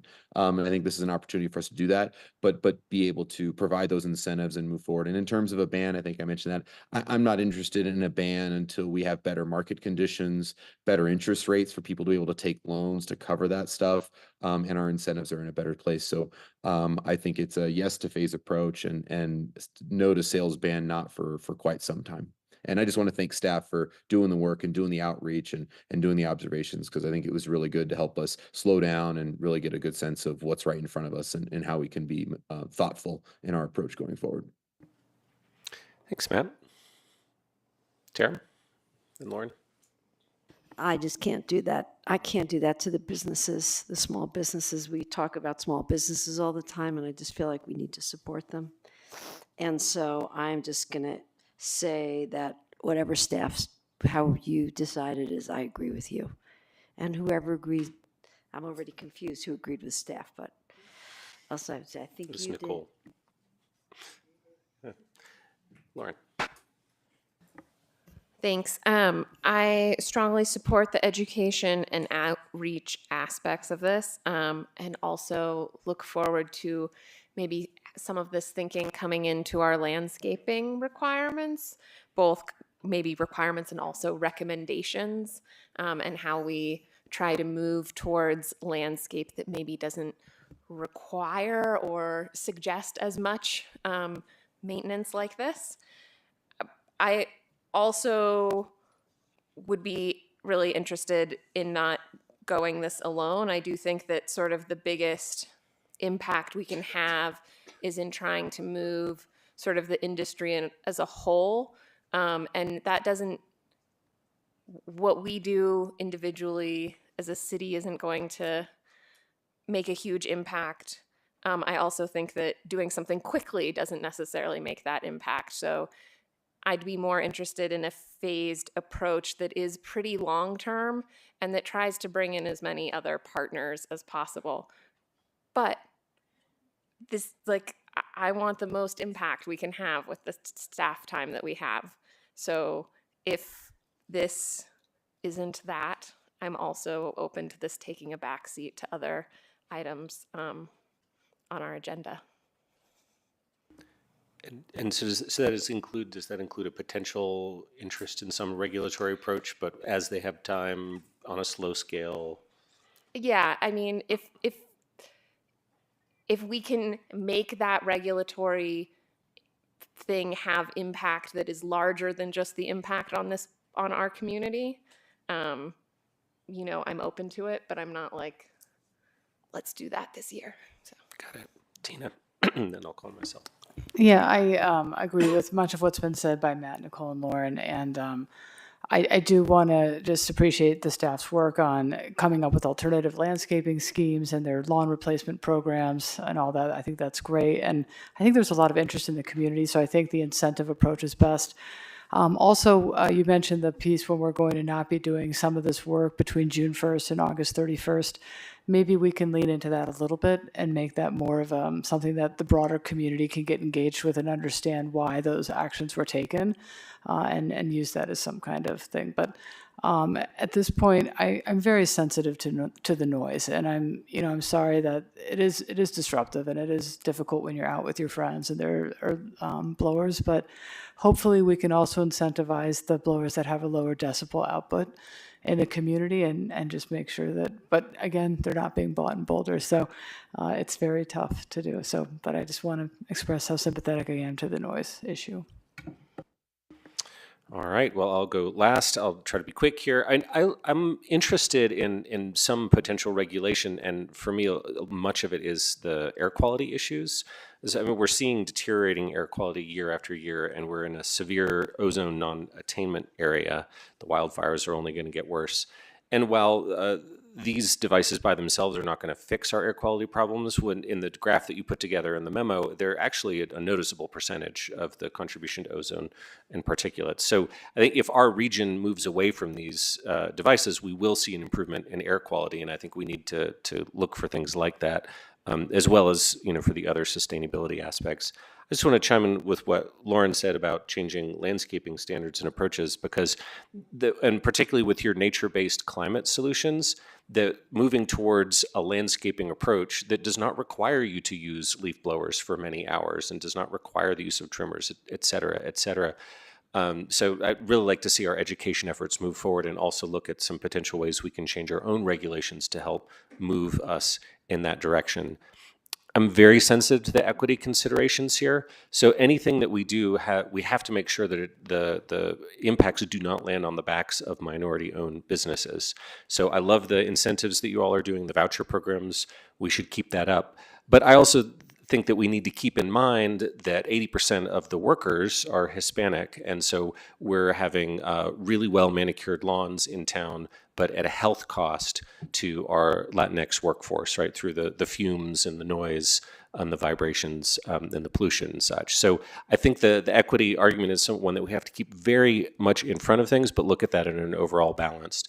So to summarize a little bit, I'm from what I'm hearing from council, you all have just heard it, but I don't think there's an appetite from anybody to rush into any kind of regulatory approach. And it sounds like there's a majority that's queasy on regulatory at all. So you all have a great set of recommendations. I think I support all of them 100%. I think all of council support your recommendations. So I think there's a lot of great work to be working on. And I know you included in your recommendations considering to keep regulatory approaches on the table, but not rush into them. So I think council is interested in continuing to think about those, but I think the clear message is this is not something we're going to implement, this year or probably next year. We're going to need to take some time with this. So does that make sense from what you've heard from council? And do you want to ask questions or respond to that? Thanks, Mayor. Jonathan Cohen, Climate Initiatives. Thanks for doing that summary. I was trying to keep track in my mind and doing some basic math on where we sat in terms of some straw polling in my head. Thanks for that summary. I think that's exactly what I heard. And just to clarify, there's not an expectation from council that we'll be bringing back any type of regulation, any type of policy this year. What I do want to commit to is that we'll continue to emphasize and focus on the incentives and the education, the information, really leaning into our racial equity instrument and what it exposed for us. I think it's really critical that we use that, because I wanted to share with you that I think we were in that camp of, well, maybe this is just an easy thing to ban. And once we ran this process through that racial equity instrument, it gave us a different outcome. And I just want to really be true to that. And I think it's really important that we do that. The other thing that I heard tonight is making sure that we're thinking about policy at a higher level, working at a regional scale, working at a federal level. I think there's some real value in tracking what's going to happen with the AQCC rules to see how that plays out. I also think we have opportunities to lead by example. Really want to give great credit to our Parks and Recreation Department, who would do an incredible job. They have been on this journey for a while. They have been electrifying most of their equipment, so we can show how that can be done in large organizations like ours. So that's all part of the information and education piece of it. And then the last piece I wanted to just summarize, I really appreciated the comments from all of you about the more holistic and broader approach. That is exactly where I believe our staff resource should be spent. The reason this came to our department in the first place was to analyze, is this an actual climate issue, is it an air quality issue, or is it not? And I think you've heard from some of our analysis, yes, there are absolutely concerns with regard to this equipment, but I would rather have my staff working on this approach where we start to think about the strands on our water cycles, how we can actually move away from needing this equipment in the first place. How do we think about standards that make us kind of get away from the idea of manicured lawns as the default? And that's the work that we're doing through Boulder and the Nature-Based Climate Solutions team. We're going to continue to emphasize that work, and I think that's going to be really impactful and important and informative as we move that forward. So I'm making sure that I am summarizing what I heard, and if there's any disagreement, please let me know. I think that covered it. Before we wrap up, does anybody want to advocate for a sales ban on equipment? Seeing none, we'll say no to that question. Yes, go ahead. What's that? Okay, we'll come. Yeah, Nicole and then Ryan. Okay, did you want to speak to that, Ryan? Well, just on that, yeah. I mean, I know in terms of our city, but I do think that to the point of coalescing and thinking about technology commercialization strategies that involve regulations and incentives with other partners around the state and maybe beyond, and with commercial providers. The way these cost curves work on electric technology is it's expensive, then it's not. And it's not because the packages, we did the work. So I agree with the Councilmember Folkerts and others who said, let's think about ways to be strategic and big-minded about it. And so eventually I would like us to get to a sales ban. And it's not the city perhaps, but it's bigger than that. Yeah, to be clear, that was about whether just the city has a sales ban, because you're already including advocacy for a potential sales ban at the state level in the work that you're doing. Yeah, correct. Great. Nicole? And I just wanted to say thank you, Jonathan, for your words and the way that you just summed that up. I mean, what you're talking about is exactly the type of transformative change that needs to happen to move our city into a place where we are emitting less greenhouse gases, but also prepared for the future that's coming. And I don't usually expect to find hope at 10:45 at night, but you gave me some, so I just wanted to thank you for that. Appreciate it. Great. Anything else on this item? Seeing none, thanks again. You all had the big night and you totally nailed it. Thank you so much for everything that you do. Thank you all. And then, don't leave quite yet, but I want to, almost done, but I want to commend my colleagues because we actually did that in 58 minutes, 2 minutes under schedule. So Nicole, you were not wrong. Well done. And so great. So can we wrap up, or are there any final thoughts? All right, seeing none, I'll gavel us closed at 10:37 p.m. Good night, everybody.